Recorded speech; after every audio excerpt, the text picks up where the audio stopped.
When his soul was reborn into this world, Evans didn't awaken any past life memories. For 14 years, he lived as a true Sokovian native. A few years earlier, civil unrest tore Sokovia apart.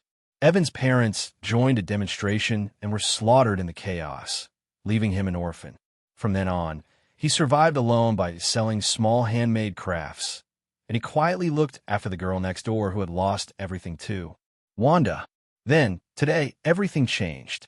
Like a locked door finally opening, Evans' mind snapped into place. Memories from another life flooded back. Only then did he realize the truth. He wasn't from here. He had crossed over into the Marvel Cinematic Universe. And there was something else. Wanda wasn't just a neighbor in this life. She was the closest person he had. But the world he remembered wasn't perfectly the same. In the accident back then, Pietro didn't make it. Wanda had no family left. Evans sat alone in his small home, his head spinning as past and present overlapped. So, this is the MCU. And it's early 2007, he muttered. That means Iron Man is still more than 2 years away. Maybe that timing wasn't a coincidence. Maybe the thing that dragged him here had finally reached its activation point. A sound rang out in his mind like a notification. Ding. Super Game Development System detected. Binding in progress. Binding successful. This system is called a game development system, but its true purpose is to change destiny. Only by altering the fate of others and the world can the host obtain rewards. Ding. Game Editor Online. Ding. Exchange Mall Online. Ding. Player Marking Function Online. Evans froze. Then his heart slammed with excitement. A system. A real one. But the thrill lasted only a moment before a colder thought surfaced. Hold on. In the MCU, there's something called the Time Variance Authority. If I change people's fates and derail the timeline, won't they come for me? The reply came instantly. Ding. Host, please do not worry. The timeline you entered is anchored to you. The TVA will treat the reality you create as the timeline that should be maintained. Evans exhaled hard. Good. He spent the next hour studying every function until the whole thing finally made sense. The system had one core rule. Change the fate of important people by making games. Not random civilians. Not nameless side characters. The system only rewarded him for affecting those with massive luck and influence. In other words, heroes, villains, and major figures of the MCU. The system currently had 3 main features. 1. Game Editor. Evans only needed to provide ideas and designs. The editor would automatically build the game itself with no cost, no cooldown, and no tedious coding. Even crazier, the game world wasn't just software. It was a real, integrable space like a digital dimension. 2. Exchange Mall. Only Evans could access it. To buy anything, he needed a currency earned by changing destiny. 3. Player Marking. A special function to tag players. But there was a condition. Only people who had physical contact with Evans could be marked. Once marked, they could enter the game world anytime, anywhere, without any equipment. That was the whole system. And then the idea hit him so clearly it almost felt like fate itself whispering. What if he turned the future MCU into playable game scenarios? What if superheroes and villains could experience what was going to happen before it happened? If they knew the future, the plot would be forced to change. And if the plot changed, destiny would change. And if destiny changed, the system would reward him.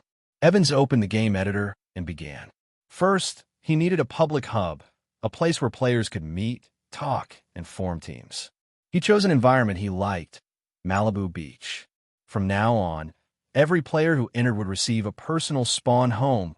There, a beachfront villa, a shared world, a base, a gathering point.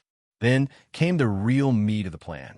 He would turn MCU stories into instances. Iron Man 1 instance, Iron Man 2 instance, Thor 1 instance, Avengers instance, and more one by one. With the editor doing the heavy lifting, Evans didn't need to worry about code or bugs.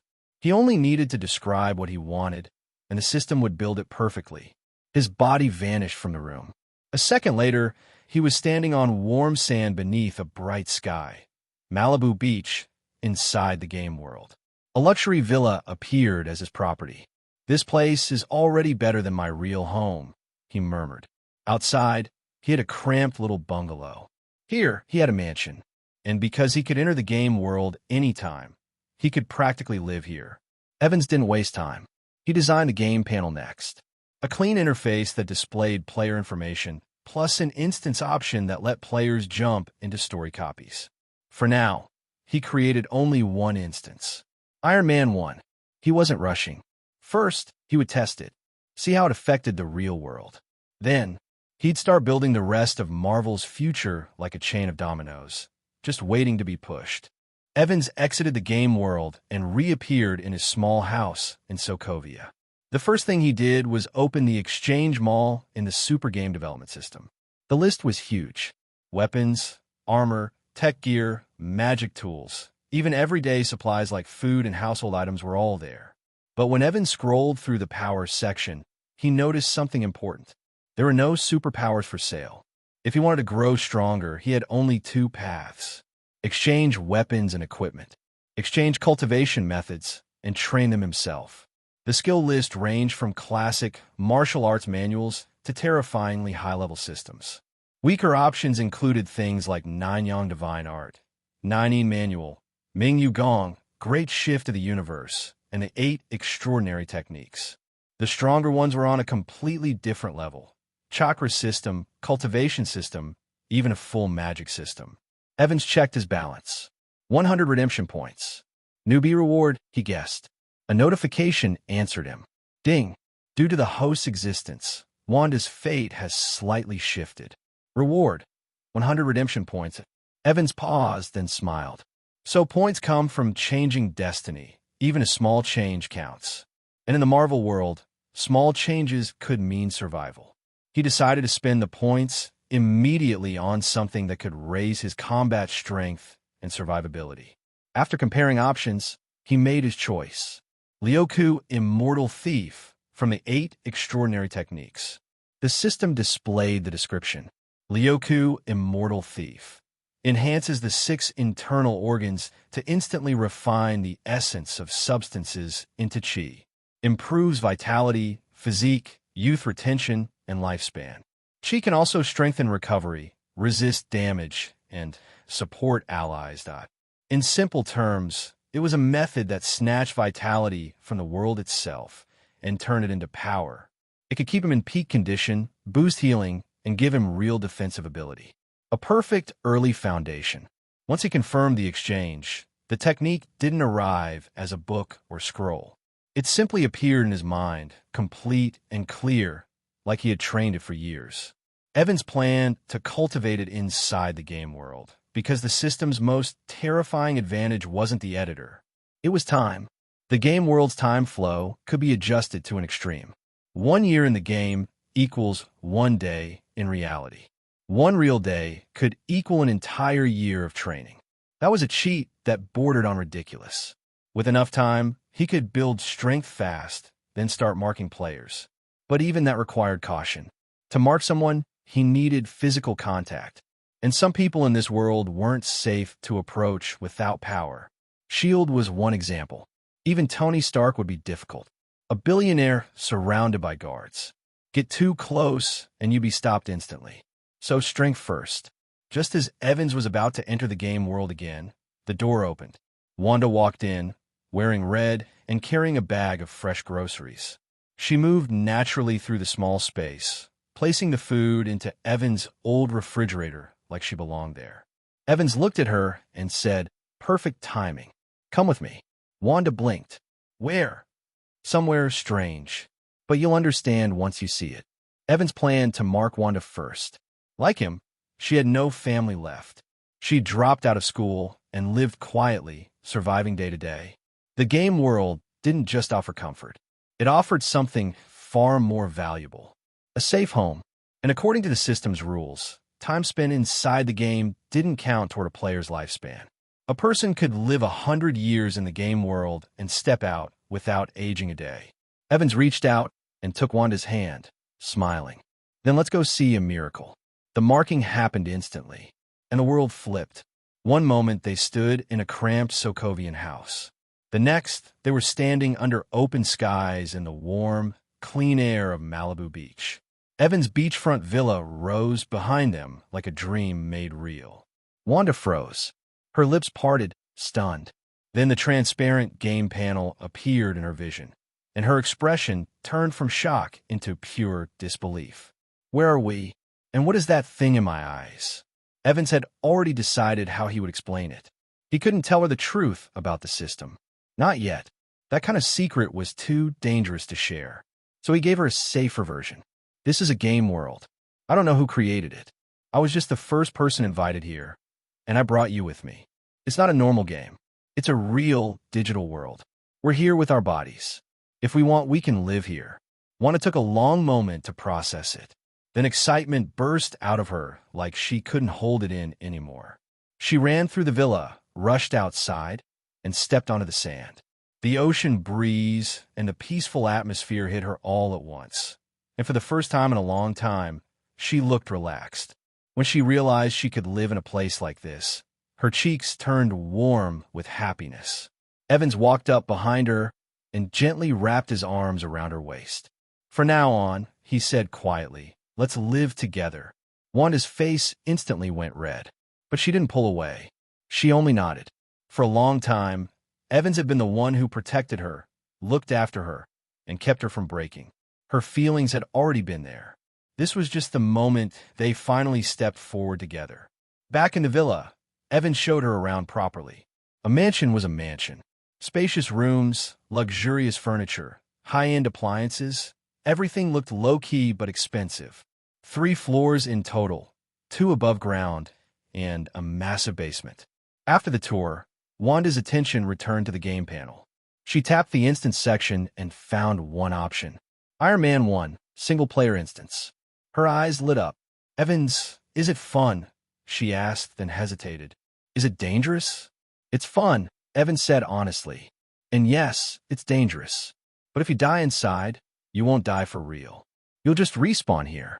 Wanda stared at the instance option again, excitement building in her eyes. And Evans knew this was the first ripple, the first step to changing the entire future. Hey everyone, welcome to our channel, and thank you for your support. If there's a favorite novel on the channel and you want the next part, you're just one step away. Become a Patreon member and I can make it depending on your tier.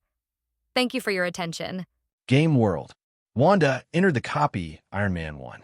When I first entered it, I found that I was surrounded by a wilderness environment, and I also saw the archenemy Tony Stark. Wanda's eyes immediately turned red. She shouted, "Tony Stark, I'm going to kill you," and then rushed forward. Then, she was randomly shot to death by the soldiers protecting Tony Stark. In a trance, Wanda found herself back in the public area and the villa on Malibu Beach. "Why did you come back so soon?" Evans felt strange when he saw that Wanda came back within 10 seconds of entering the dungeon. "There are my enemies in the copy." Wanda gritted her teeth. "Oh, you mean Tony Stark? That's not the real him. That's just the plot of the game. But I just can't help it," Wanda said angrily. Evans hugged Wanda and comforted her. Wanda snuggled into Evans's arms, and the warmth of the other person's chest soothed her turbulent heart. For a long time, Wanda never stopped. Evans got out of his arms and gritted his teeth to enter the dungeon again. This time, Wanda held back and did not shout that she was going to kill someone just because she saw Tony Stark in the game. She carefully looked at what she was doing here. The identity information in the copy. In terms of identity, she is a female soldier here. The mission requires her to follow Tony Stark. While Wanda was going through the dungeon, Evans was sitting in the villa in the public area, practicing Ryoku, Immortal Thief. To practice this, you need to eat constantly. There is no shortage of food in the game world. Food can be produced infinitely in the player's villa. You can get whatever food you want. Evans practiced while eating. Wanda, who had passed the dungeon, died again. This time, she died at the hands of terrorists who wanted to kidnap Stark. Wanda was really scared when she died again, because the pain of death was too real. She didn't dare to go in and experience death, so she didn't download the dungeon again. No more copies. Seeing Wanda come out dead again, Evans asked. Wanda shook her head repeatedly. She said she didn't want to go in again. Then practice with me. Come, I will teach you a practice that can keep people young forever. Evans plans to teach Wanda the immortal thief of Lyoku. This can make people stay young forever. Evans hopes that Wanda can stay young forever. He doesn't care if he is surpassed by Wanda. Anyway, Evans will definitely do it in the future. You will also be able to redeem new training techniques. Besides, maybe one day Wanda will suddenly awaken and become the Scarlet Witch, and she will definitely surpass Evans by then. Since she will be surpassed sooner or later, it is only necessary to teach Wanda something. It doesn't matter. Wanda has a strong learning ability, especially about spiritual practice. She learns very quickly. This may be what people often call talent. Under the guidance of Evans, Wanda quickly understood the sixth Coulson thief and began to practice together with Evans. Time passed slowly in the practice and daily life of the two. Unknowingly, 4 days passed in the outside world, but they spent 4 days in the game world. Years. In the past 4 years, although Evans and Wanda have not grown physically, their ages have changed from 14 to 18, and they are considered adults. After 4 years of getting along, their relationship has made great progress, and their relationship is very well. They naturally became a couple, and everything that should have happened and shouldn't have happened happened. In addition to daily life, the two of them spent time in practice. After 4 years of practice, the two of them entered the realm of Lyoku, Immortal Thief. First level realm. After cultivating to the first level of Lyoku, Immortal Thief, a person's appearance will not continue to age, but the person's body will continue to grow, and the lifespan extension is not obvious. Only after cultivating to the second level, the lifespan will increase significantly, and it will not be a problem to live for 300 to 400 years. When you reach the third level of cultivation, as long as you continue to practice, you will never grow old. The first level of realm gives Evans and Wanda chi is not bad. When chi is running, it can greatly improve physical fitness, even comparable to the level of the American team. The body's self-healing ability has also increased. Although it is far from as exaggerated as Wolverine, its recovery ability exceeds that of Wolverine, about 10 times that of ordinary people. This self-healing ability can also act on others and help others heal trauma. Unfortunately, the two of them only cultivated chi, but did not use chi to form related martial arts skills. Take martial arts novels as a metaphor. They're like Su Zhu, who was just taught martial arts by Wu Yazi. They have no internal strength, but don't know any martial arts. Until today, a turning point came. System prompt. Wanda broke through the first level of the Lyoku Immortal Thieves, and her destiny changed. The host receives a reward, 300 redemption points. Evan's eyes lit up. With the redemption points in hand, he immediately opened the system mall and began to search for suitable martial arts moves and exercises. After some searching, the targets for the Evans Award were the 6th form of the Navy and the transformation technique. After the magic modification of the system, these skills can be used to perform chi. Navy 6 type, from a certain Thief King. Its price is 100 exchange points. The transformation technique comes from a certain Shadow Ninja. Because it is a supernatural skill, it is relatively expensive and cost Evans 200 points. A total of 300 points just spent. Evans converted to Navy 6 to increase his combat effectiveness.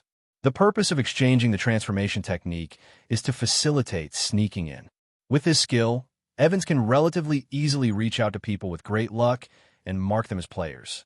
However, the skills were exchanged, but only the cultivation methods were exchanged. To use them, you have to spend time practicing. According to Evans's idea, he planned to wait until the Lyoku Immortal Thief has reached the 3rd level, which is the Dzogchen stage of the technique, before leaving the mountain. This would be safer.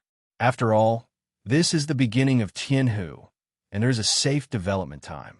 Of course, he must continue to develop.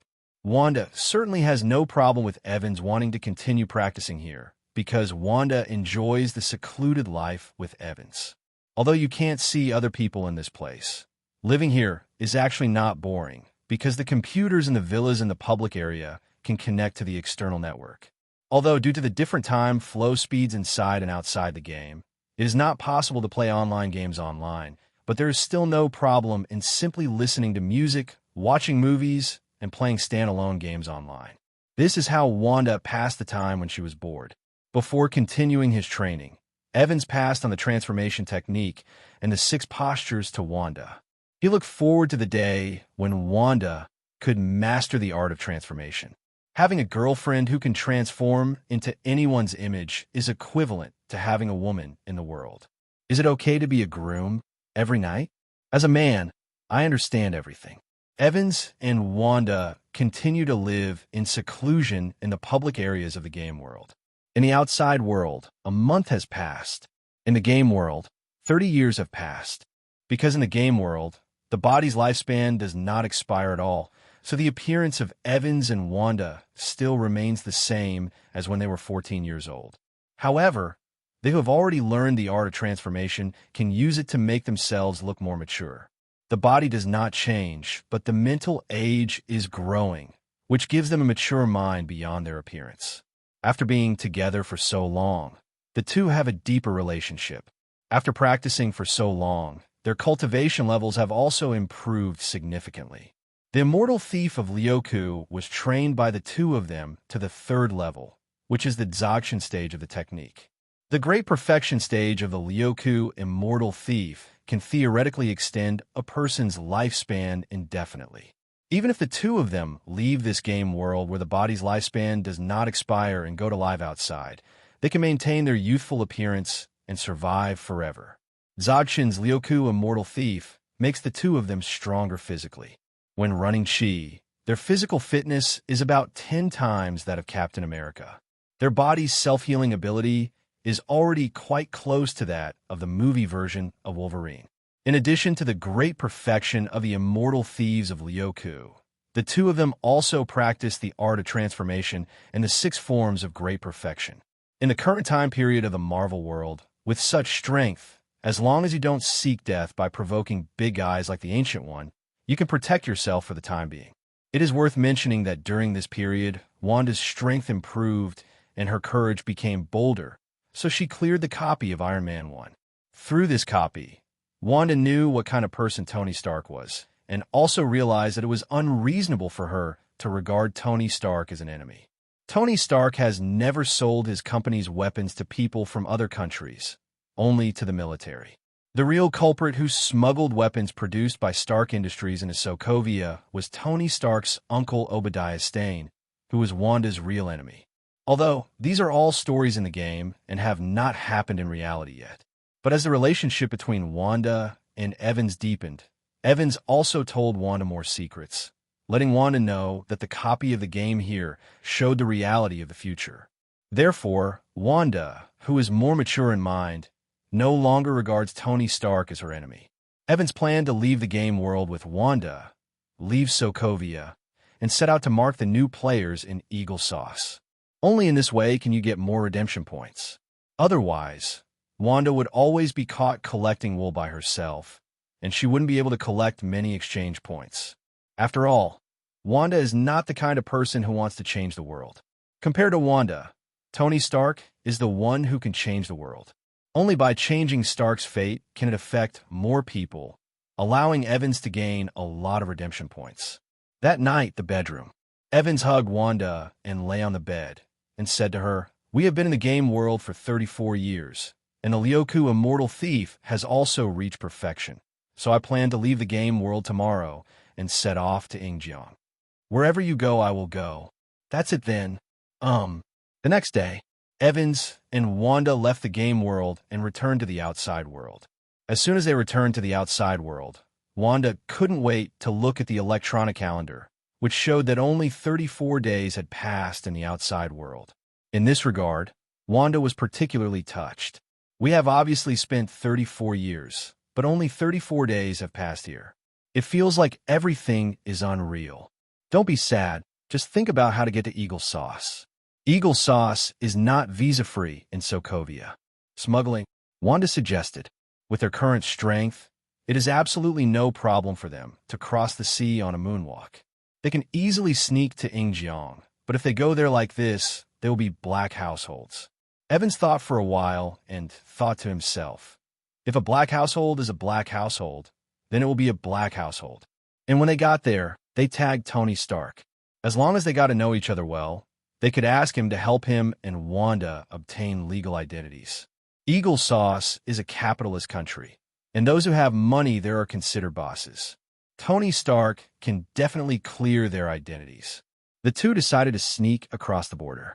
Their method of smuggling was to cross the sea by moonwalking. With their current strength, they would not be able to cross the sea while moonwalking all the time.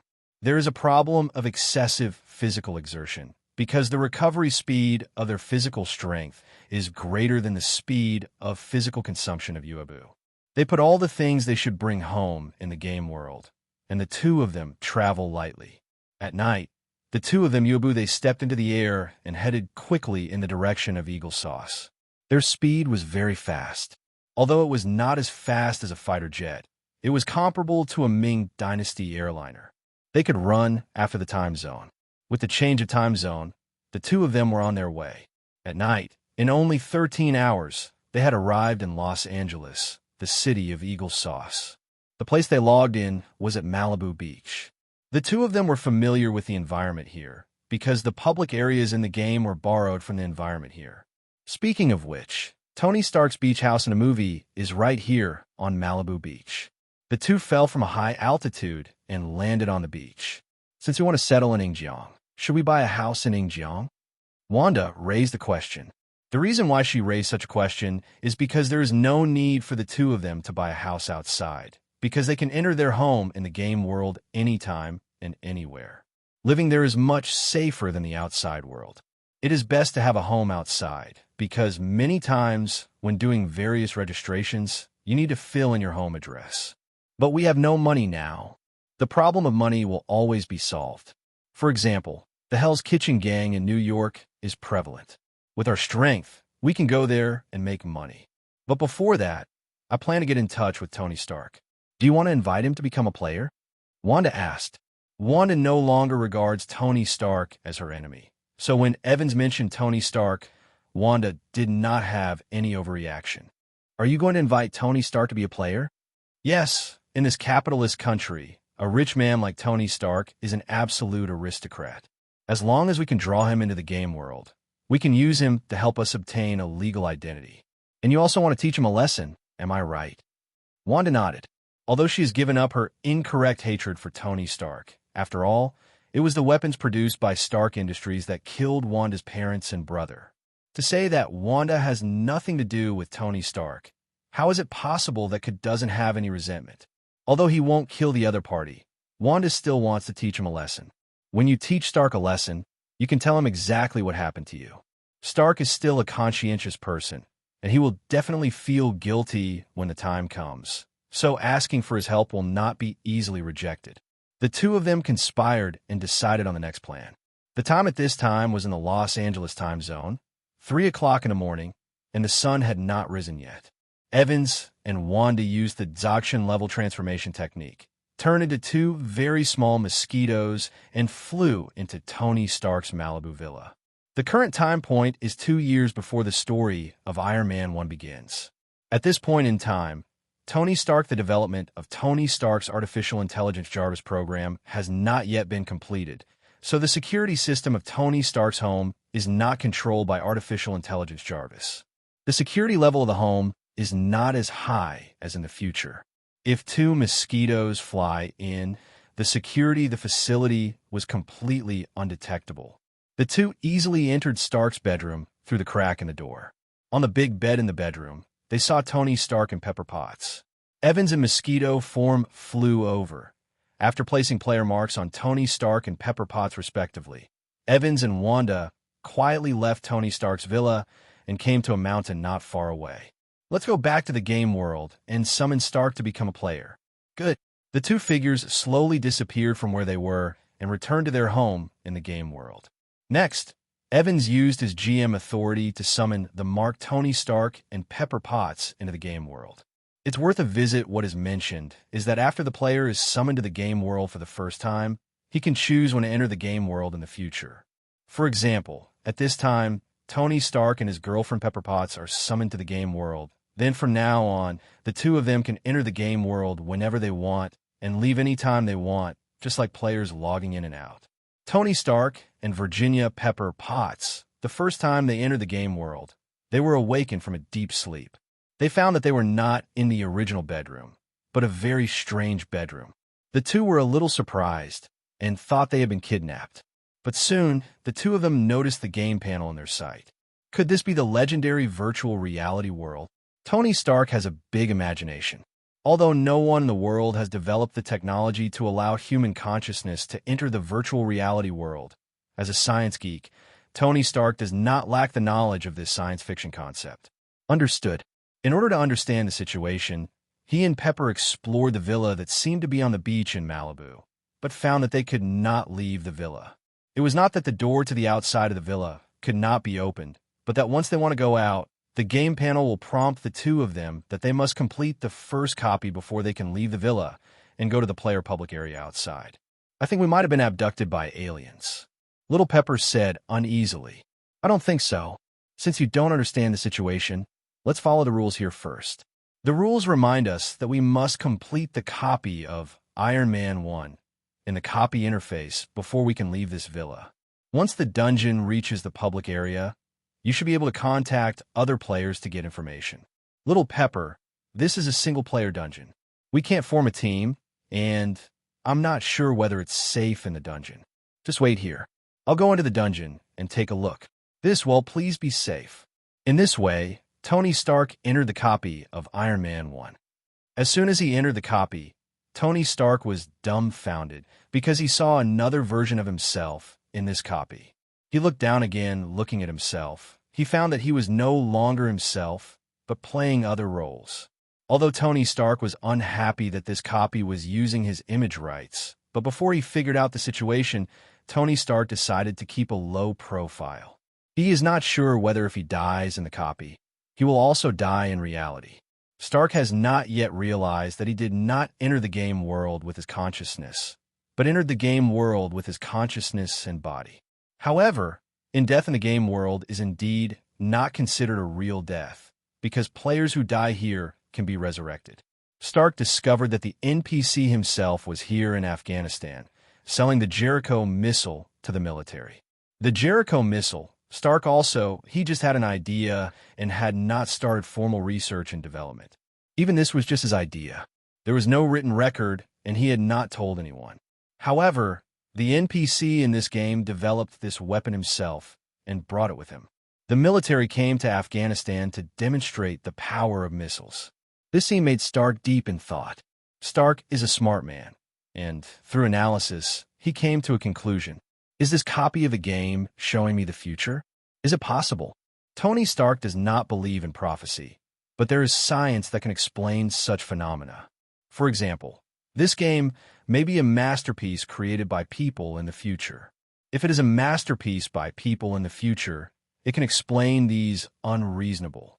Next, Stark followed the NPC himself and witnessed the power of the Jericho missile with his own eyes. Then, he followed the mission instructions and got into a military vehicle with the NPC himself. On the way back, they encountered a terrorist attack. Tony Stark and the NPC himself in the game had the same idea and the same way of escaping. Although they were both injured, they both saved their lives and were captured by the terrorists. After waking up, they met the terrorists. The terrorists wanted NPC Stark to make missiles, otherwise, so be it. NPC Stark compromised and began to ask the terrorists for various tools. Privately, NPC Stark and the real Stark thought of it at the same time escape plan. The two people's ideas collided, and they quickly came up with inspiration and then worked together to build a steel suit, while the unlucky Dr. Ethan, who was also here, was responsible for breaking the news and attacking. In the process of building the Mark I steel suit, real Stark talked a lot with NPC Stark and confirmed one thing. The NPCs in this game themselves are no different from their own personalities, habits, and even memories, and even some small habits are no different. True Stark gradually realized that this was not just a game. It might really be explaining the future. The story that follows is not unexpected. With the joint efforts of the two Starks, the Mark I steel suit was released.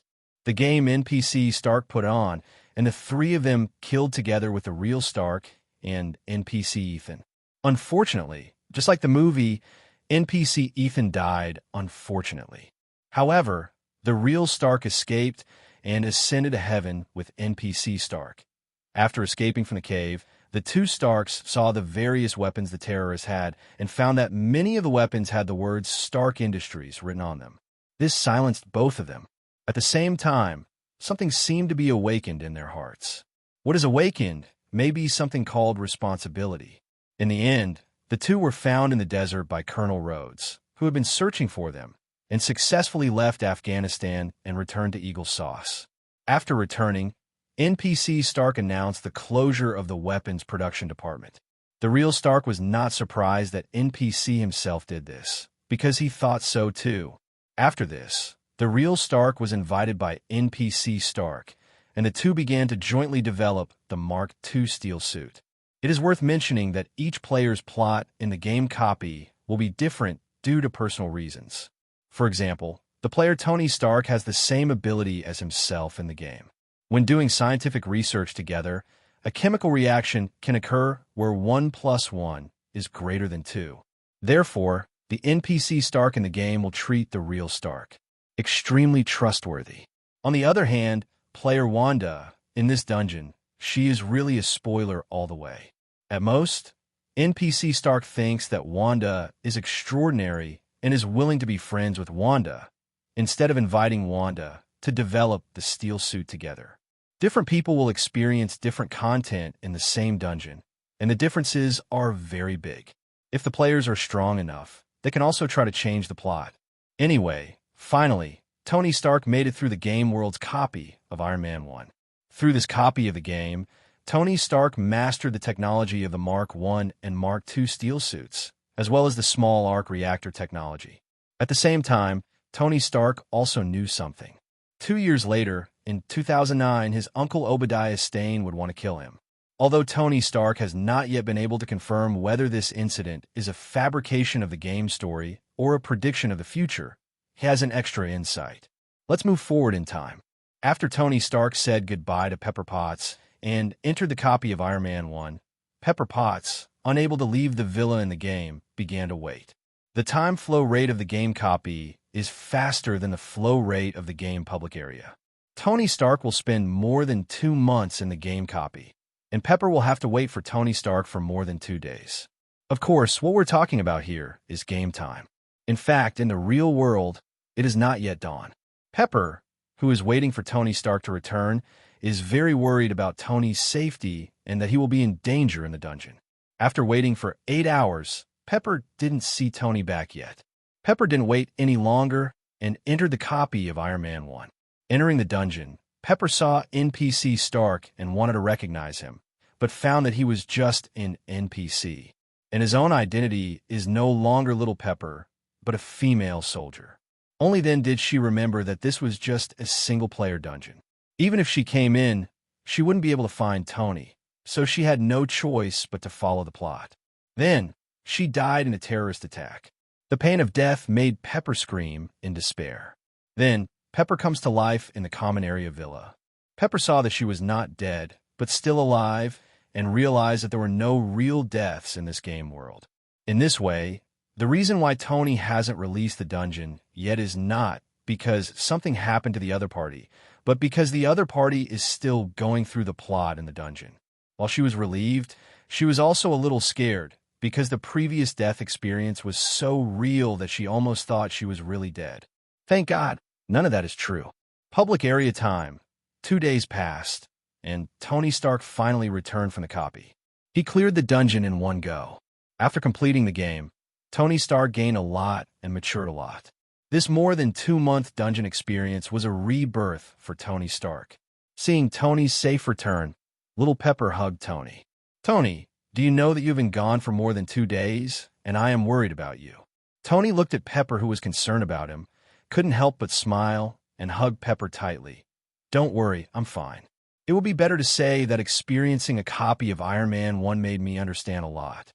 Loosening the hug, Little Pepper said, "I was just about to say this. I saw you hadn't come back for a while, so I also entered the dungeon. When you, the NPC in the game, were attacked, I died, and then again after resurrecting here, I realized that death in the dungeon does not mean death in the true sense. It turns out that death can be resurrected here. Tony Stark was stunned and a little speechless at the same time. If he had known about this in advance, he would have tried more in the dungeon instead of being cautious all the time. But it is not too late to know now, because there is no limit to the number of times you can enter the dungeon. At the same time, Stark also realized the time flow problem here. But now Tony Stark does not plan to enter the dungeon again, at least not today. He is going to leave the villa and go to the public area outside the villa to see if there are other players. He and Pepper walked outside the villa. Tony walked out, but Pepper did not. Because Pepper had not cleared the copy Iron Man 1, he could not leave the villa. Seeing this, Tony Stark walked back, start telling the story in that dungeon to Little Pepper, and tell the story guide exactly. He will do this. Trusting Little Pepper is one thing. He wants Little Pepper to clear the first dungeon, and it is also the same to go to the public area outside. After learning the relevant information, Little Pepper entered the dungeon Iron Man 1 again. Anyway, you won't die in the real sense, so what are you afraid of?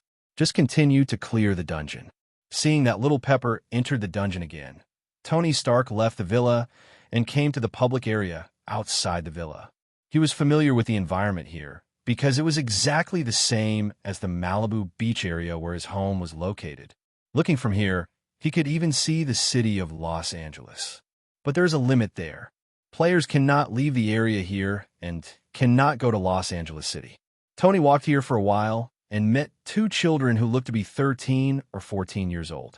He walked over. "Hi, I'm Tony Stark. Are you a player too?" Tony Stark met Evans and Wanda. As soon as Wanda looked at Tony, she immediately rushed forward and beat Tony violently, making the latter scream. Tony Stark, who was severely beaten, didn't understand why he was beaten. Could it be that the other party was treating him as a wild monster? "Hey, little girl, if you do this again, I will fight back." Ow, Tony was talking when Wanda suddenly touched her vaginal foot. His eyes suddenly popped out. He covered his crotch and fell to his knees. Wanda staring at Tony Stark fiercely, he said word for word, "The weapons produced by your company killed my parents and brother." Tony Stark, before I came here, I always regarded you as my enemy, and I never thought about killing you to avenge my parents and brother. Fortunately, I am here and know who you are through the game copy. Otherwise, I will really kill you. Listening to Wanda's scolding, Tony Stark, who was originally very angry, suddenly lost his temper. After the previous copy, Tony is no longer the Tony he once was. He has become a responsible person. I have never smuggled my company's weapons. My weapons are only sold to the military. I guess the weapon that caused the accident to your parents and brother must not have been fired by the military. Evans answered the question on Wanda's behalf. Wanda and I are from Sokovia in Eastern Europe, where civil war broke out a few years ago. A missile produced by Stark Industries fell into Wanda's home, killing her parents and brother. From then on, she treated you like a murderer until this game came along. Tony Stark fell into silence. After a long time, when the severe pain between his legs subsided, he stood up, looked at Wanda, and said seriously, "Stark Industries is my company, and I have some control over this matter. Responsibility. I will compensate you." Just as Tony was mid-sentence, Wanda interrupted him.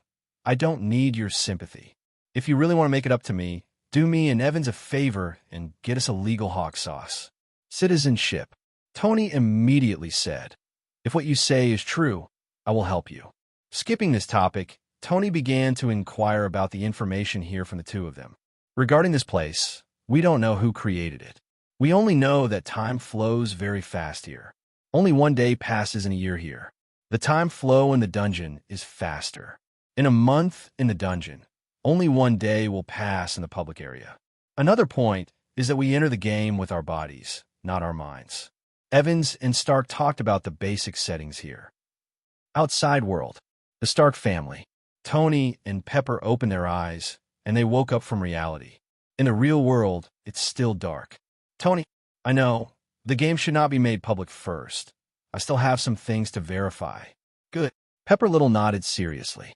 Tony Stark got up and came to the underground laboratory. Now, Stark, who does not have artificial intelligence Jarvis, can only use hacking methods to investigate things about Wanda. Although in the movie he didn't show too much, but Tony Stark is indeed good at hacking technology. He easily hacked some information about Wanda and Evans, initially learned about their past, and confirmed what Wanda said before it's true. Out of guilt and wanting to make up for each other, Tony Stark decided to help Wanda and Evans.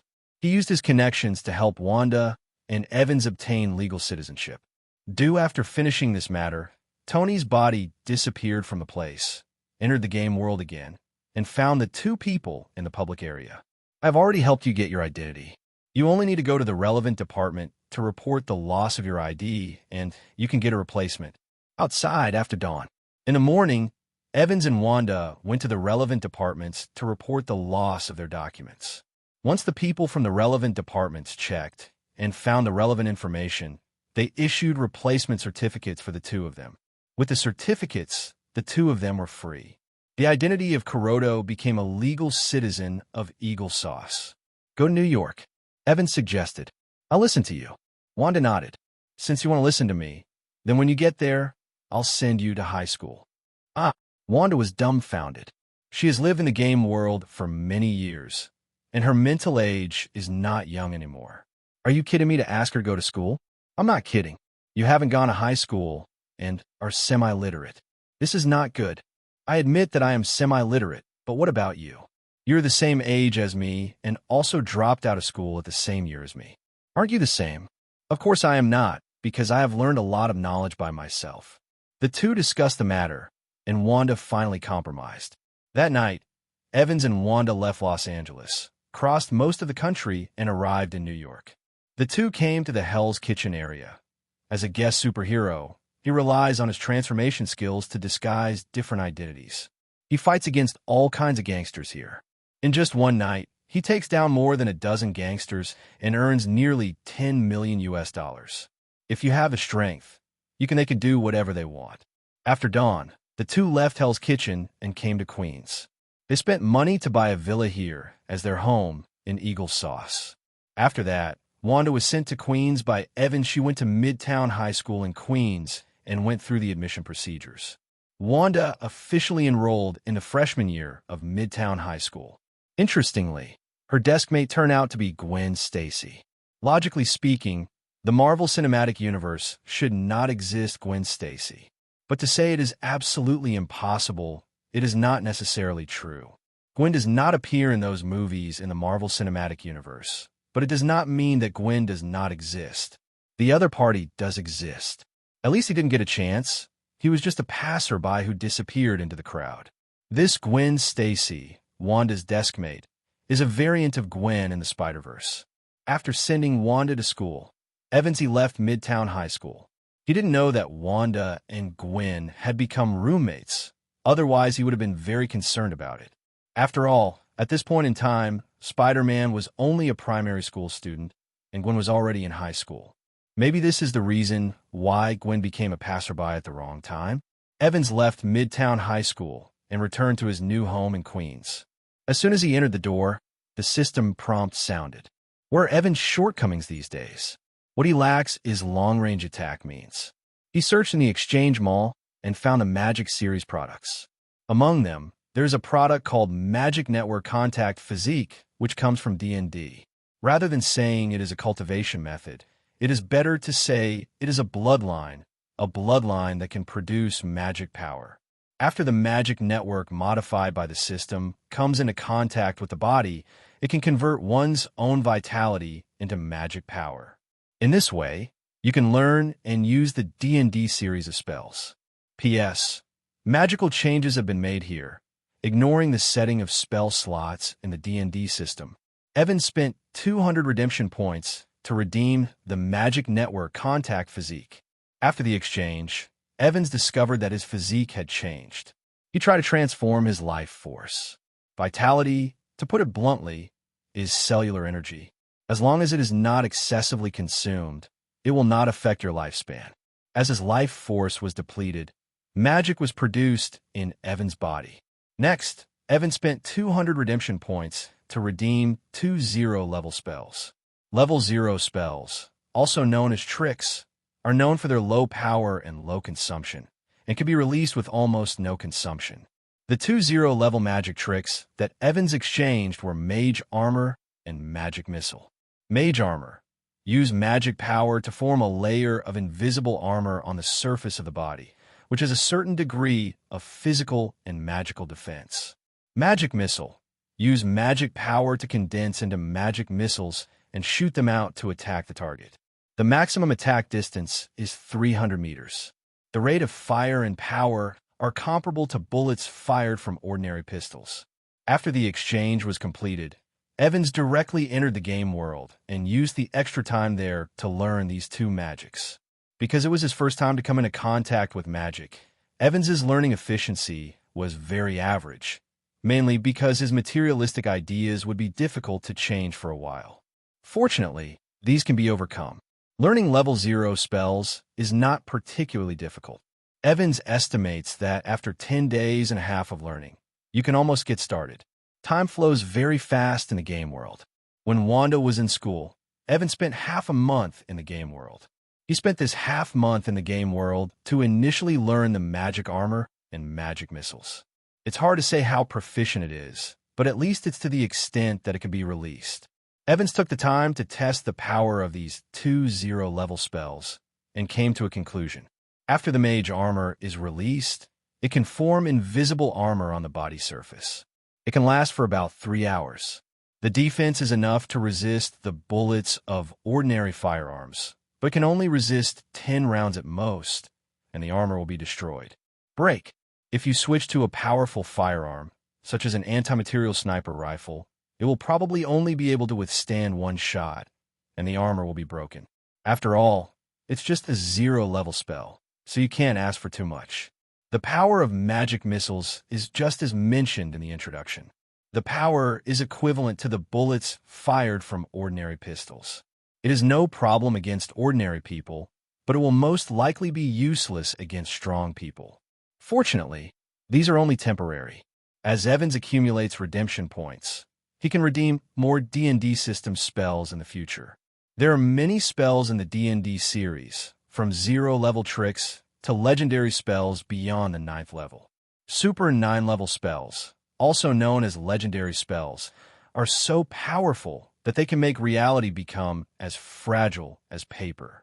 For example, the alien portal that can freely travel through planes, the Iolam immortality technique that can extend people's lifespan indefinitely, the Casus God-selfing technique that can be used to kill gods, and the prayer technique that can be used to modify reality. Wait, these are all representatives of legendary magic. All I can say is that the future is promising. On the other side, Tony Stark secretly launched an investigation into Stark Industries director Obadiah Stane. He has passed the game copy Iron Man 1, but Tony is still not sure whether the story in the game copy is true or false, so he needs to investigate. If it was true, if Obadiah was really secretly smuggling company weapons and planning to murder him secretly, he would send Obadiah to prison at all costs. He used technical means to hack into Obadiah's mobile phone and monitor the other party's communications. With Tony Stark's ability, it won't take long for him to investigate and find out the truth. While monitoring communications, Tony Stark began to develop the artificial intelligence Jarvis and produce the Mark II steel suit. The technology was all ready-made and could be produced directly, which would not take long. There is no doubt that Tony Stark's destiny is shifting.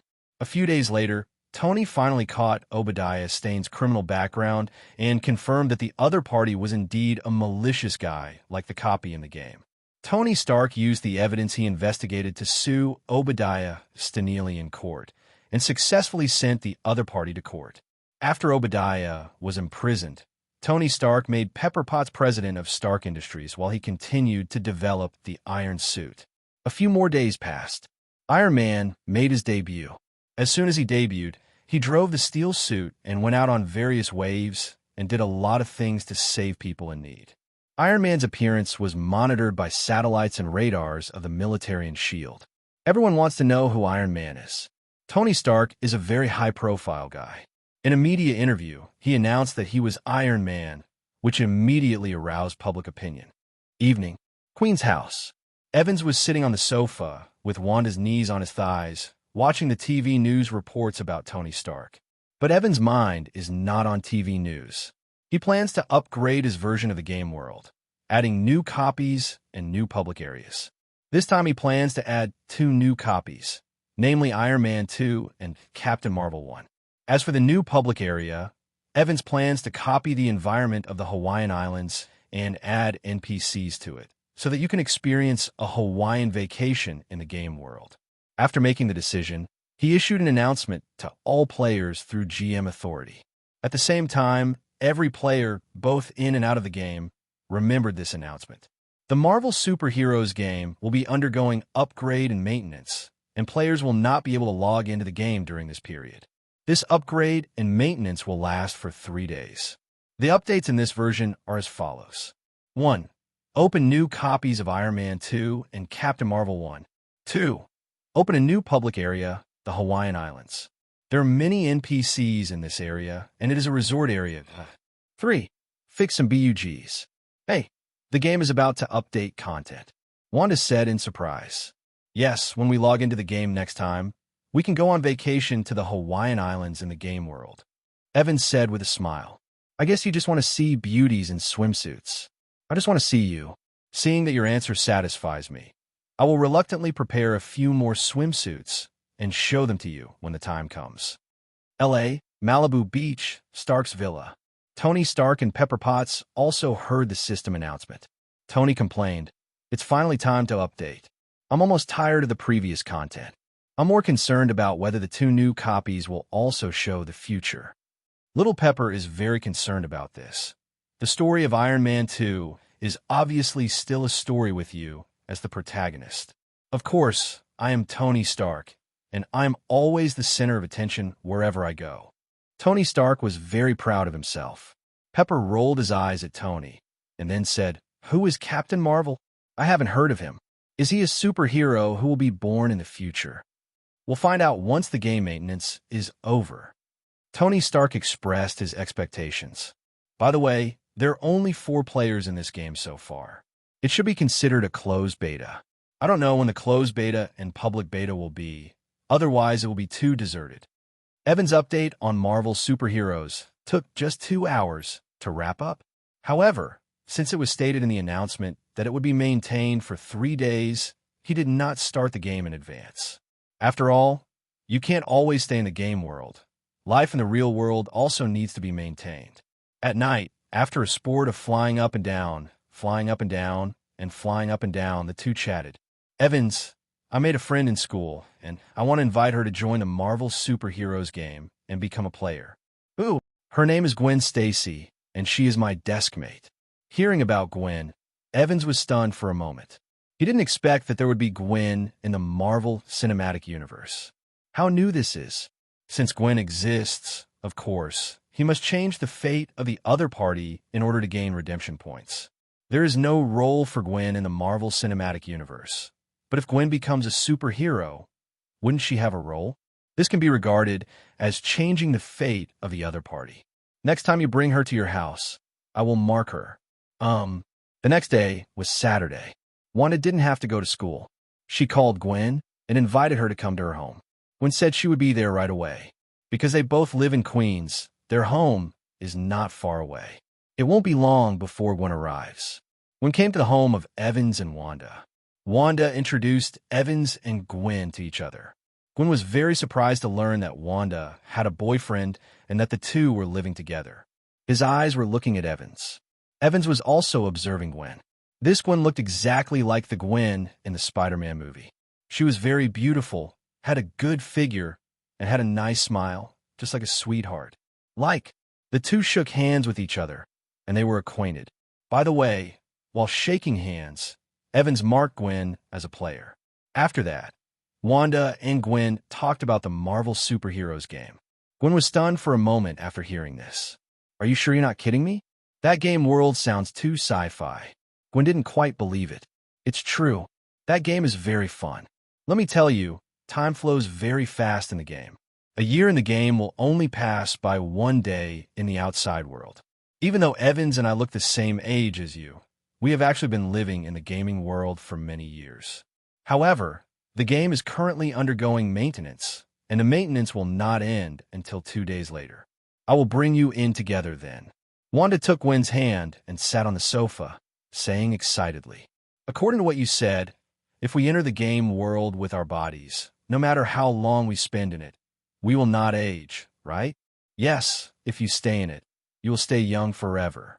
And in this game update, the Hawaiian Islands will appear, and then we can go on vacation in the game. Because time flows very quickly inside, we can spend several months in it at night after going to school on weekdays. I'm looking forward to it." Gwen did raise expectations, but as a top student, Gwen was still more curious about how that magical game came about than her expectations. She also asked this question. "I don't know where that game came from. I just know that Evans and I are the first players there. Are there many players?" "Not many, only 4 so far. In addition to me and Evans, there are 2 others, namely Tony Stark and the other party's girlfriend." "Ah, you mean Iron Man?" Gwen was shocked. Recently, there's been a lot of news about Tony Stark being Iron Man. Everyone knows what should be known and what should not be known. Of course, Gwen is no exception. The maintenance of the game finally ended at midnight on the 3rd day. At this point in time, Marvel superhero gamers are basically asleep in reality. But as soon as the game was updated and maintained, all players were forced to go online. As soon as they logged into the game, the sleeping people were awakened by the login process and found themselves in their respective villas in the public area of the game world, Malibu Beach. Pepper and Stark are in a villa.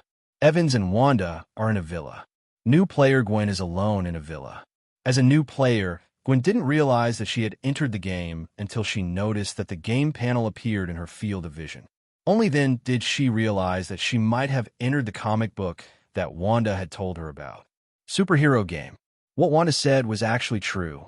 "This is incredible," Gwen murmured to herself, then stood up excitedly and began to look around the villa where she was and found that it was actually a mansion that belonged exclusively to her. She was very excited.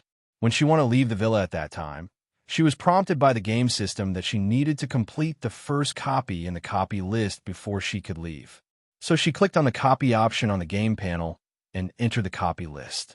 There were 3 copies in the copy list, namely Steel Man 1, Iron Man 2, Captain Marvel 1. Iron Man copy? Is this the story of Tony Stark? Gwen finished muttering to herself and clicked to enter the copy, Iron Man 1. Tony Stark and Pepper Potts realized that they had entered the game again, so they got dressed and checked the game board. In the game panel, the public area teleport option appears. After clicking it, you can find 2 teleport points. The first is Malibu Beach, and the second is the Hawaiian Islands. Among them, the Hawaiian Islands are the new public area of the game world. "Let's go on vacation to the Hawaiian Islands," Little Pepper said expectantly. "There is no hurry about vacation. We can stay in the game for several months before dawn outside. I want to clear the copies of Iron Man 2 and Captain Marvel 1 first," said Tony Stark. "Okay, let's make a copy first." The 2 clicked on the dungeon and found that Iron Man 2 was no longer a single-player dungeon, but a dungeon that could be entered as a team with other players. Up to 2 people could enter at a time. Tony Stark and Pepper Potts teamed up and entered together. Iron Man 2. The identities of the 2 this time are different from those in the first part.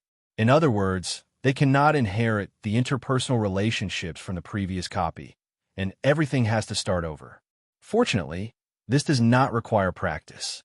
For a top-level RPG game, it doesn't matter even if you start over. The place where the 2 appeared was the Monaco circuit in the Iron Man 2 copy world. The 2 of them were sitting in the auditorium here.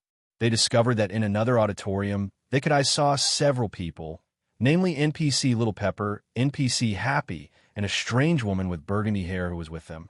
There is actually NPC Happy, but who is that red-haired woman? Little Pepper asked curiously.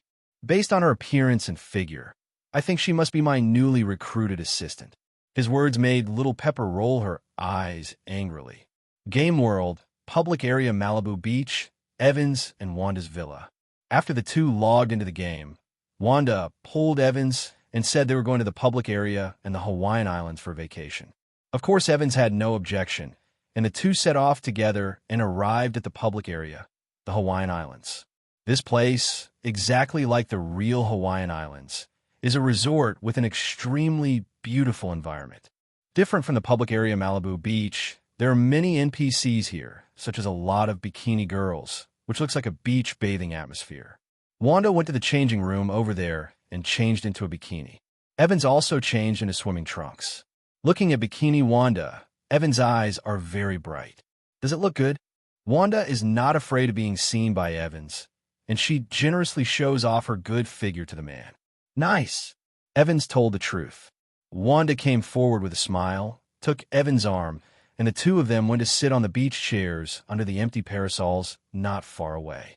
As soon as they sat down, someone came to help them. Cold drinks and fruits were brought. Everything here is free. You can play and eat as much as you want. It is really a great resort for players. The two of them were playing in the public area, Hawaiian Islands. It took a week. A week later, Gwen Stacy, who finally cleared Iron Man 1, returned to her villa in the game. The reason why it took a week to clear the level was because Gwen died a lot in the dungeon.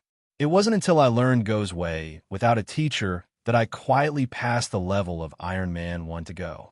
Gwen's secret to clearing the level is Go. Wherever there is danger, she will not be there.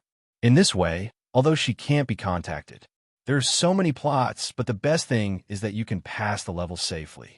In fact, death in the dungeon is just like real death. It is too painful. If you are directly hit in the head by an enemy and die instantly, it is okay, but if you are attacked and you still can't die, then the pain was real. After clearing the first dungeon, Gwen found that she could leave the villa. She left the villa and came to the public area outside the villa. She found that the public area was deserted and there was not a single player in sight. So she clicked on the friend function of the player panel, entered the names of Wanda and Evans, and added them as friends. Evans and Wanda, who were vacationing in the public area in Hawaiian Islands, received Gwen's request to add friends and clicked on them one after another. Agree. When Gwen saw the addition, she immediately contacted the two of them. I cleared the first dungeon and left the villa. Where are you? We are on vacation in the public area, the Hawaiian Islands. You can come here through the teleport function on the panel. Okay, I'll be there soon. 10 minutes later, Gwen came to the public area, Hawaiian Islands, and found Evans and Wanda having lunch in a restaurant. Seeing Gwen coming, Wanda said happily, "You can count. Come on, Evans and I have been here for a week, just waiting for you." 1 week. Gwen was confused. The time flow rate in the dungeon world is faster than the time flow rate in the public area. For 1 month in the dungeon world, only 1 day will pass in the public area. Evans explained. So that's it. Gwen suddenly said, "Everything here is too real. There is no falsehood at all. Is this really a game world?" I was surprised at first, but over time I got used to it. After lunch, Evans and Wanda took Gwen on a walk around the Hawaiian Islands, chatting while walking. Tony Stark and Pepper Potts spent a week in the public area and finally cleared Iron Man 2.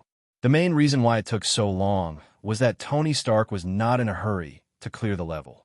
Instead, he wandered around in the game copy, constantly collecting information other than the main story of the copy. He did not touch the main story, which caused the copy to the mission failed multiple times, and the copy was restarted multiple times. This is not a waste of time. At least he does know more information. For example, information about S.H.I.E.L.D. Information about Natalie Roshman, a S.H.I.E.L.D. agent whose true identity is Natasha, the Black Widow. For another example, it was discovered that Agent Coulson's idol is Captain America. He also learned that his father was the founder of S.H.I.E.L.D. Finally, we learned from the main plot that over in Siberia, there was a man named Ivan Vanko who also mastered the technology of small arc reactors. This last piece of information concerned Tony Stark. He didn't want his small reactor technology to leak out, so he decided to investigate the whereabouts of Ivan Vanko and kill him after leaving the game. Anyway, the other party also plans to kill him. Tony Stark doesn't have the slightest psychological burden to do something dirty to the opponent. Tony Stark, who cleared the copy of Iron Man 2, clicked on the copy of Captain Marvel 1. Tony Stark has never heard of Captain Marvel and doesn't know who he is. He guessed that the other party might be a superhero that would appear in the future. This copy is a single-player copy. Unable to team up with Pepper Potts anymore, Stark decided to enter alone. Pepper didn't want to continue downloading the dungeon. When she saw that Stark was still planning to download the dungeon, she said, "You can enter the dungeon yourself. I'm going to the public area and the Hawaiian Islands for vacation first. After I clear this dungeon, I will go over there to find you." Tony Stark nodded, disappeared immediately, and entered the dungeon. Captain Marvel copy. Tony Stark discovered that the time point in this copy was not modern, but 1995 of the last century. He also discovered that the role he played was a S.H.I.E.L.D. agent. His boss was NPC Nick Fury, and his partner was NPC Philip J. Coulson. In this capacity, Stark experiences the story of Captain Marvel 1. As the plot of the dungeon progressed, Tony Stark was shocked. There were actually aliens in this dungeon story. In the last century, aliens visited the Earth. Nick Fury and Coulson from S.H.I.E.L.D. are actually involved. Tony Stark was immediately interested and seriously participated in the dungeon story, wanting to learn more about alien intelligence. He learned a lot of information about the Kree Empire and the Skrull Empire from the mouth of the blonde woman, who called herself a Kree Space Marine. In the second half of the plot, he discovered that the blonde woman who called herself a Kree Space Marine was actually an Earthling. She was only taken away and brainwashed by aliens during the Pegasus Project, so she forgot that she was an Earthling. Identity of. At the end of the dungeon, NPC Carol Danvers burst into the protagonist's aura. Her strength soared, and she drove Ronan, the accuser's fleet, out of the solar system alone. Tony Stark was shocked. Can you believe that a man is chasing a Starfleet blaster? Is this really something a human can do? What a joke. Ever since Tony Stark became Iron Man, he has always thought that he was very strong and called himself the strongest superhero on Earth. But after seeing the strength of Captain Marvel Carol Danvers, he no longer dared to think so. At the end of the copy story, Stark saw Carol Danvers giving Nick Fury a pager, which could contact Carol Danvers, which made Tony Stark realize Nick Fury, director of S.H.I.E.L.D., actually hid such a big trump card. Originally, Tony Stark looked down upon S.H.I.E.L.D., thinking that their technological capabilities were not as good as his own, that they were bureaucratic, and that they were always being awesome and cajoling, but he no longer thinks that way. Nick Fury, the old silver coin, has a strong trump card. God knows if the opponent's trump card is only Carol Danvers, but maybe there are other trump cards. For example, those Skrulls who can change forms seem to have stayed in the solar system. Tony Stark has reason to believe that Nick Fury and the Skrulls must still be in contact. Tony Stark learned many secrets through this copy, and his expression was somewhat solemn. He felt that he could not stop now and should upgrade his steel suit. Otherwise, he would be very passive when aliens invaded the Earth again in the future. He, Tony Stark, is determined to be the one who turns the tide in a crisis, instead of hiding behind others. After clearing the dungeon, Tony Stark returned to the common area villa and fell into deep thought. He was thinking about whether to move his private laboratory to the game world. Although things in the game world cannot be taken out, things brought in from the outside can be processed and then taken out. He can completely build a laboratory in the game, bring in materials from the outside world, use the laboratory in the game to process them into steel suits, and finally use them. There is an advantage to doing this. Time flows very fast in the game world. Here, he will have enough time for scientific research and can produce results faster. As for doing scientific research in the game, will you expose your skills to the masterminds behind the game? Tony felt that the man behind this game could see the future, and everyone must know every secret in the world. There was no need to hide the iron suit technology from others because he knew very well the people behind the scenes definitely disdain the iron suit technology. After thinking for a moment, Tony Stark made a decision. Tony did not go to the Hawaiian Island in the public area to meet with Pepper. Instead, he was planning to renovate the villa at the Malibu beach in the public area and dig a space underground to use as a laboratory. As for how to dig, Tony Stark begins communicating with the game system. Game system, I know you must be intelligent and I know you can definitely hear what I say. I want to set up a laboratory under my villa to develop new steel suits. I hope you can help." Tony Stark's behavior seemed like he was talking to the air. Evans, who was on vacation in the public area and in the Hawaiian Islands, received a notification tone from the system. The system told him that Stark wanted to move the laboratory into the game world. Evans was stunned for a moment, and then agreed. Evans used the game editor to transform the public area, Tony Stark's villa in the Hawaiian Islands. A system prompt sounded in Tony Stark's ear. "Request to be accepted." The villa began to shake. After a few seconds, the vibration stops. Tony Stark discovered that there was a large basement underneath his villa. And it's not just a basement. The game system also kindly helped him turn this place into a fully equipped laboratory, which perfectly replicated his laboratory outside. System prompt: Tony Stark's fate has shifted significantly, and the host will be specially rewarded with 1,000 redemption points. Evans, who was playing beach volleyball with Wanda, Gwen, and Pepper, suddenly heard a system prompt and his eyes lit up. "You guys play first? I'm going to take a rest," Evans said to a few people and went to lie down on a beach chair nearby. Beach volleyball was originally only played by 4 people.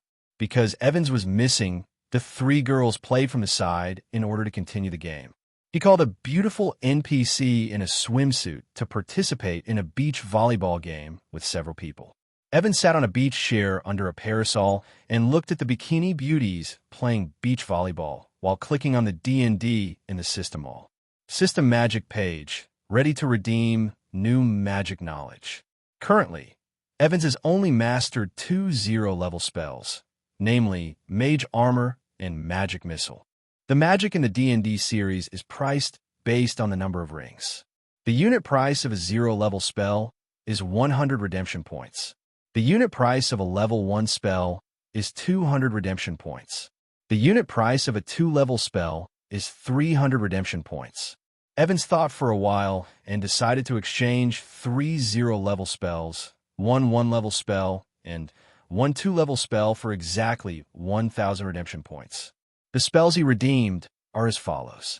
0-level spells: Pocket of Darkness, Invisible Servant, Understanding Languages. Level 1 spell: Defeat the Enemy First. 2nd level spell: Blazing Fireball. Dark Pocket: Use magic power to drive shadows to form a dimensional pocket for storage.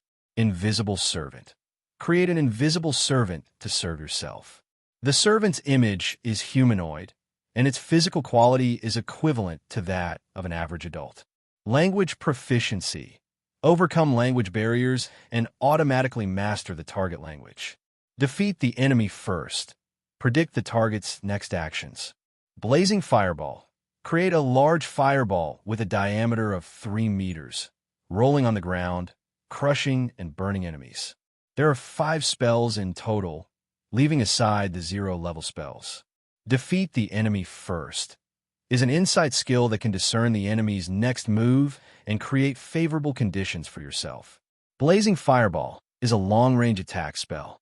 It is very powerful and can easily melt steel. It is also very exciting to roll when released. It can also be controlled by the magician to turn in the middle, and it can last for about 1 minute after being released.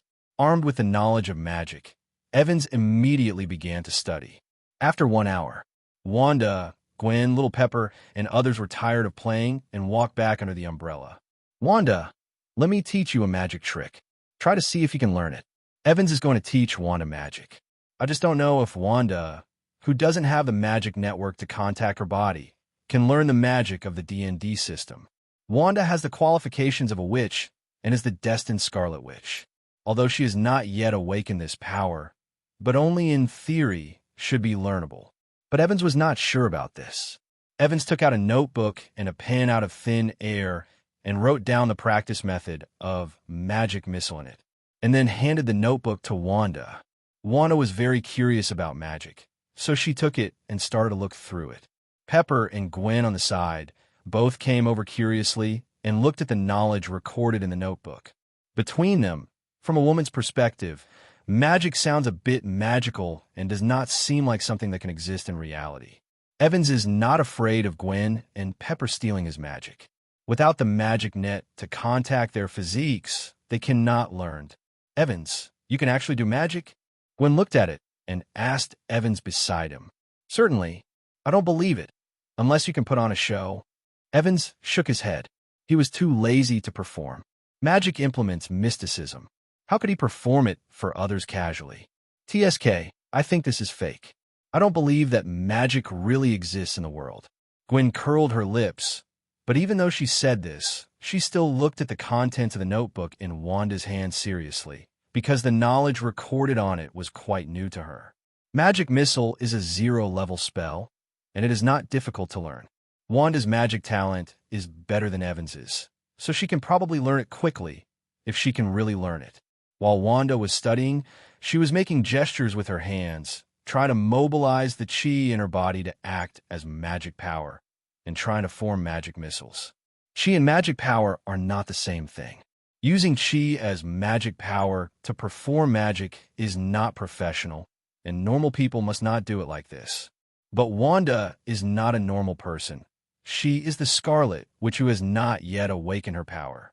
Although Wanda's power has not yet awakened, the chi she cultivated with Liuku, Immortal Thief, was affected by her physique and took on some magical qualities. Although this quality is very weak, it is enough to give Wanda's chi magical properties and can be used as magic power to perform magic. This is a plugin that belongs exclusively to Wanda and is not the envy of others. Wanda, who kept making gestures with her hands, actually condensed a magic missile that emitted dark red light under the ghostly gazes of Pepper and Gwen.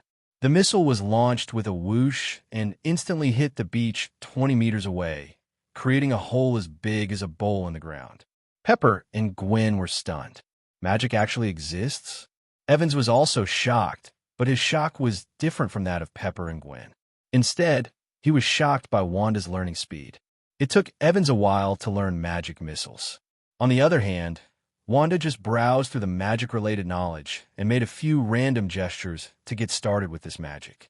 Is this scientific? Is this magic? This is so fucking cheating. Well, people are really cheating. Evans, who is more talented in magic than Wanda, feels that there must be something wrong with his brain. It worked, Wanda said in surprise. Well, your talent is very good, even better than mine. Evans lamented. Can I learn this magic? Gwen no longer refuses letters. She also wants to learn magic. You can't learn it, but if you don't believe it, you could try it. Evans shook his head. The two of them really wanted to try. Gwen and Pepper wrote down the contents of the diary and then began to try. The result of the attempt was that there was no result. Evans took back the notebook and put, Mage the knowledge of armor was also written in, and he handed it to Wanda. I wrote another one. This time it is for the protection system. You can also learn from it. Wanda started to learn. 10 minutes later, Wanda successfully released Mage Armor. In the game, time flies. In the next few months, while on vacation with Wanda and others, Evans learned the Dark Pocket, Invisible Servant, Language Proficiency, Enemy Defeating Machine, and Blazing Fireball. Of course, he also taught Wanda all these magics. Wanda also learned these magics and mastered them. Months have passed in the game world, but only hours have passed in the real world. Players in the game can check the outside time through the game panel to ensure that they will not miss anything. Now, in the real world, it's dawn. Because it was already 6 o'clock in the morning, everyone stopped staying in the game world and went offline one after another. After having breakfast with Evans, Wanda went out to get on the school bus and went to Midtown High School. Evans was out, too, taking a taxi to Washington, D.C., to recruit new players. On the other side, Pepper Potts, who just got off the line, told Tony Stark, who also just got off the line, that Evans and Wanda can do magic. This aroused Tony Stark's curiosity. The magic you're talking about, is it the kind of magic that can only be used in the game, or the kind of magic that can also be used in reality? I don't know if they can be used in real life, but they can certainly be used in the game world. Little Pepper said, let's ask them next time we see them. Zhongqing High School, in a classroom. Wanda, you must be very powerful in reality, right? Gwen asked Wanda. Why do you ask? Because you're very powerful when you are in the game. Gwen said, during those few months in the game world, Gwen not only vacationed in the public area and Hawaiian Islands, she also teamed up with Wanda to enter the plot copy of Iron Man 2. In the copy, Gwen saw Wanda's powerful strength. Not only could the opponent use magic, but his physical fitness was also exaggerated. For example, reinforced concrete walls could be smashed by Wanda's punch, and he could also use magic that was invisible to the naked eye. Moving at speed, walking on the air with your feet, these are not things that ordinary people can do. The physical fitness of players in the Marvel superheroes game is no different from the physical fitness in the real world. Whatever you can do in the game, you can do in the game. On the contrary, what you can do in a game also means what you can do in reality. Gwen has reason to believe that those who are so powerful in the game Wanda must be very powerful in reality. Even Gwen is thinking that the magic Wanda has used in the game world may be real and could be used in reality. Gwen wants to know, why is Wanda so powerful? If possible, she also wants to be someone like Wanda. The reason why I am great is because Evans taught me Kung Fu. Wanda told the truth. Oriental Kung Fu? Can I learn it? Gwen asked expectantly. You have to ask Evans. I won't pass on Kung Fu to others without his permission. I'll ask him when I get into the game tonight. Gwen began to look forward to. Evans took a taxi to Washington, D.C. SHIELD headquarters is located on an island in the middle of a lake in Washington, D.C. The official name of the island is Theodore Roosevelt Island. There is a bridge connecting the island. After arriving here, Evans walked into an alley, activated his transformation technique, turned himself into a sparrow, flew to the SHIELD headquarters, and landed on a tree here, waiting. Target. Not long after, he saw Commander Maria Hill, who came to work here. Evans, in his sparrow form, flew over and lightly touched the opponent's shoulder, marking him as a player. Maria Hill, who was touched, turned around in confusion and found that it was a sparrow and had flown away. She didn't pay much attention and turned around and walked into SHIELD. Evans, in sparrow form, continued to wait nearby. A few minutes passed, and he waited for Nick Fury, who also came to work here. The same old routine started. Nick Fury is also tagged as a player. After that, Evans successively tagged Natasha, Sharon Carter, and Coulson. Evans did not wait for Hawkeye, Clint Barton, Barbara Morse, and Melinda May. They should be performing other tasks outside. After marking the men, Evans flew away from SHIELD. Just waiting for tonight, he will summon Maria Hill, Nick Fury, Coulson, Natasha, and Sharon and let them enter the game world. 6 p.m. Wanda comes home from school. When Evans saw her coming back, he logged into the game world with her. Life in the game world will be much more harmonious than in the real world, and they all like to stay in it and live together. Gwen, who also comes home from school, cannot enter the game whenever she wants like Evans and Wanda. Otherwise, her parents will be worried about her if she disappears suddenly, so she has to finish her dinner first and wait until she goes to bed at night. Enter the game again so that your parents will not notice your disappearance. At 10 o'clock in the evening, Gwen logged into the game world. At the same time, Maria Hill, Nick Fury, Coulson, Natasha, and Sharon were summoned to the game world by Evans. They all appeared in different villas in the common area Malibu Beach. When they first arrived here, they were very alert and vigilant. They discovered that a game panel appeared in their field of vision. As agents, these guys are all suspicious. When you come to an unfamiliar place out of nowhere and see unfamiliar things, you'll be extremely vigilant and automatically come up with various conspiracy theories. For example, you suspect that you have been abducted by aliens. When they couldn't figure out the situation, they all chose the same plan, which was to explore information. They were about to leave their respective spawn point villas and go to the public area to inquire about other players. As a result, they found that they could not leave the villa, and the game system prompted them that they needed to complete the first copy before they could go out. Click on the copy list and find that there are 3 copies in it: Iron Man 1, Iron Man 2, and Captain Marvel 1. When Nick Fury and Coulson saw Captain Marvel 1 in the copy list, their pupils shrank. As for Maria, Sharon, and Natasha, they don't know Captain Marvel, so they care more about the 2 copies of Iron Man 1 and Iron Man 2. They speculate that this may be a story about Tony Stark because Tony Stark Tucker is Iron Man.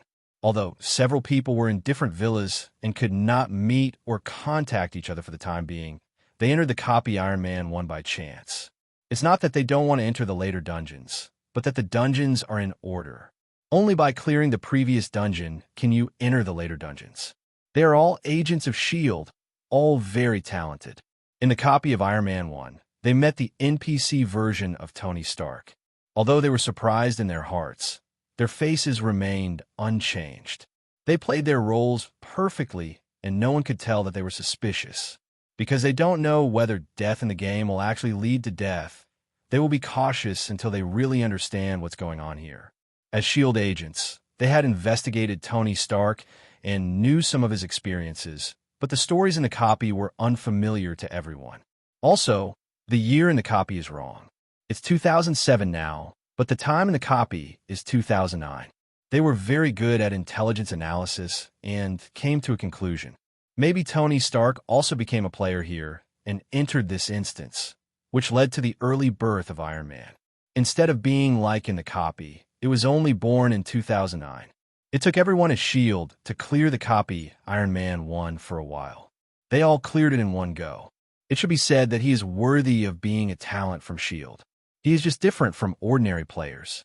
Everyone from S.H.I.E.L.D. who had cleared the dungeon Iron Man 1 left their villas one after another, came to the public area outside the villa, and saw each other.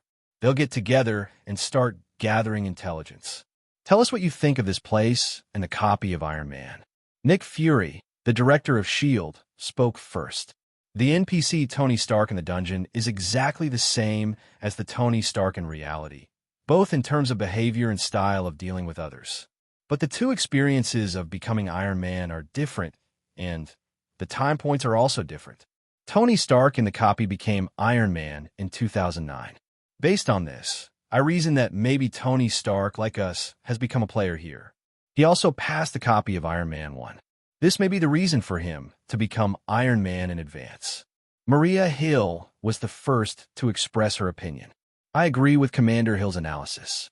Not long ago, Tony sued Obadiah Stane, the director of Stark Industries. I think the reason why this happened is because Tony became a player here and knew what kind of person Obadiah Stane was through the dungeon story. Later, he must have confirmed the authenticity of the copy story about the future interpretation before suing the other party. Coulson followed the analysis. At present, we don't know whose masterpiece this game is, but judging from the fact that the copy can show the future, the person behind the scenes must not be simple. The other party may be a person from the future. If it is a person from the future, it can explain some things. This is Sharon's analysis. I don't know if you have noticed, but the real-world time is displayed on the game panel. We spent nearly 3 months in a copy of Iron Man 1, but not even half an hour has passed in the real world. When we are in the game public area, the time flow rate in the real world is different. After my calculations, I came to a conclusion. That is a day in the real world, and a year will pass here in the public area of the game world. As for 1 day in the public area, 30 days can pass in the dungeon world. This is Natasha's analysis. Nick Fury was very satisfied with his subordinate's analysis. He nodded. Very good. Let's continue to collect intelligence. A few people were about to leave, but they found 3 young people walking together on the beach not far away. They looked at each other and then walked over in unison. The 3 young people were none other than Evans, Wanda, and Gwen. When the 3 saw 5 adults walking towards this side, they all stopped and looked at them. They look a bit familiar. Are they also players? Gwen asked Evans and Wanda. Probably. Evans said. Evans is still pretending. He obviously brought those people in, but he pretends that he doesn't know anything. Hey there. We are new here. Can you tell us about this place? Natasha showed a friendly smile and greeted the 3 of them. Black Widow, Coulson, director of S.H.I.E.L.D. I saw you in the copy of Iron Man. Did you run away from the copy? Gwen asked curiously. Everyone in S.H.I.E.L.D. saw that they knew about Black Widow, Coulson, and Director Fury, but they were not too surprised. After all, the copy in this game is too spoilery. We come from reality, and just like you, we are also players. Is there anything you want to tell us about this place? Asked Natasha. What do you want to know? Asked Gwen. For example, what is this place and who created it? We don't know who created this place, We just came here earlier than you and became players. Evans answered Natasha's question. The people from S.H.I.E.L.D. asked the three of them a lot of questions. Through communication, they had a general understanding of this place. Fury, Maria, and Coulson left. They planned to continue making copies and learn about future intelligence through the copies. Natasha and Sharon stayed with Evans and others and continued to obtain information from several people. Let's go to the Hawaiian Islands in the public area. Evans suggested. No one had any objection. Everyone teleported to the public area, the Hawaiian Islands, and found a cold drink shop to sit down and chat. After chatting for a quarter of an hour, Evans saw that the two of them were talking about himself and Wanda Gwen. After all kinds of temptations, I felt a little helpless, so I just made it clear. You are agents of S.H.I.E.L.D. I guess you must want to know more if you follow us. Just ask whatever you want. No need to test. Then I will ask directly, I want to know your identity in reality. Natasha didn't show any pretense. She just asked directly. Wanda and I are neighbors, and we are also from Sokovia, Eastern Europe. A few years ago, civil war broke out in Sokovia, and our relatives died in that civil strife. Since then, we have been dependent on each other. When we were 14 years old, we became players of the Marvel superheroes game.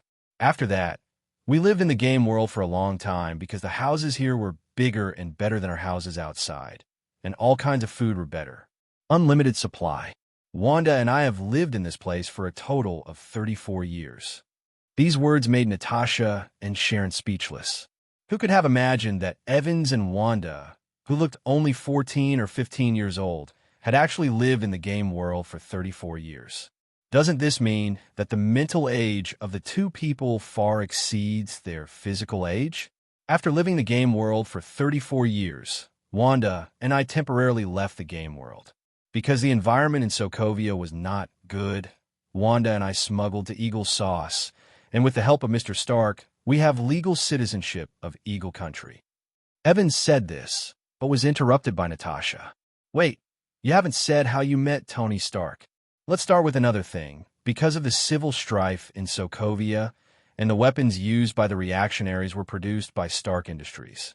The death of Wanda's relatives was due to the missile produced by Stark Industries falling on her home, killing her parents and brother. For a long time after that, Wanda regarded Tony Stark as her enemy and wanted to kill him to avenge her family.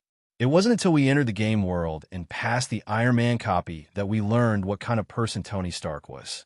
Wanda no longer regards Tony Stark as a murderer, but she wants to teach him a lesson. We went to Eagle Sauce, found Tony Stark first, and you can probably guess the rest of the story. Evans said, You can probably guess it. Natasha nodded. With our citizenship, Wanda and I went to New York and bought a house in Queens to call our home. After that, I suggested that Wanda go to school and finish her education, and Wanda became a student at Midtown High School. As for me, because I have been studying in the game world for more than 30 years and have acquired enough knowledge, I did not follow Wanda to school. Instead, I continued to stay in the game world and connected to the outside world through the internet to study and delve into some knowledge that interests me. Evans said, Where's Gwen? Natasha asked again. Gwen was Wanda's first friend at Midtown High School. Gwen's father is New York Police Department Commissioner George Stacy. Wanda told Gwen about that game. She wanted to invite Gwen to become a player of that game, so she told me about it. When I was playing a dungeon in the game, I happened to receive an invitation letter from a new player. I used that invitation letter on Gwen. In this way, Gwen also became a player. This is our story. Most of the story told by Evans is true and can withstand scrutiny. At most, it conceals matters related to spiritual practice. If S.H.I.E.L.D. knows this story, it will definitely investigate and verify in the future, and they can rest assured that Evans is not lying. In fact, even if Evans doesn't tell, S.H.I.E.L.D. will investigate. Rather than hiding it, it's better to be honest. These things are not necessarily kept secret anyway. This is why Evans took the initiative to tell this story. After listening to their stories, Sharon, who had been silent, asked, Are there only 3 copies in the game? No. In fact, at the beginning, there was only 1 copy of Iron Man 1 in the game, and the public area only had Malibu Beach. Until recently, the game was down for 3 days for maintenance, and the copies of Iron Man 2 and Captain Marvel 1, as well as the public area Hawaiian Islands, were updated. I think there will definitely be more copies and more public areas in the future. Wanda said, "Are we the only players in the game?" asked Natasha. "Well, except for you who just joined today, there are only me, Wanda, Gwen, Mr. Tony Stark, and Miss Virginia Potts." After getting the information they wanted, Natasha and Sharon said goodbye to Evans and his party, left the public area, the Hawaiian Islands, and returned to the public area, Malibu Beach. They did not find director Nick Fury here. "Just go and brush the copy."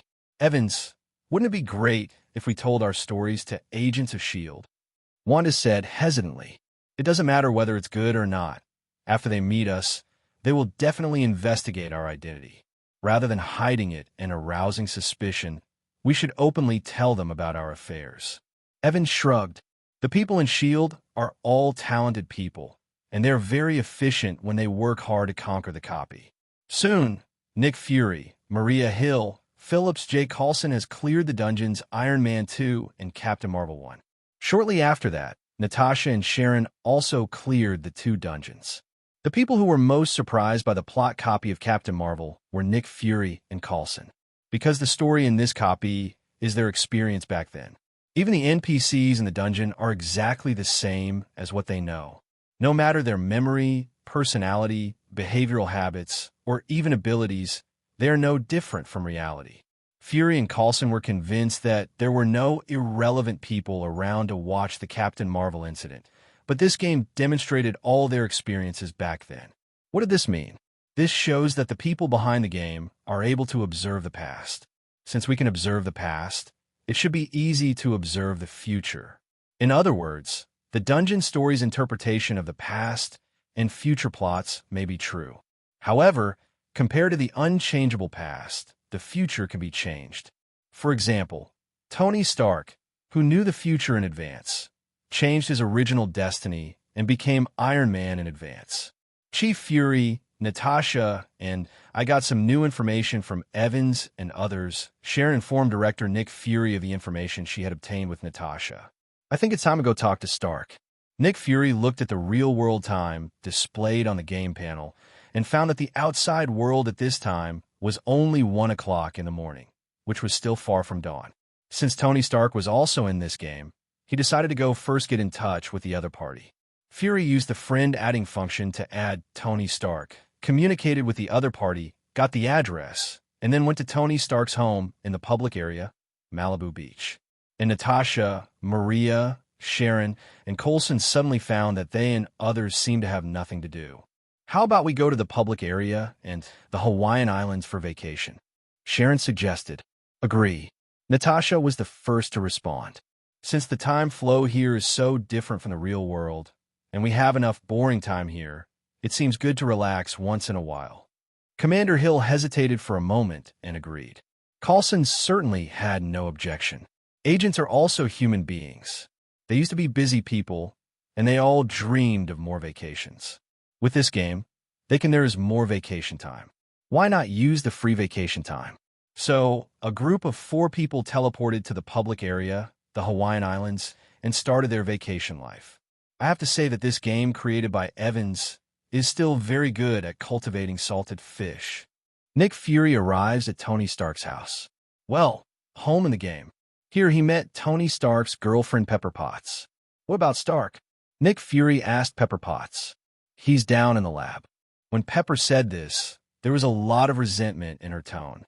This is a game world, and the timescale has been inflated, but her boyfriend Tony Stark is not willing to spend more time with her.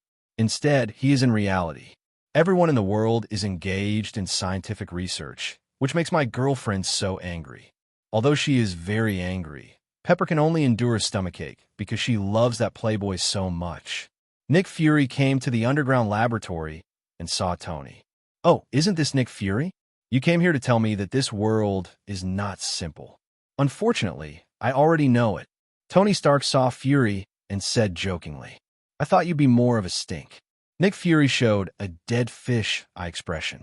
"Probably because I know what kind of person you are through a copy of the game." Tony Stark shrugged. "Then you should also know that people like me can't just take things easy like ordinary people. but need to prepare for a rainy day.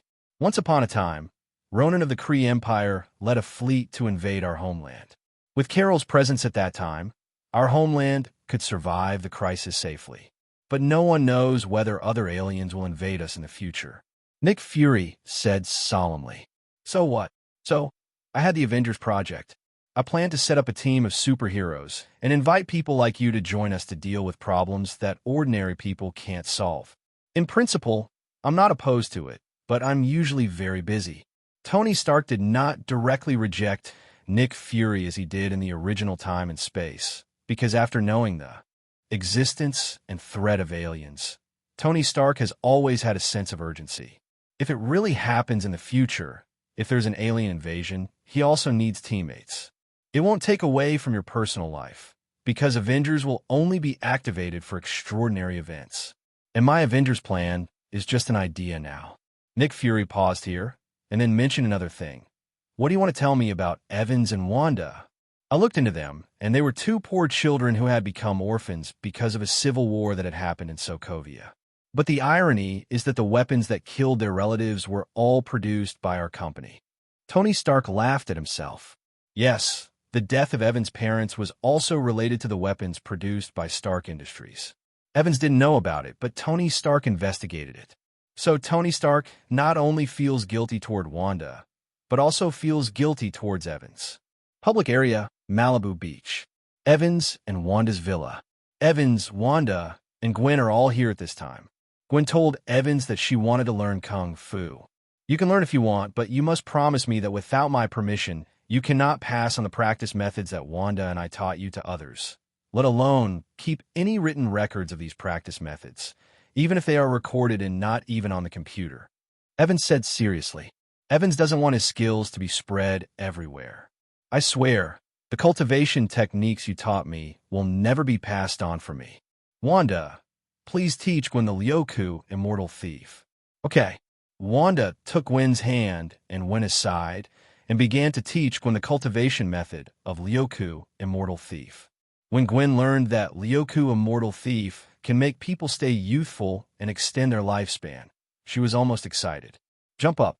As a girl, a beautiful girl, Gwen certainly hopes that her youth and beauty can last forever.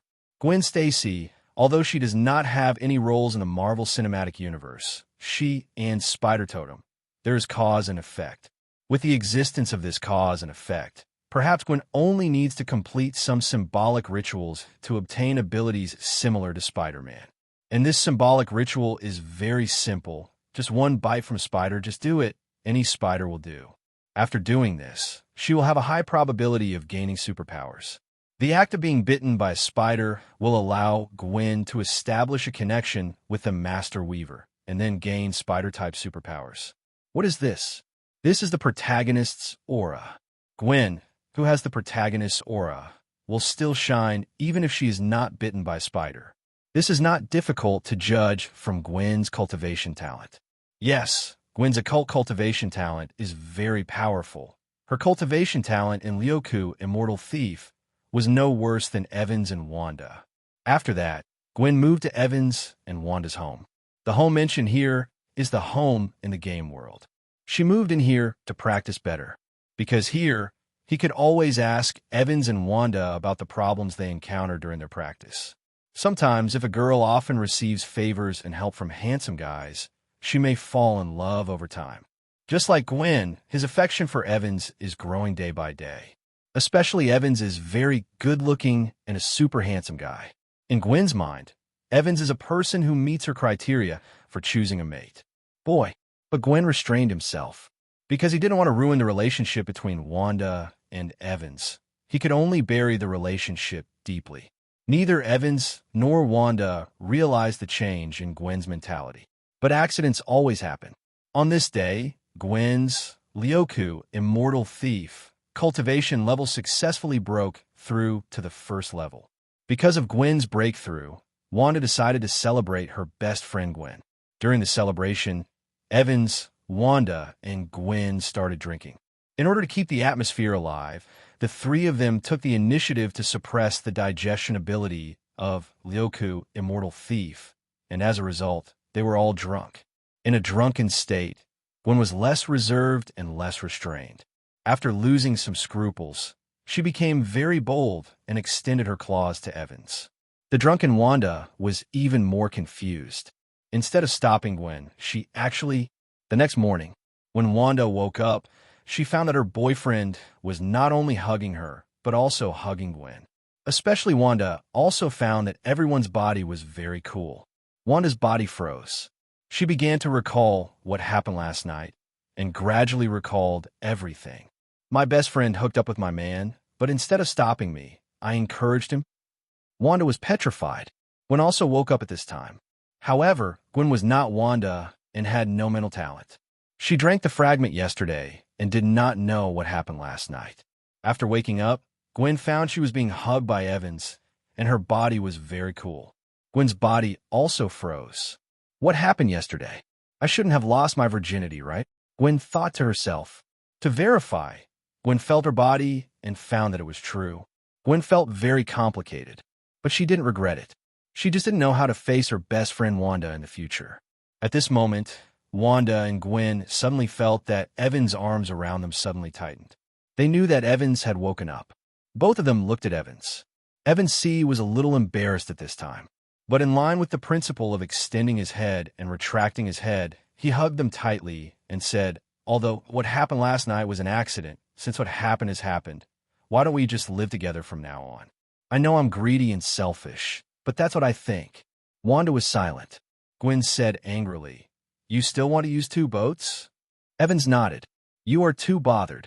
Gwen said, Then are you willing to be with me, who is a playboy? Asked Evans. I have no idea. Gwen was confused. Then I'll take it as your default. Evans looked at Wanda again, ready to say something, but was interrupted by Wanda. Don't speak, I don't want to talk. Then I'll take it as your default. In short, from this day on, the three of them confirmed their relationship and were really together.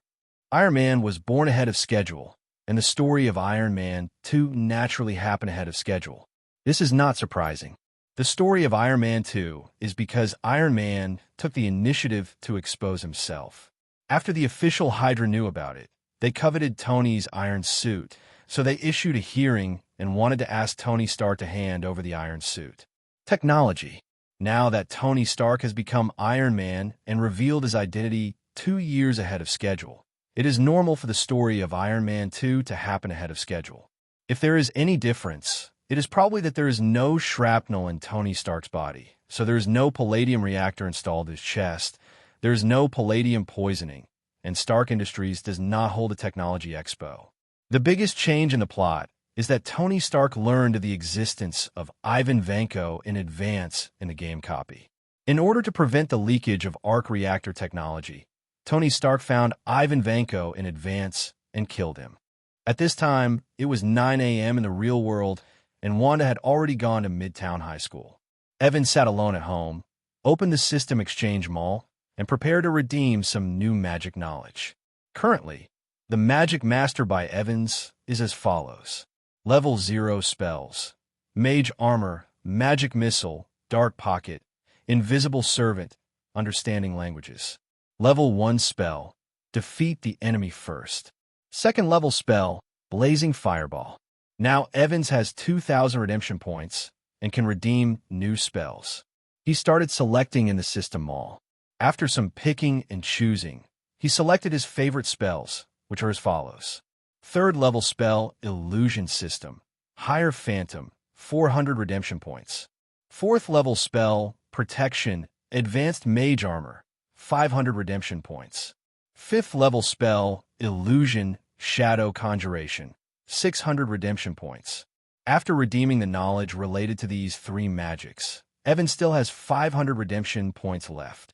The effects of the above three spells are as follows. Advanced Phantom. Create a phantom exactly like yourself.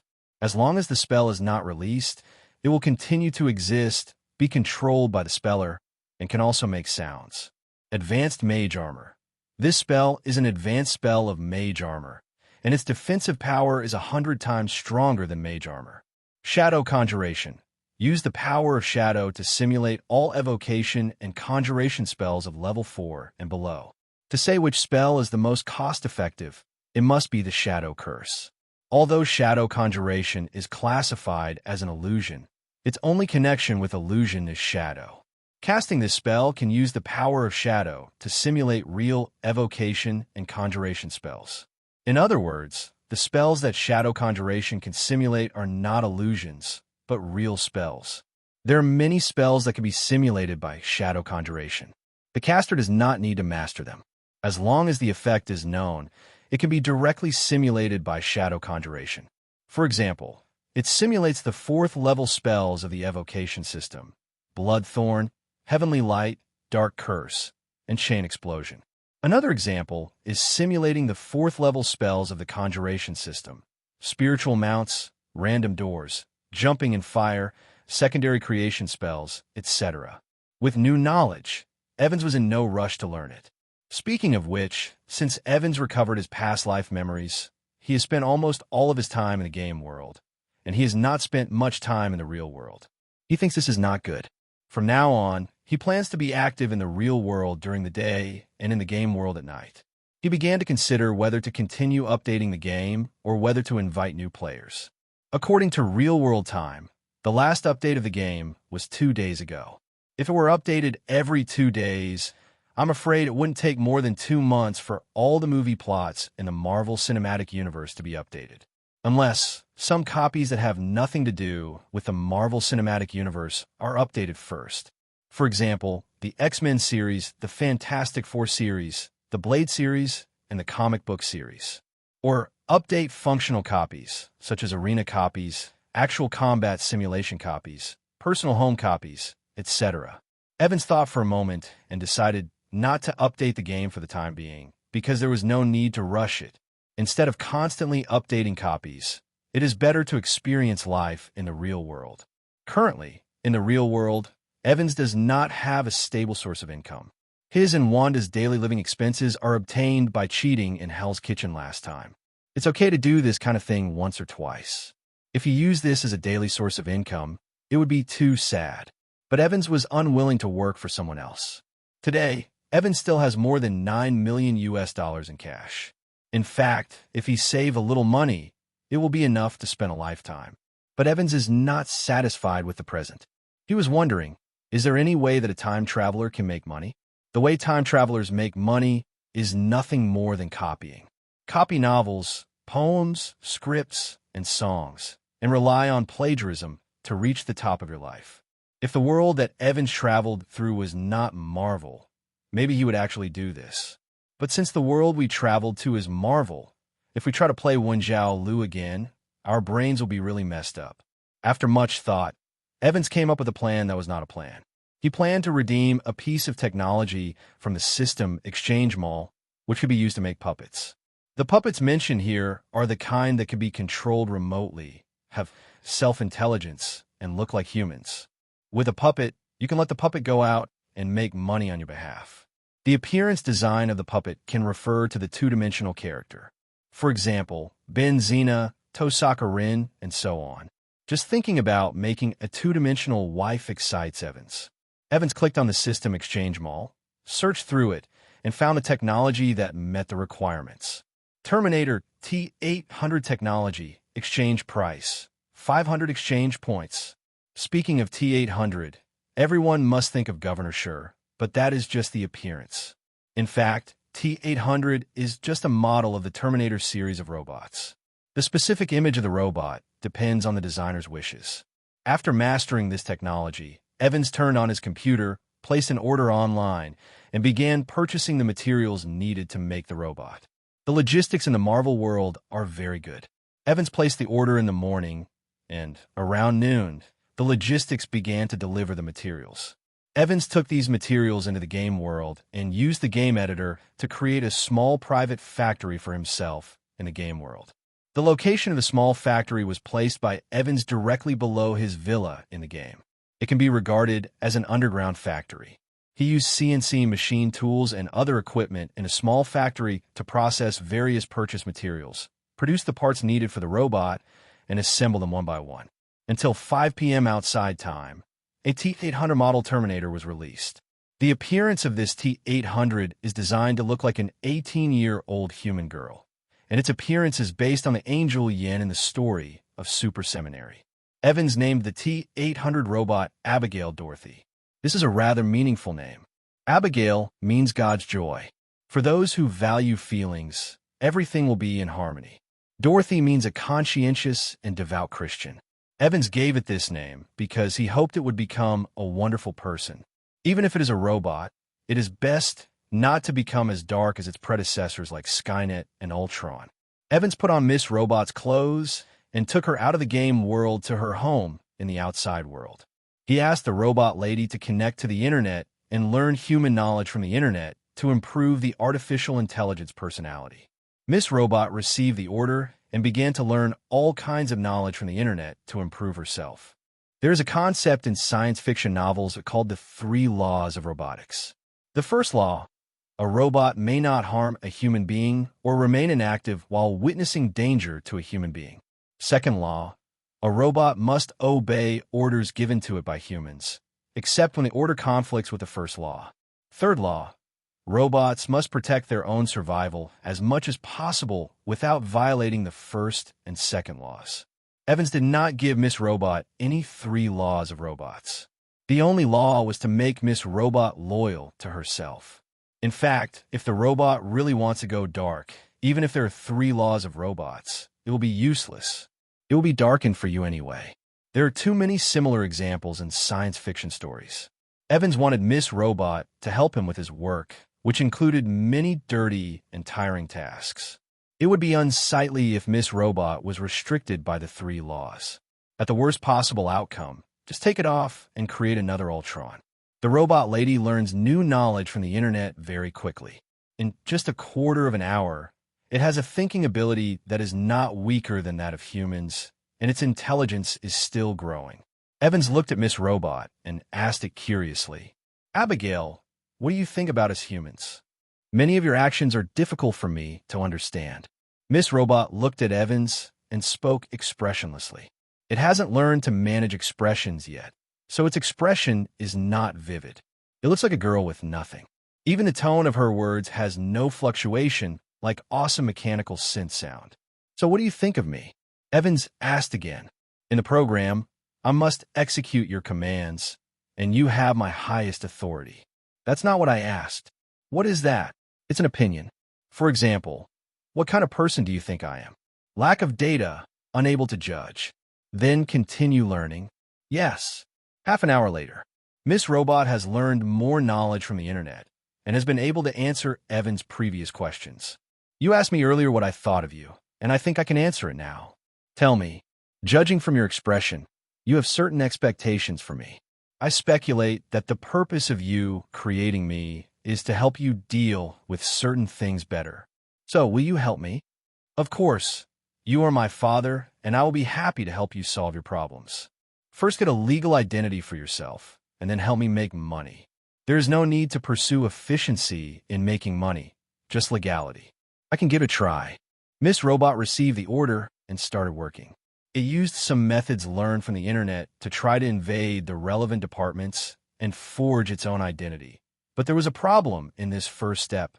The internet in this era is no longer with so many security holes. This is no longer the golden age for hackers. Even as an artificial intelligence, it is not easy for Miss Robot to invade population file data. In order to complete the task assigned by her father Evans, Miss Robot can only continue to learn from the internet. Until 6:30 in the afternoon, its network intrusion technology was further improved, and it finally successfully hacked into the relevant departments and forged a legal Xinjiang citizen identity for itself. With the identity, Miss Robot began to think about how to make money. Because Evans stipulates that the efficiency of making money is not required, only reasonableness and legality. So Miss Robot spends a long time thinking. At this time, Wanda came home from school. As soon as she entered the door, she found a beautiful girl at home, then asked Evans, "Who is this?" "She is Abigail Dorothy, the artificial robot I made." Evans introduced Wanda. Then Evans introduced Wanda to Miss Robot. Miss Robot greeted Wanda politely. "Hello, madam. I am Abigail Dorothy. Happy to serve you." At this moment, Miss Robot's tone of voice when speaking is no longer as rigid as it was at first, with emotional ups and downs. This shows that Miss Robot is still continuously learning human knowledge from the internet and improving its own intelligence. Wanda was surprised. She didn't expect that Evans actually built a robot without saying a word, and the robot looked very similar to a human. She was not surprised that Evans had robotic skills. She knew that Evans had hidden secrets from her, and she could still see this after living with him for so long. She didn't mind that the other party hid it from her. After all, no one had a secret. What really made Wanda curious about what Evans wanted to do with the robot? She also asked this question. I plan to let Abigail help us make money outside. After all, we can't just sit back and have nothing. This is Evans' reason. Don't we still have more than $9 million in cash here? We shouldn't need to make money. Evans was about to speak when Abigail looked at Evans immediately and said, Father, I have come up with a plan to make money. You can give me your $9 million to operate in the stock market. Because of my special characteristics, I can easily obtain the internal information of various companies, and I can make a profit without losing money. Evans, Wanda, the two looked at each other. Immediately, Evans said, Okay, we will leave our $9 million to you. Don't let us down. Please rest assured, Father, Abigail will never let him down. Miss Robot assured. Evans took his family's $9 million cash back to the real world from the villa in the game world. The $9 million cash was packed in several suitcases. Evans was very curious. How does Miss Robot plan to launder the money? Miss Robot's answer is, with your permission, I can use some illegal methods to launder the money into legal income and deposit it in the bank. Evans' mouth twitched. Wanda's expression was subtle. Wanda looked at Evans and said with her eyes, You, the artificial intelligence robot, have criminal tendencies. Evans was helpless, and he said to Miss Robot, Don't bother me so much. We can ask Tony Stark for help. We just need to explain to him the origin of the money, give the money to him, and ask him to transfer $9 million to our online banking so that the money can be laundered into legal income. What is your relationship with Mr. Tony Stark? Miss Robot asked. You don't have to worry about this. Once I launder the money, you can use my account to operate in the stock market. Okay, Miss Robot took the order. After that, Evans called Tony Stark. At this time, Tony Stark was developing his next-generation steel suit in a laboratory in the game world and had no time to answer the phone. Evans' phone. Evans called Pepper again. This time someone answered. Evans, what's the matter? The voice of little Pepper came from the other end of the phone. Miss Potts, this is it. I have about $9 million in cash here, but since the origin of this money is difficult to explain, I would like to ask you and Mr. Stark for a favor. Evans said, Let me first ask, where did you get this money? Pepper on the other end of the phone had a very subtle expression. She had heard Tony Stark talk to her about Evans and Wanda and knew that Tony felt guilty about these two people. Despite being busy, Pepper she was willing to help. But she needed to know where the money from Evans and Wanda came from. Could they have committed any crime? You know, Wanda and I have some special abilities like the magic we use in the game world. We rely on this ability to be superheroes in Hell's Kitchen and deal with gangsters. I understand, it's just the black man eating the black man. Little Pepper's expression became more subtle. Roughly the same. Okay, I can make the decision on this matter. I will find a name to transfer $9 million to you later. You could just enter the game later and give me the cash. Thank you for your help, Miss Pepper. After chatting for a few more words, Evans hung up the phone. A few minutes later, Evans' mobile phone received a text message prompt for bank transfer. Stark Industries transferred money to his bank account in the name of purchasing patents. $9 million. The term purchasing patents is just a name used to launder money. As for whether Stark Industries actually purchased anything from Evans, it doesn't matter. Evans said to Miss Robot, Okay, you can now operate using my account. Okay, Father. Miss Robot sat aside and began to use Evans' account to operate on the online stock market. Evans and Wanda took the boxes of cash and entered the game world, where Tony Stark was in the game world. In front of the villa, she rang the doorbell. Pepper had just logged into the game, and she opened the door for the two of them. Miss Pepper, this is the cash agreed upon before, a total of $9.27 million, and the extra is a thank you fee for your help. Evans said, "There is no need for a thank you fee. The $9 million I transferred to you is in the name of patent fees. These money are included in the tax bureau, which means you need to pay taxes, which is not cheap." Little Pepper said, "I know this." Of course, Evans knows the personal income tax rate of Ingjian. If the income is over $1 million, the tax rate can be as high as 10%. That means that the $9 million in Evans' account needs to be paid with 1/10. Otherwise, people would come to check the water meter. In short, after a lot of trouble, Evans and Pepper were able to settle their property. Saying goodbye to Pepper, Evans and Wanda left together. On the way back, Wanda spoke. "Is your robot reliable?" "It should be reliable. The technology one used to make it is relatively advanced, and it probably won't turn black. By the way, do you want a robot? I still have a lot of materials there, and can help you make a robot. You can put the robot in the game world on weekdays and call it out for use when needed." Evans said, "Can any image be used?" Wanda became interested. Let me think." Wanda thought for a moment, and then said, "What do you think about using my image to make a robot, so that I can use the robot as a stand-in? It's okay to be a stand-in, but you have to adjust your stand-in robot yourself, so that she can play you perfectly." While the two were talking, they returned home. Evans took Wanda to the underground laboratory, where he made a robot stand-in for Wanda. 10 hours later, a robot that looked exactly like Wanda was born. Wanda brought a set of his own clothes and put them on as a stand-in for the robot. In order to make the robot useful, Evans and Wanda did not continue to stay in the game world, but took the robot out of the game world and returned to the villa in the outside world. Allows Wanda robot to connect to the outside world, learn various knowledge, and improve its own artificial intelligence. At 10 o'clock in the evening, Gwen logged into the game again. But today, she did not see Wanda and Evans in the game world. Clicking on a friend's list, I found that the two of them were not online.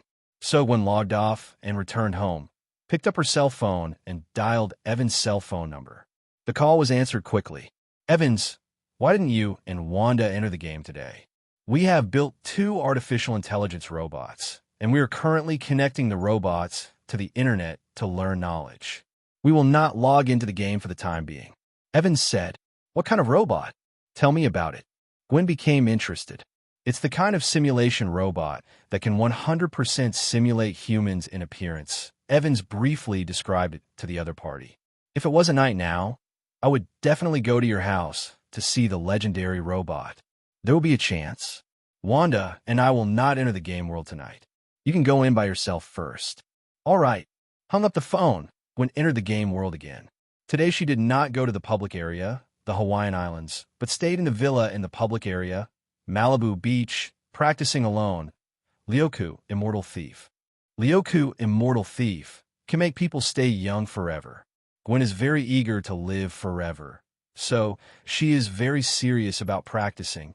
That night, the robot Abigail Dorothy and the stand-in robot Wanda completely perfected their personalities through the internet that connected the human world. Their intelligence has surpassed that of humans. Although they have no creative ability, their thinking speed and IQ far exceed that of humans. Fortunately, they did not turn black, but were very obedient. Interestingly, they call Evans their father and Wanda their mother. The sense of déjà vu with a baby. When Abigail learned through the internet, she also separated part of her thought process and used Evans' money to operate in the stock market. As a super artificial intelligence robot, Abigail can easily hack into the internal networks of major listed companies and obtain a lot of inside information. Based on this, Abigail can operate in the stock market, and the probability of losing money is almost zero. Evans felt this was inappropriate. If you make money based on the stocks you buy, you are not a stock god, but cheating. Sooner or later, someone with a good heart will see the problem. After being reminded by Evans, Abigail gradually learned to be smarter. When buying and selling stocks, she no longer made 100% profit, but lost and lost. Of course, she made more money than she lost. In this way, Evans and Wanda have a continuous and stable source of income. Even if they spend money lavishly in the future, they don't have to worry about sitting on nothing. Wanda's adjustment process of the stand-in robot went smoothly.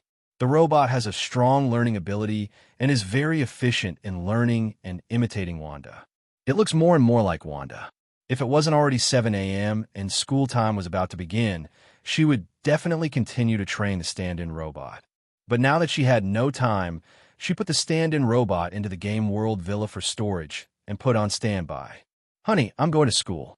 Wanda kissed Evans on the face, then hurriedly left with her satchel, got on the waiting school bus, and went to school. At 9 a.m., Evans came to New York Presbyterian Hospital. He came to the hospital. It's not that he's sick, but there's a neurosurgeon in this hospital, and that doctor's name is Stephen Strange. At this point in time, Stephen Strange is not particularly famous. After all, it is only 2007. The story of Doctor Strange will not happen until 2017. 10 years ago now, Stephen Strange was just a new surgeon, not the famous surgeon who will be famous in the future. Evans is here. The purpose is to mark Stephen Strange. At this moment, Stephen Strange is not operating. He is chatting with a surgical nurse named Christine Palmer and watching the intimacy between the two. It is not difficult to guess that they are a couple. Evans quietly turned into a fly, flew over to contact Stephen Strange, and successfully marked him. After doing this, he flew to the bathroom not far away, in which he restored his original shape. At 10 o'clock that night, in the game world, public area Malibu Beach, a certain villa, Stephen Strange was summoned and appeared on the bed in the bedroom of this villa. Strange looked at it blankly, looking at this strange bedroom. He didn't understand why he suddenly appeared in this place. Before, he had just fallen asleep with his girlfriend, Kristen Palmer, in his arms. Could it be that he was having a lucid dream? Strange jumped out of bed. I sat up and found the game panel in my sight. Game interface? Strange murmured to himself. I can't really be dreaming. A quarter of an hour later, Strange finally understood the situation and knew that he was not dreaming, but had really come to the game world. Such a real game could not have been created by aliens. Anyway, Strange Chi doesn't believe that today's human civilization has such advanced virtual reality technology. Did my consciousness enter here? Or did my body also enter? I don't know. He doesn't know anything. Since it is a game world, there must be other players. As long as you can find other players, you can figure out the situation. Strange regained his composure and tried to walk out of the villa. However, the game system prompted him that he must complete the first copy in the copy list before he could go to the public area outside the villa. Strange clicked on the game panel on the dungeon page. I saw 3 dungeons, namely Iron Man 1, Iron Man 2, and Captain Marvel 1. Iron Man? Is it a Tony Stark story? Who is Captain Marvel?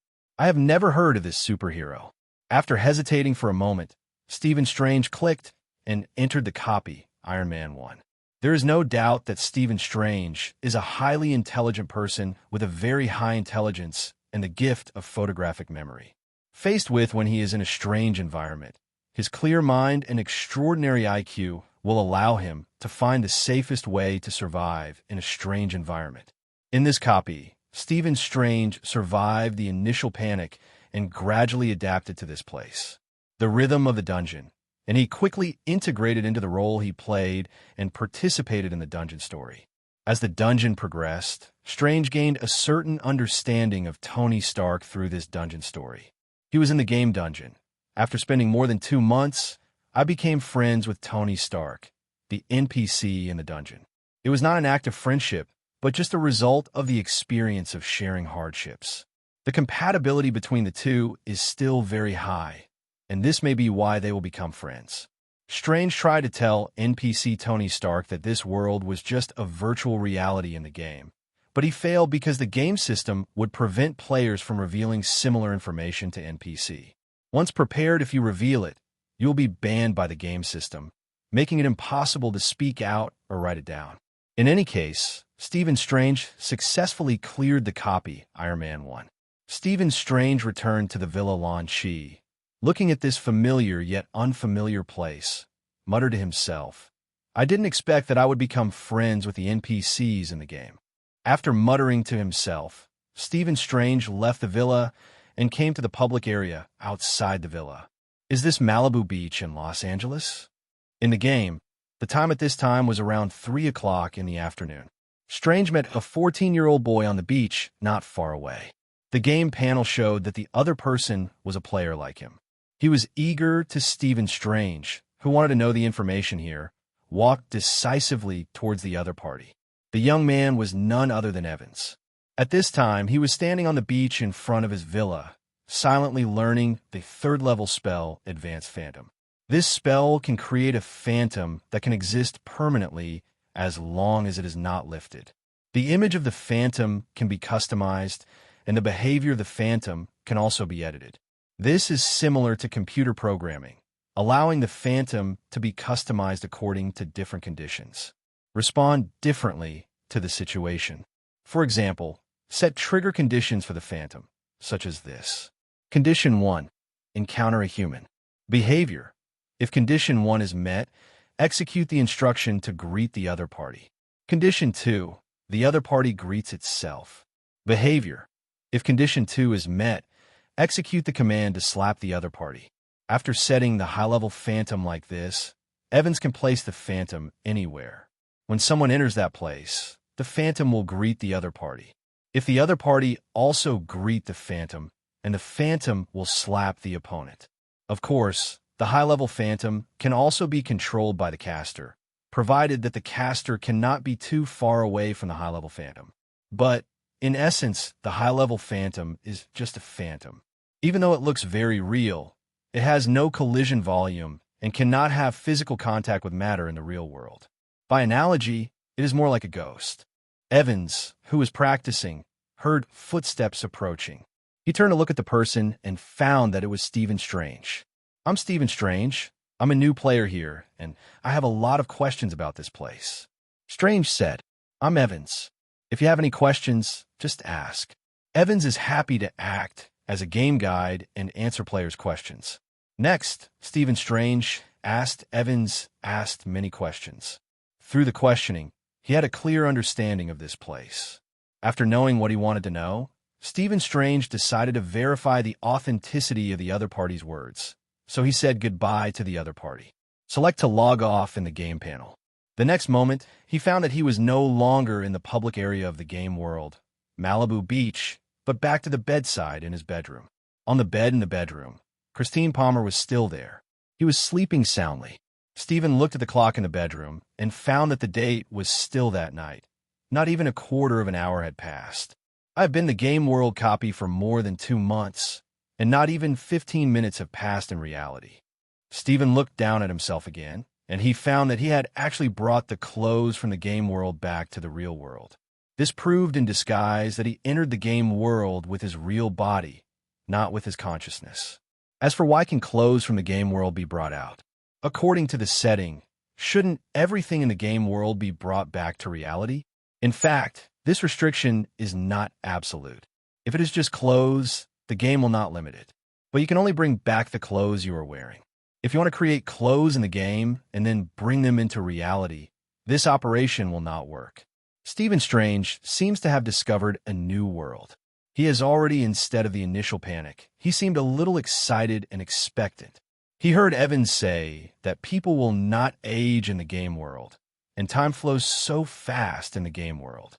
On a day in the outside world, players in the game world lives for 1 year, and the time flow of the copy will be faster. What is this? This is life extension in disguise. Stephen Strange looked at his sleeping girlfriend Christine Palmer. Thinking about what to do, only then can he drag his girlfriend into the Marvel Superheroes game. Evans told him that when players clear a copy, they have a chance to receive clearance rewards, including an invitation letter for new players. Stephen Strange has made a decision. He wanted to continue to enter the game and refresh the copy, trying to get an invitation letter for new players so that he could bring his girlfriend into the game. He silently said, "Log into the game," in his heart. The next second, Stephen Strange's body disappeared at the same place. He entered the game world. In the game world time, in the next few months, Stephen Strange has been soaking in the game world, constantly brushing copies, and successively cleared Iron Man 2 and Captain Marvel 1. The story of Captain Marvel 1 surprised Stephen Strange. Is this story true or false? Have aliens invaded the Earth? He doesn't quite believe it. But the game copy does seem to represent what happened in reality, such as Iron Man. Evans told him that Tony Stark also became a gamer. The real Iron Man did not experience it is only because Tony Stark is also a game player and knows the future in advance through a copy of the game that the details of the Iron Man story in reality are different. In other words, there are really external differences. Starman. But Stephen Strange didn't think too much about this matter. Anyway, if the sky falls, there will be a tall man to hold it up. He is just an ordinary person, and it is not his turn to worry about that kind of thing. Instead of worrying about those things, it is better to continue to grind the dungeon. As a player, you can change the plot of the dungeon, which allows players to have a different experience every time in the same dungeon, and there will never be a lack of freshness. After spending several months, Evans completed the practice of the 3-level spell, Advanced Phantom, the 4-level spell, Advanced Mage Armor, and the 5-level spell, Shadow Conjuration. With these skills, Evans' theoretical combat power value becomes higher. But in other aspects, he still lacks many things, such as practical experience. Therefore, Evans is preparing to give the Marvel Superheroes game a non-stop update, adding a new instance called Combat Training Ground. According to Evans' vision, players can freely choose the enemies they want to fight in the actual combat training ground and conduct actual combat simulations. As for what selectable NPC enemies will be added, this degree of freedom can be set higher. As long as the player can name someone, the copy can be simulated 100%. Using the game editor, Evans quickly created the actual training ground. At the same time, the whole server announced. The non-stop game update has been completed, and a new copy has been added, the actual combat training ground. Wanda, Tony, Pepper, Gwen, Natasha, Fury, Hill, Coulson, Sharon, and Strange all received this game announcement. By the name of the new copy, it is not difficult to guess the theme of the copy. For people like Pepper Potts, Gwen, Strange, and Wanda, this copy is not very attractive, but for Tony and those from S.H.I.E.L.D., it is very meaningful. Players will not truly die in the game world, and with this copy, they can conduct high-intensity actual combat exercises again and again to increase combat experience. This copy can be entered by a single person or in a team. Fury, Natasha, Hill, Coulson, and Sharon entered the actual training ground as a team to try this dungeon function. As soon as a few people came here, the game panel showed them the rules here. Evans also entered the actual training ground copy, and he came in alone. After arriving here, he asked the copy to simulate the Supreme Mage Ancient One and engage in a one-on-one life and death battle with the opponent. The NPC Ancient One forced Evans into the mirror space as soon as he came up. The material form and gravity direction of the mirror space are controlled by NPC GUI. The ground within the environment began to curl, crushing towards Evans. Evans used the Shadow spell to simulate the Conjuration spell and Advanced Invisibility to hide himself. At the same time, he cast Advanced Phantom, leaving a phantom with the same appearance and clothing as himself to confuse the NPC Ancient E. Evans himself came invisible behind NPC Ancient One and was about to cast a spell to attack the opponent. But NPC Ancient One suddenly turned around, condensed the sacred sword of Emperor Waishan in his hand, and slashed at Evans. It's normal for her to be able to see through Evans' invisibility. After all, she is an ancient mage. It would be abnormal if she couldn't see through this meter. Evans lacked combat experience, and he was too close to NPC GUI. Faced with such an attack, it was too late to dodge, so he could only activate the Advanced Mage Armor in a hurry for defense. But Emperor Waishan's sacred sword was not so easy to defend, and the shield was broken in an instant. Evans was split in half by GUI. After death, Evans was resurrected in the common area villa. Facing GUI, who is not fully unleashed his strength and is not very serious. Logically speaking, I shouldn't be defeated so ugly. Is it really because of my lack of combat experience? Evans concluded that something went wrong and concluded that he was severely lacking in combat experience. In order to make up for his lack of combat experience, Evans once again entered the actual combat training ground and conducted a simulated battle with the NPC Supreme Mage Ancient One.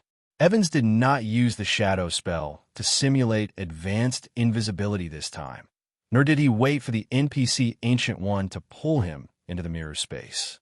He released the Blazing Fireball first. A large fireball with a diameter of 3 meters appeared. The fireball rolled on the ground and approached NPC Gu E with a crushing force. NPC Gu E took his time and used only the magic Seraphim shield to defend and crush the blazing fireball. Then, NPC Ancient One released Sidorak's Scarlet Chain. The chains were like red tentacles attacking Evans. Evans hurriedly used Six-Style Shave, disappeared from the place in an instant, and appeared 10 meters away, avoiding the Scarlet Chain, and then used the Shadow spell to simulate the evocation spell, Bloodthorn. Under the guidance of Evans, thorns with spikes grew on the ground. The thorns turned into vines and began to attack the NPC Ancient One. NPC Gu raised his hand and slapped the ground hard. The reality around me seemed to be shattered by this slap. Let everything, including Evans, be pulled into the mirror space as the space is broken. The mirror space is the home field of NPC Gu E. If you fight NPC Gu E here, you'll become passive. For example, the bloody thorns that attacked the NPC Ancient One were crushed by the surrounding earth that began to reverse. Then, the NPC Ancient One released the form of magic, arcane, and hundreds of Ancient Ones appeared in an instant. Every Ancient One is an entity and can release magic. The Ancient Ones launched an attack on Evans. Facing a large group of Ancient Ones, Evans was under great pressure. He could only use Six-Styles and paper painting to dodge the opponent's overwhelming magical attacks and narrowly escape death. But he still lacks combat experience. If this was the real world, then of course he would have no problem hiding on the ground. But this is not reality, but a mirror space. At some point, the ground beneath Evans' feet changed, causing Evans to trip.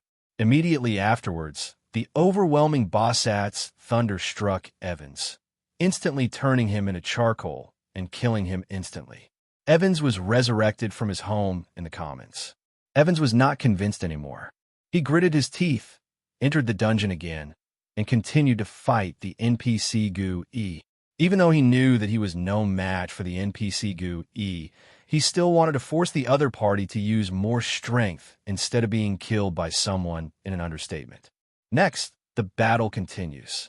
This time, Evans used the enemy's plan to predict the opponent's next move, but it was useless. Ancient One's magic was always one after another, and the magic and magic could form an exquisite cooperation, and each step made the camp better, pushing Evans into the abyss. Compared with his opponent, Evans is still too young. As Evans challenged him again and again, his combat experience increased rapidly, and he also developed many practical tactics. Although he still couldn't defeat the Ancient One, his actual combat ability was greatly improved. In the public area villa, Wanda and Gwen couldn't bear to watch Evans enter the dungeon again and again and come back dead again and again. When Evans came back from death again, Gwen finally couldn't help it. She asked Evans, "What kind of enemy did you simulate for yourself in the actual combat training ground? Why did you die so many times?" Evans said, "It's the Ancient One. She is the most powerful mage on Earth and a guardian. She is very powerful. Are there other mages on Earth? I like to go to the dungeon to find out." Wanda became interested. She entered the actual training ground through the game panel and said the name of Ancient One in it. The training ground automatically simulated the NPC Ancient E. Then Wanda also died. Today, Wanda is still alive, not the Scarlet Witch. Her fighting ability is not as good as Evans's. Even Evans can't defeat the Ancient One, and Wanda certainly can't do it either. Wanda, who died, looks like she has lingering fears. "What's Guyi's strength like?" Gwen asked Wanda. "Indescribably powerful." Wanda said fearfully, "I'm going to see it too." Gwen also entered the training ground and chose NPC Gu E as her opponent. And she was killed instantly. Okay, so awesome. Gwen came back from the dead with a frightened look on her face. No wonder she could make Evans die again and again. That Ancient One was so strong that he could kill her with just one move. Wanda, you have the same abilities as me, but you have the same problem as me. That is, you lack combat experience. I suggest you enter more dungeons to simulate actual combat. Your opponent does not have to choose GUI. You can also choose others. Good. Wanda also realized that she lacked combat experience and decided to adopt Evans' suggestion.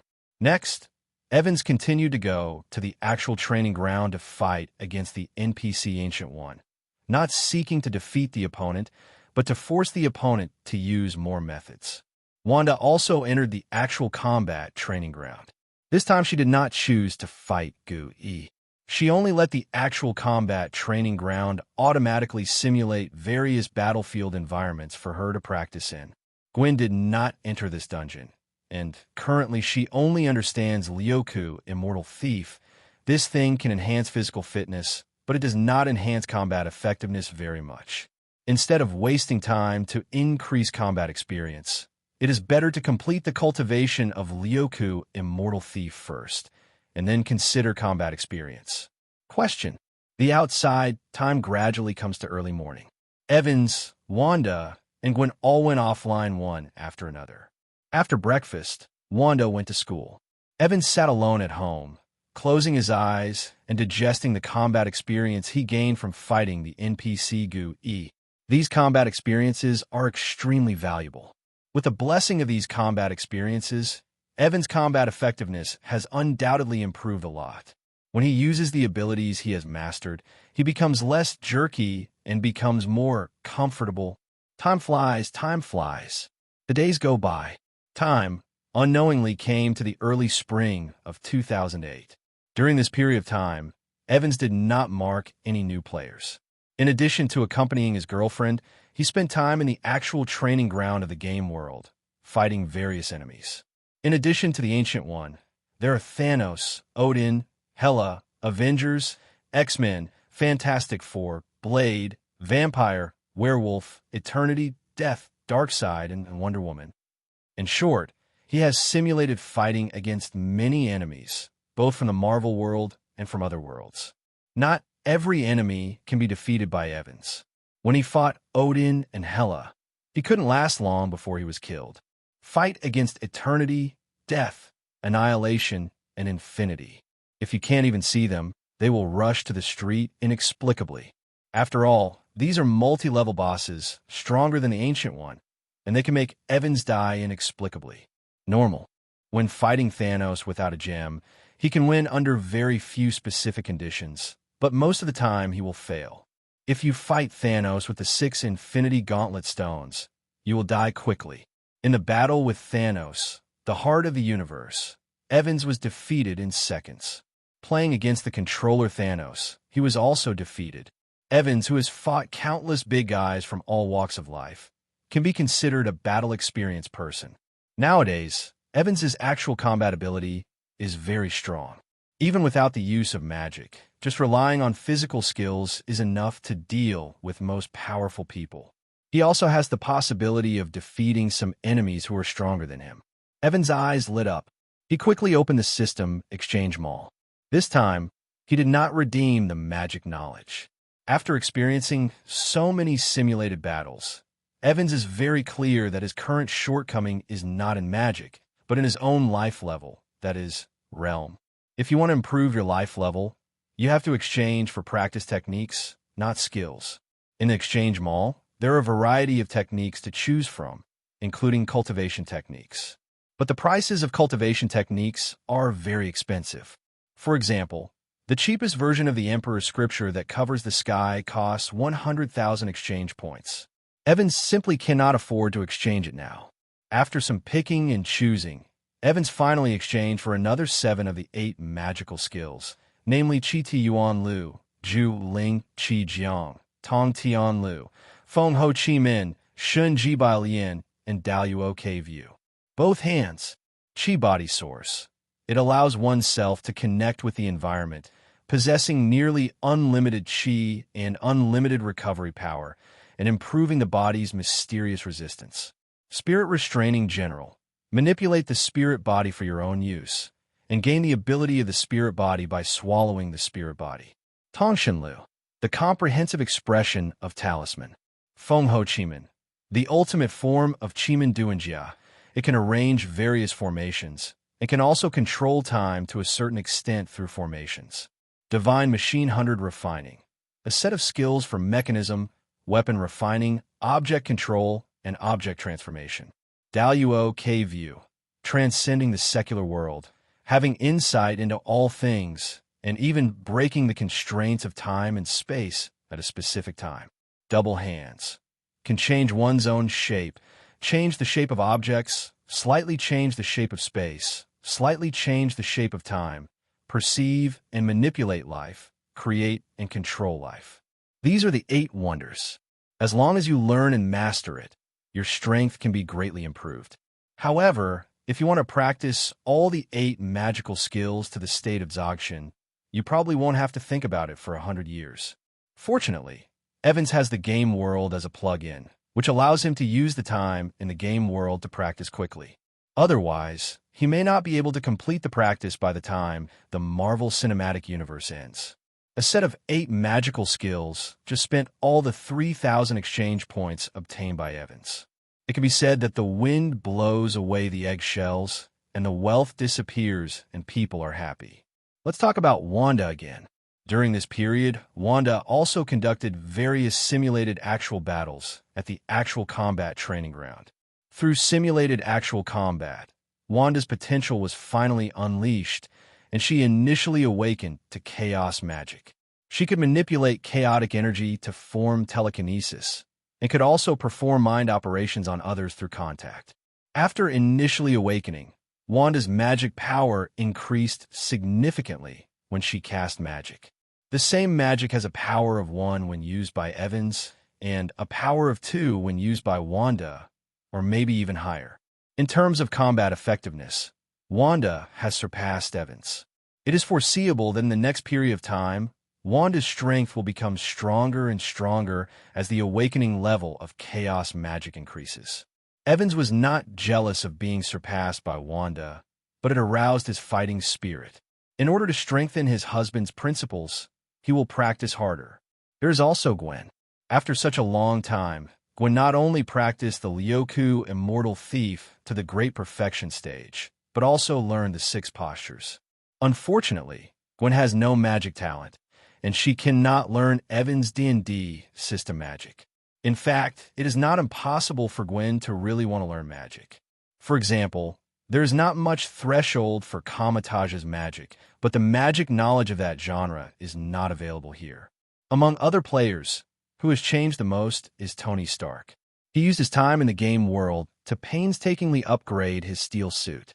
Now, he has upgraded his steel suit to the original Ultron. The combat effectiveness has been further improved to that level during the era. On the other hand, the 5 shield players did not gain particularly much.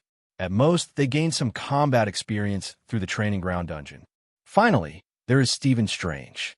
Under Evans' secret operation, he successfully obtained the new player invitation letter from the dungeon and made his girlfriend Christine Palmer also a player. Now it's vacation time. This morning, Wanda went out alone, saying that she was going to purchase some things that could be used as casting materials. Not long after Wanda went out, Gwen called Evans and said she wanted to go on a date with Evans. It's said to be a date, but actually it's just going out for a walk together. Speaking of which, not counting real-world time, Gwen and Evans have been living together in the game world for decades. When they were together, they no longer looked like a couple in love, but more like an old married couple, even though they both looked only 15 years old. After the two met, they held hands and walked across the road. Because Evans was not short of money, he bought a lot of good things for Gwen while shopping. Gwen also knew that Evans was not short of money. She also knew that the robot named Abigail Dorothy in Evans' home had made billions for Evans and Wanda from the stock market during this period. It's a beautiful knife, so she didn't save money for Evans. If she liked something, she would just ask Evans to pay with his card. Evans, I want to expand the small factory under our villa in the game world and create a private laboratory dedicated to me.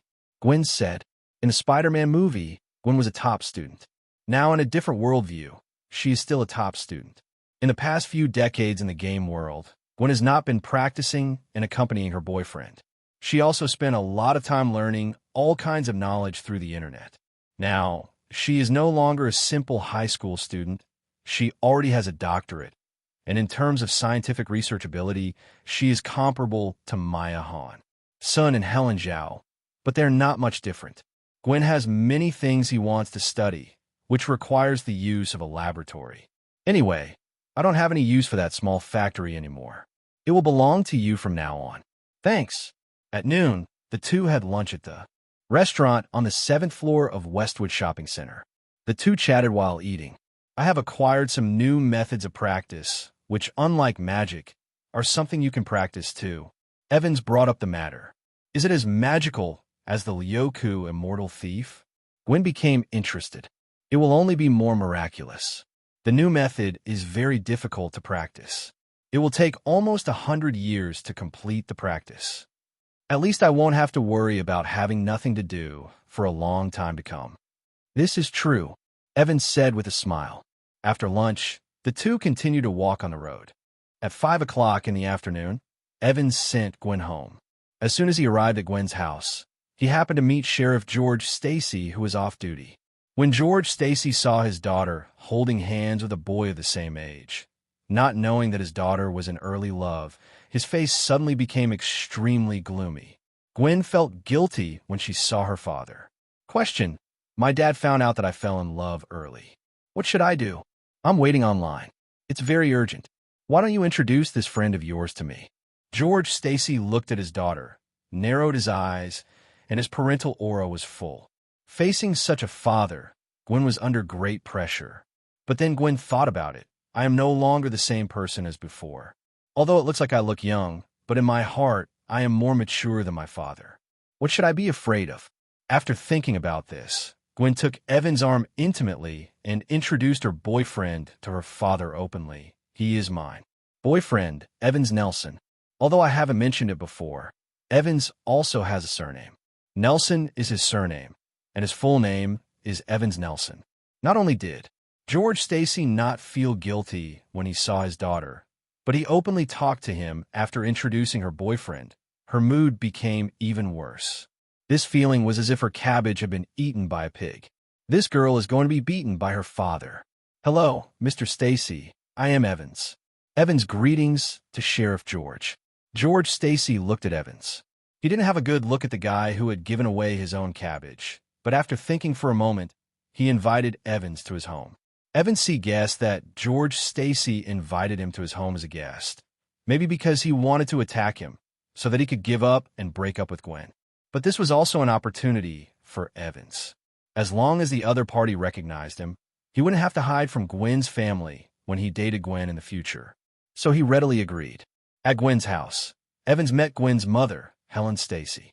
Full of majesty compared with George, Helen seems much kinder. Even if Helen knew that her daughter was in a relationship with someone else, she didn't have much opinion about it. In Helen's view, her daughter is also 15 years old this year. What's wrong with having a boyfriend? I think back then, when Helen was in high school, she had 3 boyfriends. The culture of this country is very open, and there is no such thing as chastity here. Most people's private lives are very chaotic before marriage. After marriage, only then would he restrain himself. Helen Stacy prepared dinner. During the meal, George Stacy launched a verbal offensive against Evans Nelson, trying to make Evans quit and break up with his daughter. If Evans were really an ordinary 15-year-old boy, he would definitely not be able to withstand George Stacy, but people could become fine after living for a long time. Evans is not really only 15 years old. Let's not mention his time travel. His current life, just the years he has lived in the game world, far exceeds that of George Stacy. Evans defused the opponent's offensive in an understatement and showed his own excellence, using polite and humorous eloquence to show their talents to the other party. George Stacy, who had not gained any advantage in the verbal confrontation, decided to change his mind and asked Evans about his views on some social issues, hoping to take the opportunity to make the other party look embarrassed. George did not believe that someone who was not yet an adult, a little kid, he would have some opinions on some social issues. Evans talked about his views on certain issues. These views were very mature, and there were not many faults. Gradually, George Stacy discovered that this kid, Evans, is too impeccable, and he's also a top academic. He is not a nerd at the same time, and he is so good-looking. He is jealous when he sees such a person. No wonder he can take over his own cabbage. When C and George were talking, Helen and Gwen both looked at it with smiles. Helen looked at Evans just like a mother-in-law looks at her son-in-law. The more she looked at him, the more satisfied she became. Gwen became more and more satisfied when she saw that the man could easily resolve his father's offensive. They were getting happier and happier. The only one who was unhappy was George Stacy. The atmosphere gradually became less tense. After dinner, Evans said goodbye and left. After Evans left, Gwen was interrogated by her parents. "Did you have sex with Evans?"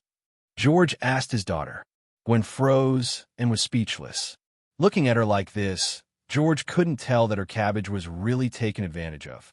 George Stacy was very unhappy, so he scolded her. "My own daughter." Gwen was scolded and didn't reply. Anyway, no matter what her father said, she always looked like, "I won't listen. I'm just a bastard chanting scriptures." George Stacy was even more angry.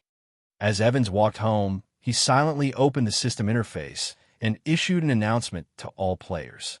The Marvel Superheroes game will be undergoing upgrade and maintenance, and players will not be able to log into the game during this period. This upgrade and maintenance will last for 3 days. The updates in this version are as follows. 1. Open new dungeons. Thor 1, Captain America 1, Avengers 1. 2. Added game points function. Players will receive game points every time they clear a copy. Points can be regarded as the currency of the game world and can be used for consumption in the game world or exchange for goods in the game mall. 3. Open the game mall. Various knowledge skills can be exchanged in the mall, such as languages of various countries, proficiency in various musical instruments, workplace skills, etc.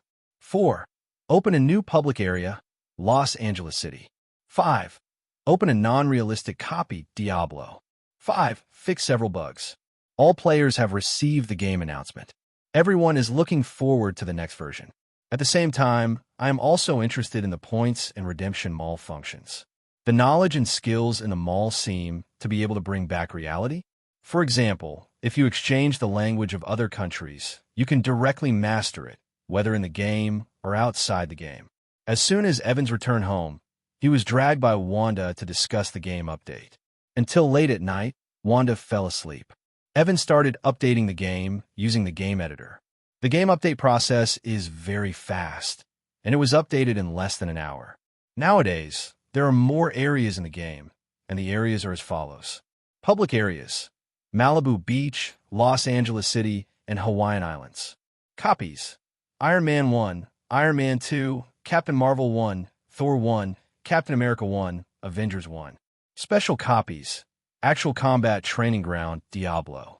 Among all the serious dungeons, there's an unorthodox Diablo dungeon mixed in, which is somewhat strange. In fact, there is nothing special about this dungeon. It is just a purely entertainment dungeon. This dungeon will not play many roles in the following chapters. Although the game has been updated, the maintenance time was 3 days as stated.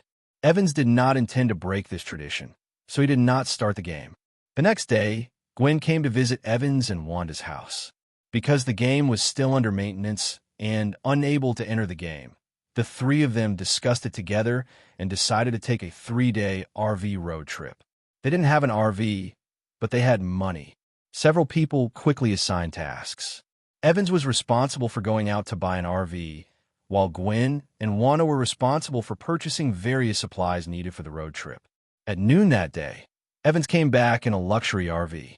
Wanda and Gwen also bought all the things they should buy and organized all the things they should bring.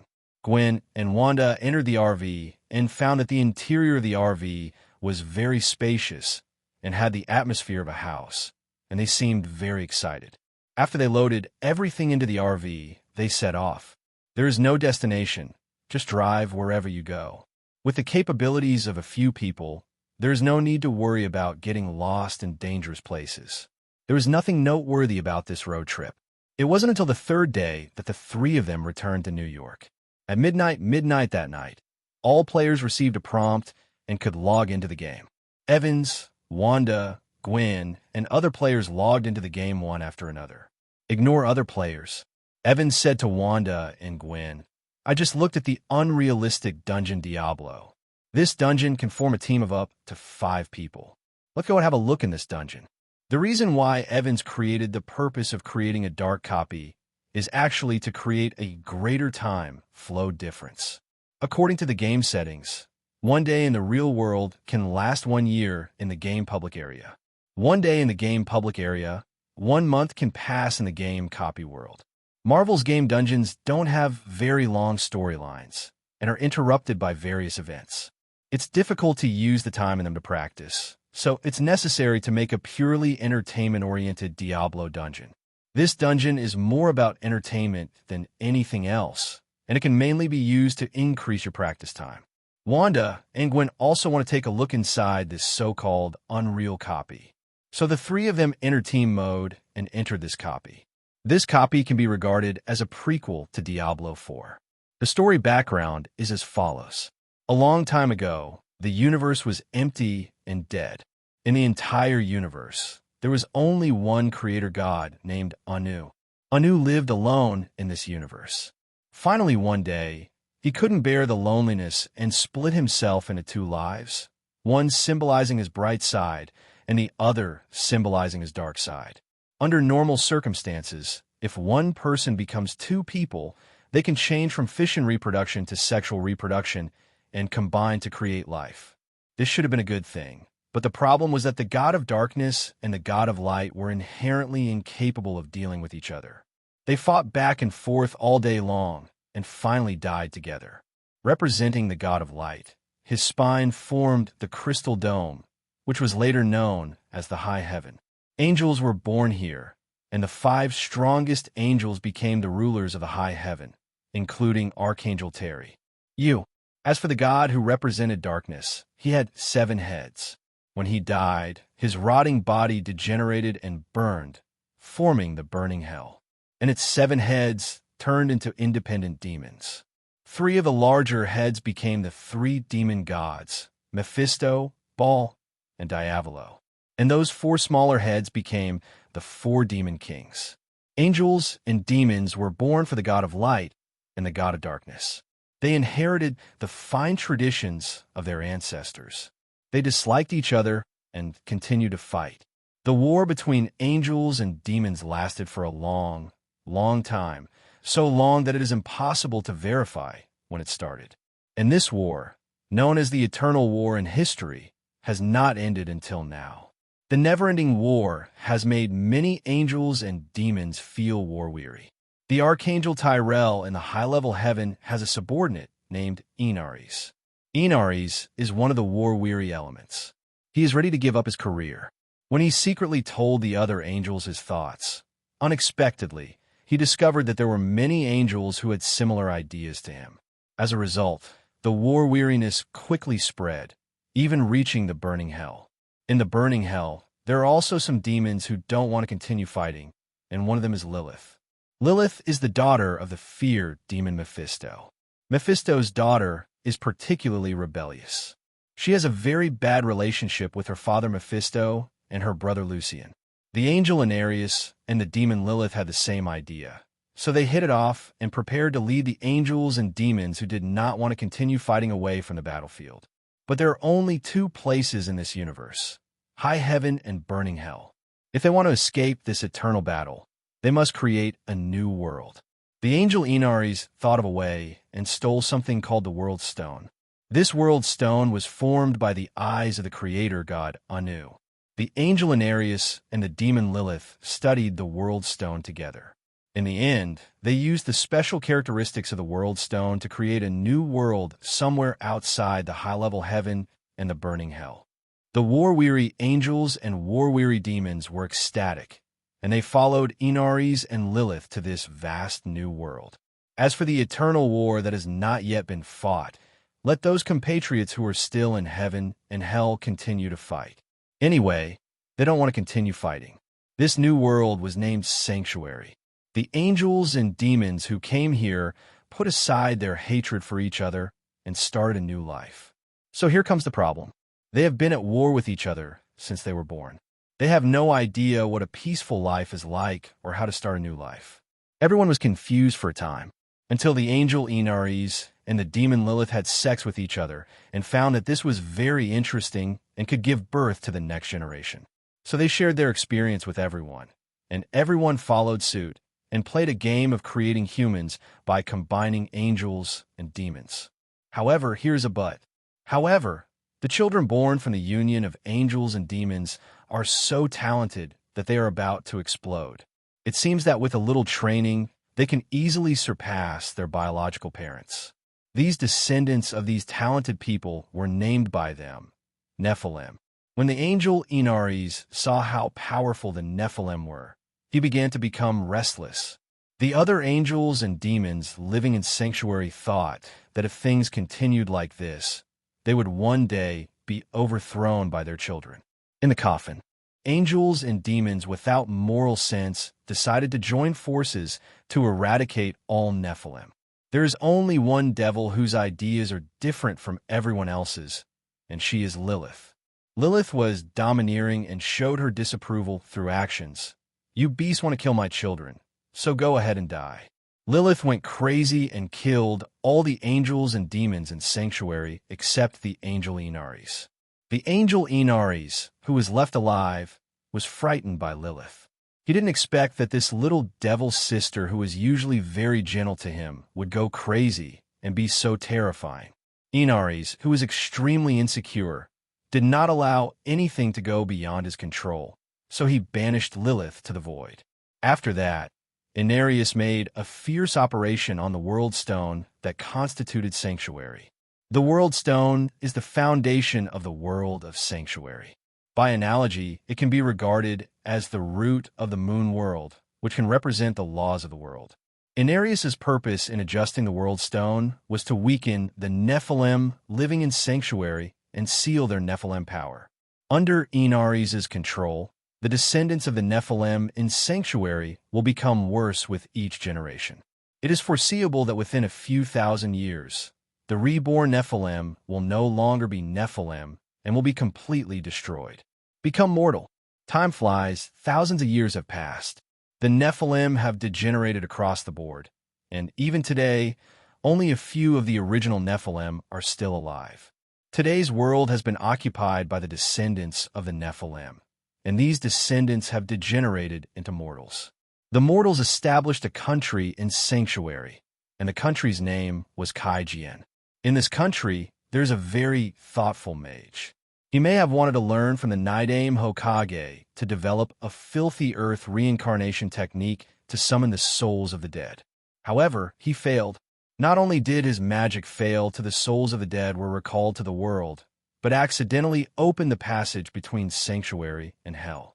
As soon as this passage appeared, the demons in Hell finally realized that besides high-level heaven and burning hell, there are other worlds. The big guys in Hell also held a meeting on this matter and finally came to a conclusion.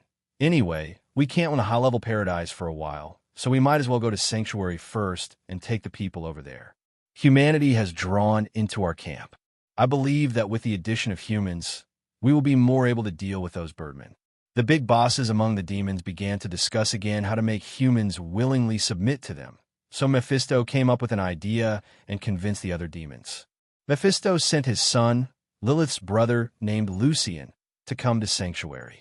Lucian founded a sect called the Tritheism in Sanctuary.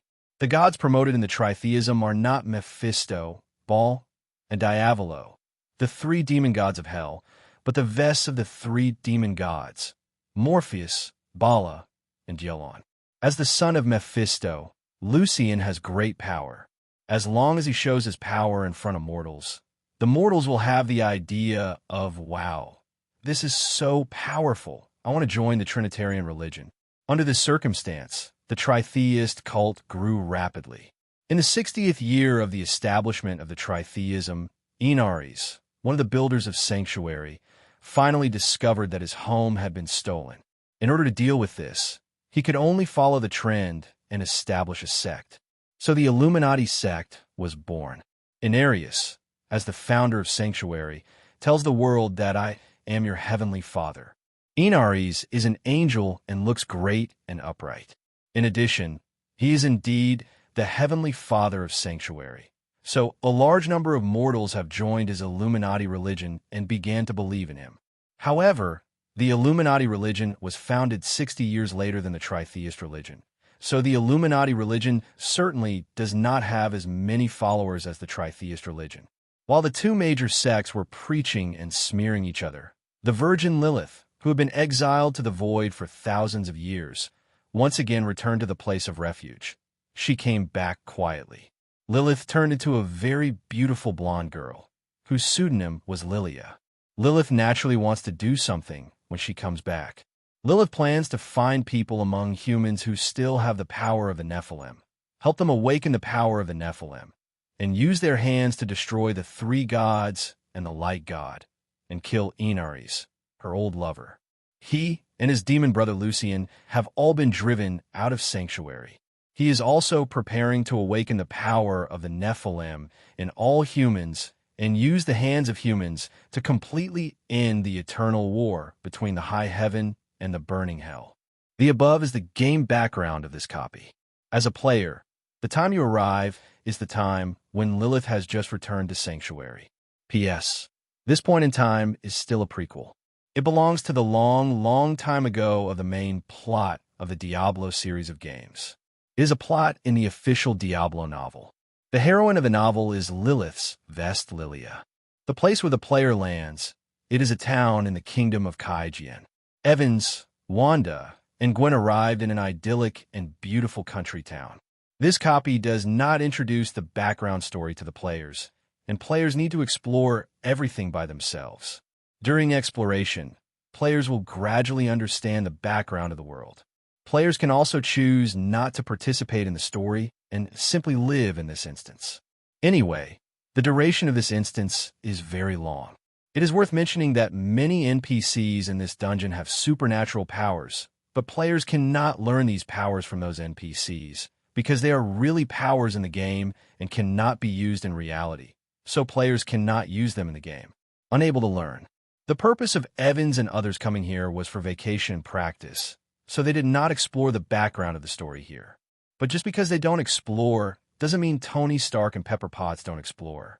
Yes, Tony and Pepper have also entered this dungeon, but because it is a dungeon, as long as they do not team up with Evans and others to enter, the phase of the player in the game dungeon, where the player is located, will be different, and they will not meet each other, will not affect each other. Tony and Pepper took this trip to the dark dungeon as an adventure. While taking risks, they investigated the story background of this dungeon. Before entering this dungeon, both of them had read the dungeon introduction. There was no introduction to the dungeon in the introduction. It only said that the unrealistic dungeon was fictional and the stories in it would not happen in reality. Everything here has no reference to the real world. It is just a pure game. Tony and Pepper discover that the dark copy is a medieval magical background. Through inquiries with villagers in the village, the two learned that there was supernatural power in this copy, such as the magic of the three gods religion and the divine magic of the Illuminati religion. It seems that ordinary people can learn too. Tony and Pepper don't know yet that as players, they can't learn this. They also thought that they could learn some occult skills from here.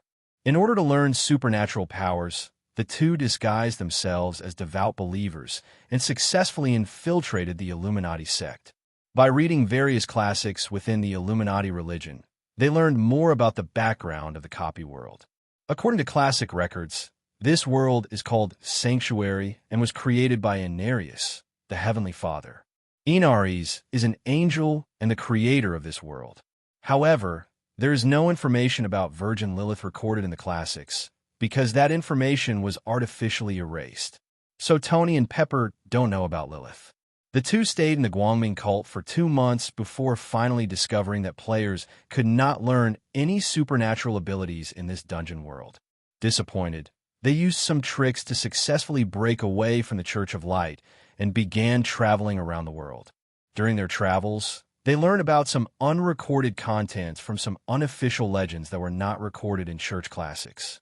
This world was not created by Inaris alone, but jointly by Inaris and the demon Lilith. Inaris is the father and Lilith is the Holy Mother. But the virgin was exiled by the father. The devil is the virgin. This setting is simply a slap in the face of God. Tony Stark couldn't help but complain. This is just a fictional game. You don't need to take it seriously. Little Pepper was speechless. But everything here is too real, so real that people can take it in without even realizing it. The demon Lilith is the virgin, but she was exiled by the Heavenly Father Inaris, and the point in time we are at is thousands of years after Lilith was exiled. I guess Lilith may return at this point in time, and only in this way can the story of the copy unfold. Tony Stark analyzed. So what? Therefore, we go to find Lilith. Although she is a demon, she is also the Virgin of Sanctuary. Only by finding her can we understand the complete background of the story and unfold the plot of the dungeon. In the next month, the two continued to travel until this day. They returned to the village where they first arrived. In a tavern here, they met a beautiful girl named Lilia. She was well-dressed and had a noble temperament. Seems to be a noble lady. Tony Stark loves to seduce beautiful women, and he goes there to seduce them in the name of gathering information. Pepper rolled his eyes. If this was not a game world, Pepper would definitely go crazy. But the person Tony hooked up with was an NPC, so that would be fine. Anyway, the player couldn't do anything to the NPC because the game prohibited players from doing so. In this way, the two got acquainted with Lilia. After that, the two and Lilia travels together. During the trip, Tony and Pepper gradually discover that Lilia is special. There's no doubt that Lilia is a very mysterious girl. There are many peculiarities about her. For example, she never sleeps at night. Her wounds can recover instantly after being injured. Her eyes will turn red on a full moon night, and she never shows fear when encountering danger. These abnormalities were noticed by Stark and Pepper in his eyes. Until this day, Tony Stark finally couldn't help but asked Lilia the question in his heart. "Miss Lilia, you are not an ordinary person." Lilia did not answer directly, but asked, "Who do you think I will be?" Tony Stark thought of the background of the story and the similarity between Lilia's name and the Virgin Lilith, and said tentatively, "You are Virgin Lilith? How did you guess that?" Lilia's words were acquiescence to Tony Stark's guess. Tony Stark and Pepper were shocked. Unexpectedly, the noble girl who had been traveling with them for several months turned out to be the legendary Holy Mother Lilith. So dramatic. Before I met you, Pepper and I had been investigating the history of Sanctuary. In order to understand the history, we even got involved with the Illuminati religion and looked through the books there, but only the story of Heavenly Father Inaris was recorded there, but there was no record at all about the Virgin Lilith. At that time, we did not know the existence of Virgin Lilith. Later, Xiao Jiao and I left the Guangming cult and began to travel around the world. Through some unofficial legends, we gradually restored part of the original truth. According to legend, the Virgin Lilith and the Heavenly Father Inaris were originally a couple. Later, for unknown reasons, the Heavenly Father exiled the Virgin. Since he is in exile, it means that the Virgin is still alive. And you, who show a specialness that ordinary people don't have, are also called Lilia. This name is so similar to the Virgin Mary's real name that it's hard not to make associations with it. Lilia applauded. "Stark, you're smart. It's a pity that you two are not Nephilim. Otherwise, you will surely become a firewood, awakening humans all over the world and igniting their Nephilim power." What are the Nephilim? Stark had never heard of this term. Lilia began to tell the two about the true history of the past. He started from the eternal battle between angels and demons and continued until he was exiled. Pepper asked, "Is the war between angels and demons not over yet?" "Yes, I originally had a plan. I wanted to use the Nephilim here in Sanctuary to completely end the eternal war and let the world usher in true peace. But the angels and demons who followed Inaris and me to Sanctuary were afraid of the power of the Nephilim and wanted to exterminate the Nephilim. For the sake of my plan, I had no choice but to kill all the angels and demons in Sanctuary except Inaris. But Inaris didn't understand my ideals. He was afraid of me and took advantage of me when I wasn't paying attention. Banished to the void. It wasn't until now, thousands of years later, that I found my way back. Lilia looked sad. Your ideal is great, and you are not as great as a devil. Tony Stark complained and decided to participate in the plot. Although Pepper and I are not Nephilim, we can help you. So did Pepper. Just like that, the three of them embarked on a journey.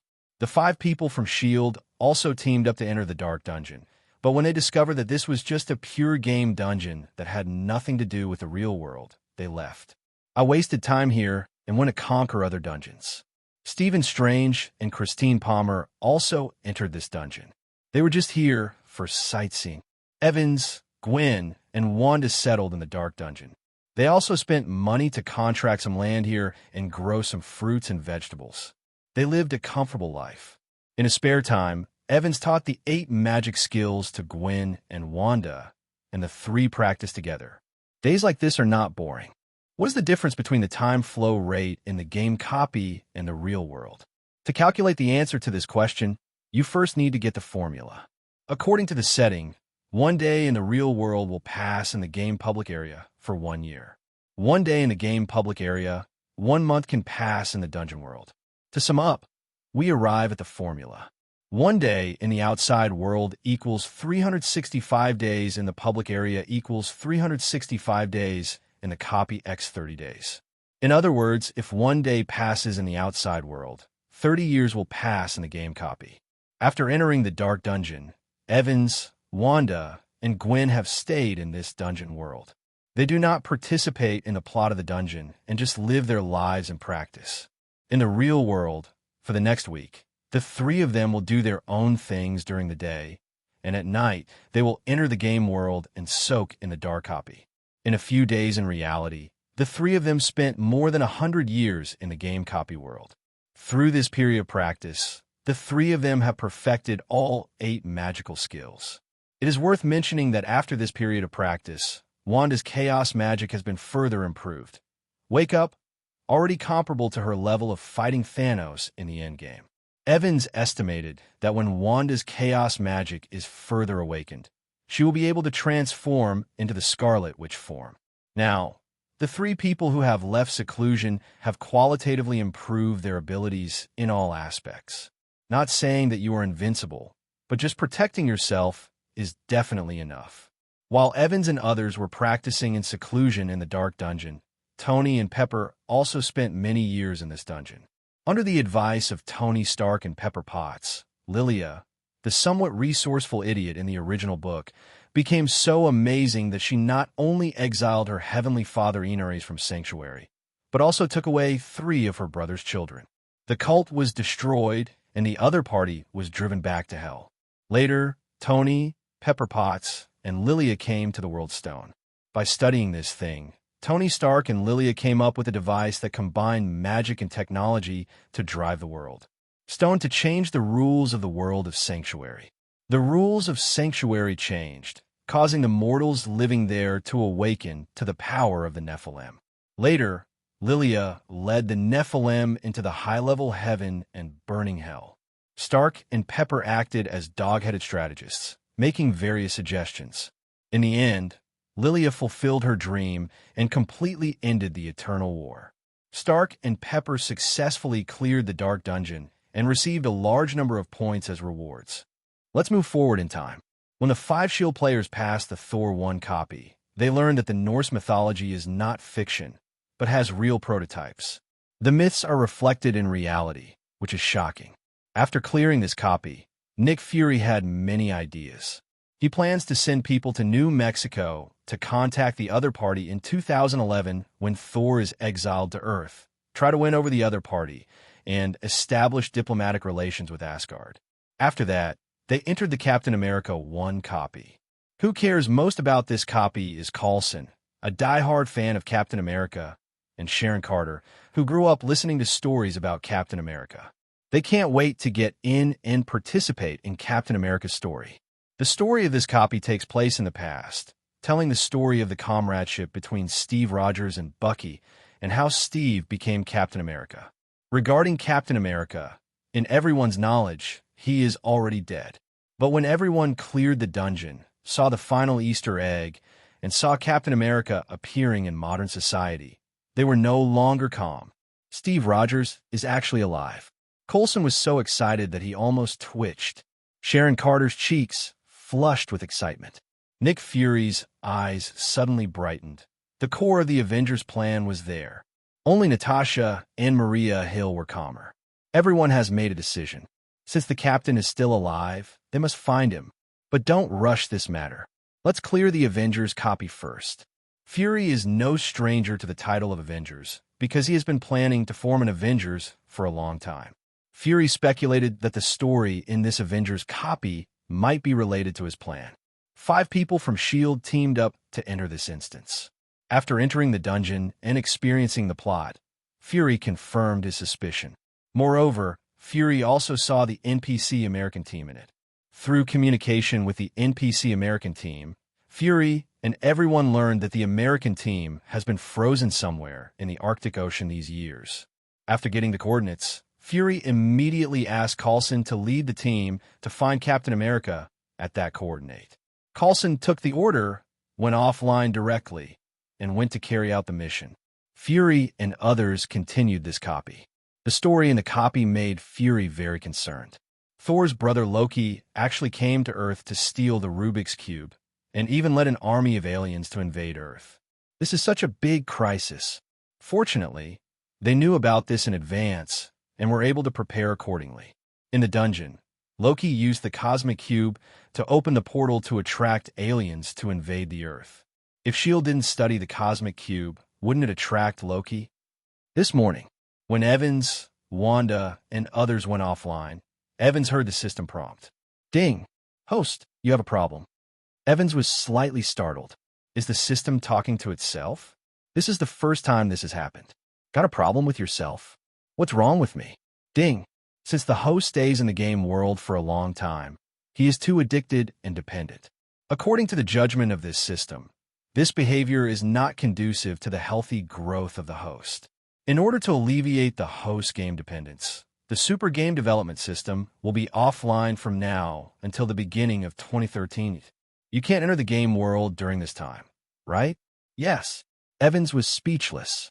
At the same time, all players received system announcements. This announcement was not made by Evans, but by the system. Game announcement. The closed beta phase of the game is now over, and internal testing will be prepared next. The estimated preparation time is 5 years. Within 5 years, players will not be able to log into the game. Players who received this announcement were shocked. Why did you stop taking the service for 5 years when everything was fine? But the game system goes its own way and does not depend on everyone's will. Anyway, the game is off. In the next 5 years, no one, including Evans, will be able to enter the game again. According to the timeline of the Marvel Cinematic Universe from 2008 to 2012, the stories of Iron Man 1, Iron Man 2, Thor 1, and the Avengers will take place during this period. Evans has used the Marvel superhero game to spoil these stories in advance to Tony Stark, Nick Fury, and others. The future plot will definitely change. For example, the stories of Iron Man 1 and Iron Man 2 will probably never happen. In other words, it has already happened in advance. Now, we just have to wait for the arrival of Thor in 2011. It can be expected that S.H.I.E.L.D. will have greater involvement in this incident. S.H.I.E.L.D. at this time. Nick, Maria, Natasha, and Sharon were gathering together to discuss something. The issues discussed are related to the Cosmic Cube. That is, whether to study the Cosmic Cube, develop powerful weapons, and figure out how the Cosmic Cube can open a space wormhole. As the director of S.H.I.E.L.D., Nick Fury stopped being dictatorial because he couldn't make up his mind, so this meeting took place. Studying the Rubik's Cube may lead to alien invasion, but leaving it alone without studying, it felt like it would be a waste of resources. You know, the Cosmic Cube can open wormholes. If the research results can be achieved, humans will be able to easily leave their home planet and head towards the sea of stars. It can be said that danger and opportunity coexist. Maria Hill strongly resists research into the Tesseract, and Natasha and Sharon agree. After this discussion, Nick Fury temporarily gave up his research plan on the Cosmic Cube. From 2008 to early 2011, nothing major happened in these 3 years. If anything happened, it would be that Captain America Steve Rogers was unearthed 3 years in advance and is now living a retired life. It's worth mentioning that Captain America's neighbor is none other than Sharon Carter, who was sent by Nick Fury to monitor and protect Steve Rogers. Sharon Carter pretended to be a nurse, became a neighbor of Captain America, and got acquainted with Captain America. The two seemed to have a tendency to get together. During this period, because no one could enter the game, the physical ages of Evans, Wanda, and Gwen increased, growing from 15 to 18 years old. Physical growth is more reflected in height, which does not mean that their youth cheat has failed. After the physical growth period is over, their appearance age will become constant. After all, they're all practicing Ryoku Immortal Thieves. The 18-year-old Wanda and Gwen are now slimmer and more beautiful. A certain harem man said that he is very happy. During this time, Wanda and Gwen graduated from high school and entered college. The school the two of them attended was also considered a well-known university, named Empire State University. The university is located on the outskirts of New York City. If you drive there, it only takes half an hour if there is no traffic jam on the road. Wanda and Gwen go to college and live on campus, only coming back on weekends. Evans is not idle either. He has started his own business in the past 3 years. He opened a film and television company on an entire floor of an office building in Manhattan, New York. The name of this film and television company is Marvel Studios. Evans wrote the script himself, assembled a crew, auditioned actors, and then made the movie. In the first year of its establishment, the company produced 3 movies, namely Star Wars, The Phantom Menace, Star Wars, Attack of the Clones, and Star Wars, Revenge of the Sith. The Star Wars movies shot by Evans have cultivated a large number of Star Wars fans. It is worth mentioning that the person who played Queen Padme Amidala in the Star Wars prequel trilogy was not Jane Foster, but the robot Lady Abigail Dorothy. P.S. The reason why Jane Foster is mentioned is because the actor who played Jane Foster happened to have played Queen Amidala in the Star Wars prequel series. Abigail Dorothy is not only while the actress played Queen Amidala, she also worked as the editor responsible for editing the film. As an artificial intelligence robot, Abigail can complete this job very well and complete high special effects at zero cost.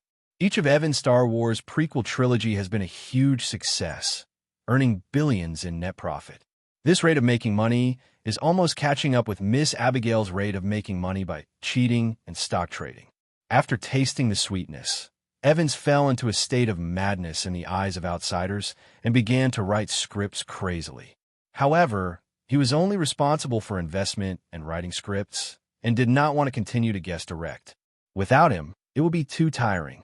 He first wrote several scripts for the Hunger Games and then successively wrote scripts for the Resident Evil series, Harry Potter series, the Matrix series, Pirates of the Caribbean series, Fast and Furious series, and Transformer series.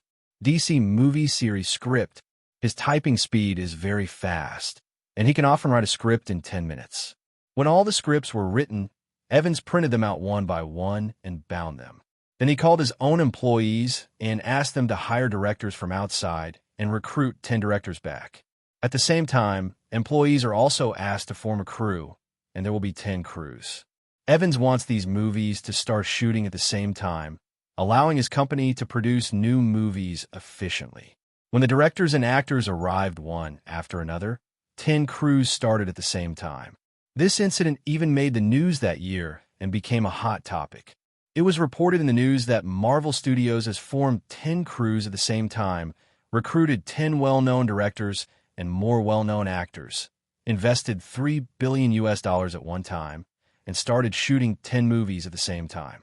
This incident caused widespread discussion in the entertainment industry. Generally speaking, the filming of a movie can be completed in 4 to 5 months as long as there are no problems. What really takes time is the post-production of the film. But Evans was assisted by Miss Abigail, an artificial intelligence robot who took over the post-production, which was very efficient and cost-free. As the films were being filmed and Abigail was editing the film, Evans' Marvel Studios began promoting the film nonstop.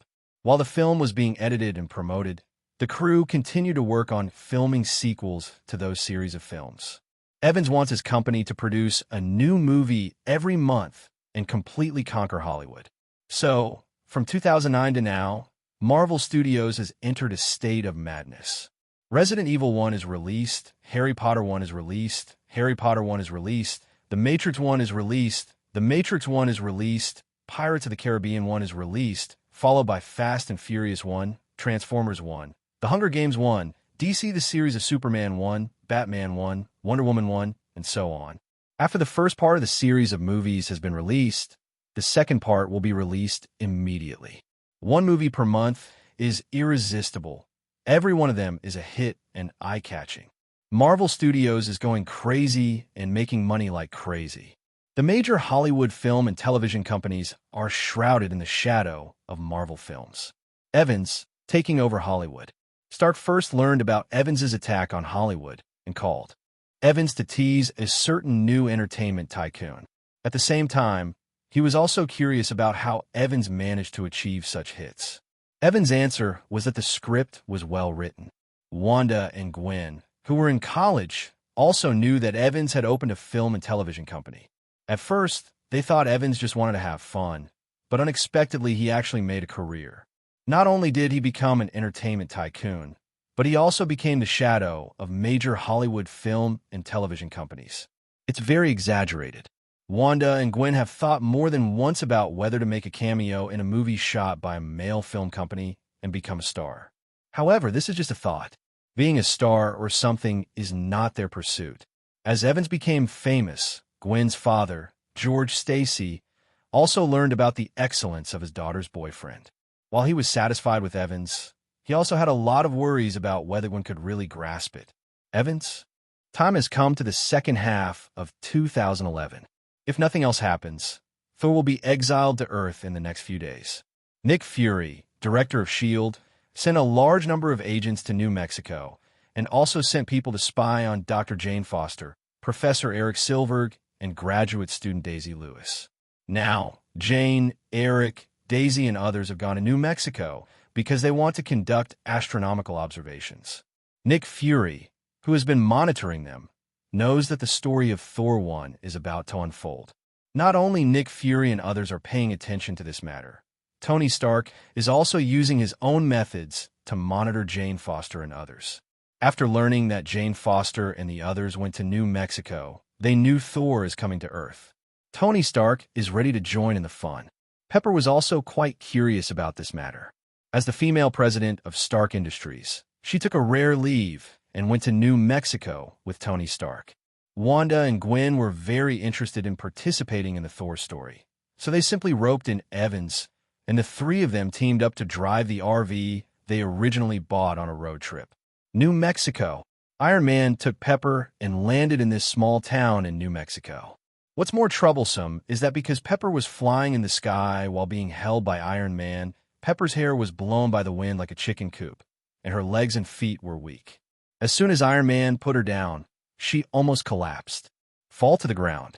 The disheveled little Pepper complained while arranging his hair. This scene is inexplicably joyful. The two met Natasha in this town. It's not surprising to see agents of S.H.I.E.L.D. here. When Tony Stark opened his mouth, he was teasing Natasha. I can return this sentence to you intact. Natasha rolled her eyes. The three of them chatted about the upcoming arrival of Thor. At this time, Evans, Wanda, and Gwen also came to this town. They had just gotten out of the RV and hadn't walked a few steps. I saw Iron Man, Black Widow, and Pepper Potts from a distance. They walked over, and Gwen greeted them. Miss Pepper, Miss Natasha, Mr. Stark, long time no see. Star and others looked at the three people holding hands with each other with strange expressions. Tony Stark gave Evans a look of a fellow-minded person. Pepper said with a subtle expression, "You three, shouldn't you be together? We don't do polygamy here. We have spent hundreds of years together in the game world and have a very deep relationship." Wanda said with a smile, I just accidentally boarded a pirate ship, Gwen complained to herself. Today, many outsiders came to this small town in New Mexico, which seemed particularly lively. There were the Evans family, Tony Stark and Pepper Potts, Natasha from S.H.I.E.L.D. Coulson, as well as several non-famous S.H.I.E.L.D. agents. Evans, Wanda, and Gwen chatted with Tony and others for a few words, then separated from the others and came to a fast food restaurant in the town. We ordered some junk food and chatted while eating. The story of Thor will only happen tomorrow. Today, the three of them wandered around and spent the night in the RV. At night, the curtains of the RV were closed. The lights in the RV were bright. Evans, Wanda, and Gwen were sitting on the sofa in the RV, watching the car TV in the RV. This car TV has a 70-inch resolution with 8K resolution. There's a satellite on the roof of the RV that can automatically adjust the direction. The antenna allows this car TV to receive satellite TV, and it is also the kind with all paid channels. On the table in front of the three people, there are snacks and beer. They eat, drink, chat, and watch. RV life, the atmosphere is full. The next morning, the curtains of the RV were drawn open. Wanda plays a guest role as a cook, making breakfast in the kitchen of the RV. Gwen was there to help. Evans turned on the car TV and watched the morning news. After breakfast, a few people got out of the RV and started wandering around the town together. Wandering near the hotel, they saw Jane Foster, Professor Hillwedger, and Daisy Lewis. They were loading things into a van, as if they were about to set off. Not long after, they saw Jane Foster and others left the town in a van. Everyone knows that they will come back. Just wait here. Like them, those who choose to wait are the people from S.H.I.E.L.D. You guys talk first, I'll go for a while. Evans turned around, walked into the RV, closed all the curtains here, and ran the shadow spell in this closed place. The shadows in the RV seemed to have come alive and gathered in Evans' hands. He was using the shadow spell. Shadow conjuration simulates any door in the conjuration system. Any door is a teleportation magic. This magic has no teleportation distance limit and can be teleported to any impressive place in the same plane. Evans wants to try to see if you can use the impression of Asgard in the Marvel movie that you watched in your previous life to activate any magic spell and open the door to Asgard. The impression positioning was easily successful. Evans' eyes lit up. This means that if Evans is willing, he can teleport to Asgard at any time. Evans activated this magic. In front of him, a simple door appeared out of thin air. Maybe it was Asgard. There is some barrier on Germany's side, which makes the location where the portal connects a bit special. Evans stepped forward and opened the door without hesitation. On the other side of the door is Asgard, the fairy palace. It's just that the location is different from the point where Evans positioned it. Evans walked into it and stepped into the land of Asgard. Here the sea of clouds rolled and rainbows filled the sky. Hazy dreams filled the field of vision. Evans, who came here, was thinking about what area of Asgard this would be. At this time, a girl holding a flower basket walked out of the rolling sea of fog and came to Evans. The woman had flaxen hair and twin tails, wearing a beautiful palace dress with outstanding temperament. However, in Evans' Daluo cave perception, the other party always felt not like a real person, but more like a physical phantom. Is it some kind of magical creation? This place is Fenceril, the palace of the Sea of Fog. Outsiders, please leave quickly. The woman stood in the hazy mist and spoke softly. Her voice was soft and whispering, like a breeze blowing on her face. Just hearing it made her mood feel better. It was very mysterious. Fenthalil, the palace of the Sea of Mist. Evans has heard of this place name. It is the palace where the fairy queen Frigga lives. I'll leave right away. What do you call the girl? Evans asked the woman. I'm Fulla. The woman introduced herself. Evans knew the name Fulla. When Evans awakened his past life memory and learned that he had traveled to the Marvel world, he took the time to read many stories related to Nordic mythology on the internet. In Nordic mythology in the story, Fulla is also famous. There are two versions about Fulla. The first version says that she is the maid of the fairy queen Frigga. The second version says that the fairy queen Frigga never had a maid. The maids around her are actually the personification of the fairy queen Frigga. Evans feels that the correct answer should be the second one. Although the Furla in front of her looks very real and has an entity, but in Egypt Vince used the Deluo cave observation to perceive, but it was too illusory. This can only show that the other party is not a real person. If Fulla is the personification of Frigga separated by magic, then Frigga's other maids may also be the incarnations of Frigga. Remember that in myths and legends, Frigga had many maids, such as Fulla the Rich, Helen the Guardian, Gaina the Wind Lady, Lofn the Love, Lyn the Truth, Medicinelle, Oath Farah, Truval, Wisdom Snotra, Beautiful Freya, West Germanic mythology. The Fulla in front of her was obviously the goddess of fertility. Fulla, most likely also the personification of Frigga. Frigga has so many incarnations, and Evans also felt the life essence from the incarnation of Fulla in front of him. In other words, Frigga's personification can exist independently. So the question is, in the story of Thor 2, Frigga was killed by the Dark Elf. Is she really dead? When the body dies, the personification with the life essence will not die together, but will continue to exist. If the personification is gathered together, can Frigga be resurrected in place? When the plot of the Marvel Cinematic Universe, Frigga died and never appeared again. After analysis, Evans came to a conclusion. Frigga may have faked her death and escaped. According to the myth, Frigga was originally a member of the Vanir, but once upon a time, Odin led the Asafs to launch a war against the Vanir and kidnapped Frigg as his wife. After that, Frigga became Odin's wife. To say how much Frigga loves Odin is not necessarily true. After all, she was snatched away to become the wife of Yajai. It would be too ridiculous to talk about love under this premise. What's more, it's probably the anger of being forced into a vow by the Overlord. Maybe Frigga has long wanted to escape Asgard. When Odin was young, Frigga did not dare to escape. She was afraid that if she escaped, Odin would destroy the Vanir in a rage. It wasn't until Odin was old and the Dark Elves invaded that Frigga finally found a chance and successfully faked her death and escaped. Based on the above analysis, the story shown in the movie is only superficial. As a witch, Frigga lives far longer than Odin and is also very tolerant. P.S. The above is only the second setting of this book. In less than a second, Evans thought a lot and thought he had discovered some subtle truth. Evans showed a friendly smile, looked at Fulla in front of him, and said, "Miss Fulla, my name is Evans. I come from the Atrium. I am a half-baked mage who has just come into contact with magic. I have observed the magic power in Miss Fulla. You must be either a witch or a mage.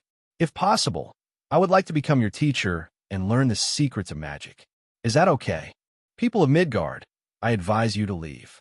Once Odin's people find you in Finseril Palace, you won't be able to leave."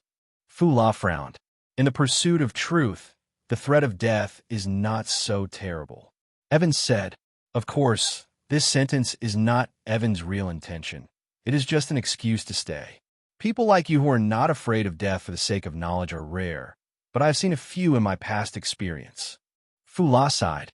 "Will you take me on as your disciple?" Evans pretended to be surprised. Evans' purpose was not simply to become a disciple. She wanted to get closer to the fairy queen Frigga.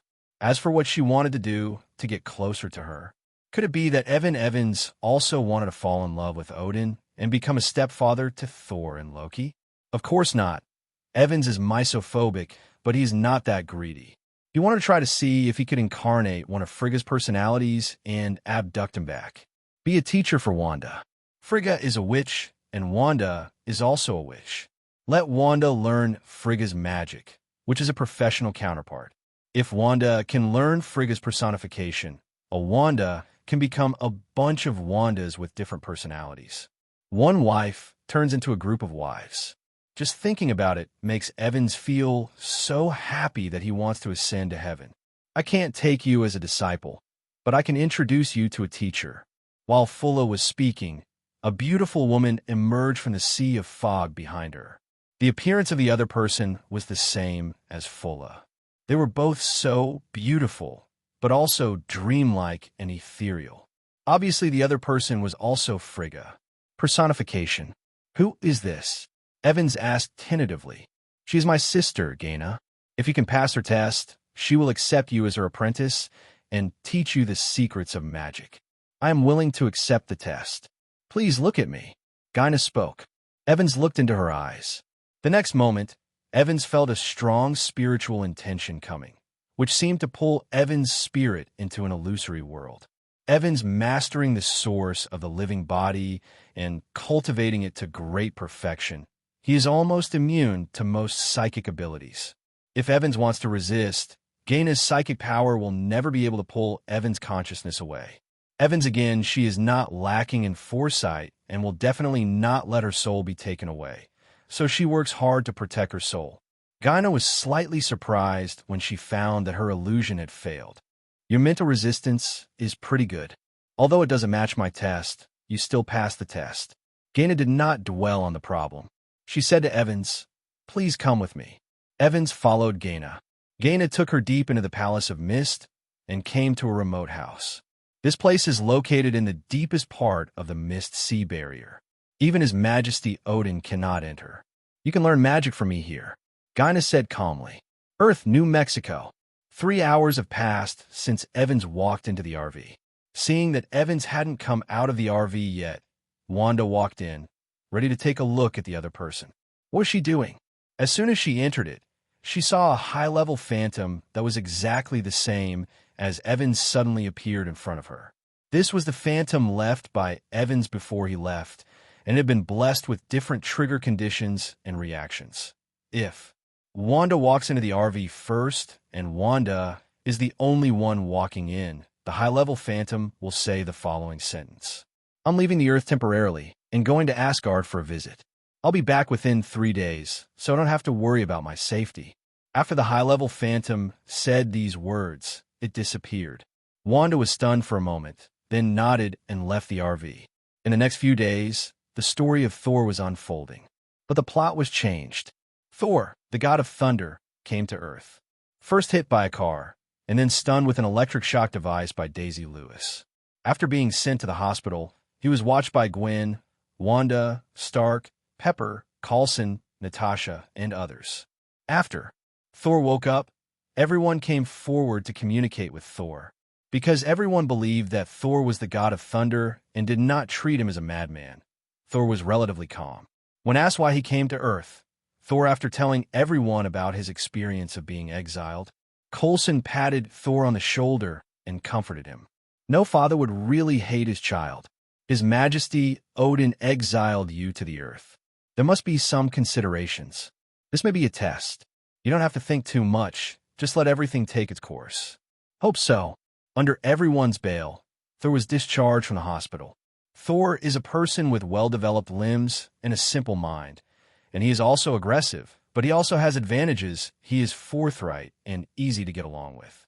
Everyone is happy to interact with a person with a simple personality. Friends. Shortly after this, Jane Foster, Eric Hillwedger, and Daisy Lewis discovered something through the things they had photographed before. So they found Thor, and then the three of them were dumbfounded. Thor, he said he was the god of thunder in Norse mythology. So forget it. The key was that Stark, Pepper Potts, Coulson, Natasha, Wanda, and Gwen all believed what Thor said. Only Jane Foster, the three of them, didn't believe it. Is Stark and others abnormal, or the three of them abnormal? The Quake side has been taken care of by S.H.I.E.L.D., and a temporary base has been established here, and many scientists have been dispatched. Research. People at S.H.I.E.L.D. still want to understand the characteristics of a mysterious weapon like Thor's hammer. It would be best if they could imitate it. Asgard, the deepest part of the Palace of Mist and Sea. In the past few days, Evans has been staying here with Gaina, asking for advice and learning various magics from a ladder. Evans discovered that Gaina's magic was very Marvel-like, borrowing magic from Yggdrasil. Evans doesn't want to use borrowed power, because borrowed power comes with a price. The magic power he uses is his own magic power. Using your own magic power to cast magic can avoid the cost of magic to the greatest extent. The first magic Evans and Gaynor learned was called the Essence of Life. This is a magic that is more like Tiger Balm. The effect is to convert one's own vitality into life essence and infuse it into other objects. If the object being infused is a puppet, the caster can control the puppet through the life essence, regardless of distance and delay. If the life essence is instilled into the advanced phantom, Evans can control the advanced phantom regardless of distance and delay. In the same way, if the life essence is instilled into other people's bodies, it can also be used to control other people. However, the latter is time-sensitive, and the life essence will be consumed in the bodies of other living beings and cannot last too long. Evans felt that this magic was somewhat similar to the one used by female Loki to control others, but it was not exactly the same. It should be a different branch of the same magic theory. After learning the magic, Evans was ready to try it out. He activated the advanced phantom. The high-level phantom slowly appeared in front of Evans. This phantom does not use Evans' own image, but Wanda's image. Then, Evans consumed his own life force and infused the phantom with life essence. The high-level phantom that has been infused with life essence is still a phantom, but can be controlled by Evans and ignores distance and delay. In other words, even if Evans throws this advanced phantom to the other side of the universe, he can still control it. Although it is just a pure phantom that cannot have physical contact with the material world, this magic is still very practical. For example, Evans could throw it back to Earth, and he did. The arbitrary door was opened, and the high-level phantom of Wanda's image walked into the arbitrary door and returned to the small town in New Mexico on Earth. Evans sat deep in the Palace of Fog Sea, remotely controlling the phantom to move around the Earth. At this time, the Earth has entered night, and Wanda and Gwen are in the RV, ready to rest. The phantom entered the RV and was immediately spotted by the two women. "Ah, Wanda, are you playing the trick of doppelganger?" Gwen was stunned. This is an advanced phantom. Wanda recognized that the person in front of her, who looked the same as herself, was not a real person, but a magical creation. "Is it you, Evans? How do your higher phantoms use my image?" Wanda wondered. "I'm just testing the magic." "What magic?" Gwen came closer and reached out to touch the other person, only to find that her hand penetrated the other person's body. It looked so real, but it was a phantom that could be seen but could not be touched. "This is a magic I just learned, a magic that can control phantoms regardless of distance. I am still in Asgard at the moment, and I control this phantom here remotely." Evans explained briefly. Both women were surprised. People are far away in Asgard, but they can control the phantom activities on the Earth. This magic is so powerful that it almost reaches the sky. Skip the advanced phantom. Gwen asked Evans about the situation in Asgard. She was very curious about it. The residence of the gods must be very grand. Evans told them about where he was. Side experiences. 2 more days passed. Chaos broke out in Asgard. Loki, the acting god king, let the frost giants invade Asgard. He wanted to take the opportunity to kill his biological father, the frost giant king Laufey, so that his father Odin would look at him with admiration. Thor rushed back to Asgard from the Earth, defeated Laufey first, and stopped Loki's conspiracy. The plot on the Asgard side has not changed much. In the end, the Bifrost broke, Odin woke up, and Loki fell under the Bifrost and was considered dead. Evans did not participate in this matter. He still stayed in the deepest part of the Palace of Mist and Sea. Except for the fairy queen Frigga and Frigga's maids, no one in the fairy palace knew of Evans' existence. After this incident, Evans asked Gaina, "Teacher Gaina, I plan to go back to the atrium. Do you want to come with me?" Gaina is the personification of Frigga and is essentially Frigga. In the past, she had no chance to leave Asgard, mainly because she couldn't use interstellar teleportation magic. If she wanted to leave, she could only walk through the Rainbow Bridge, but that thing was Asgard's official passage, and there was no way to leave there. A runaway.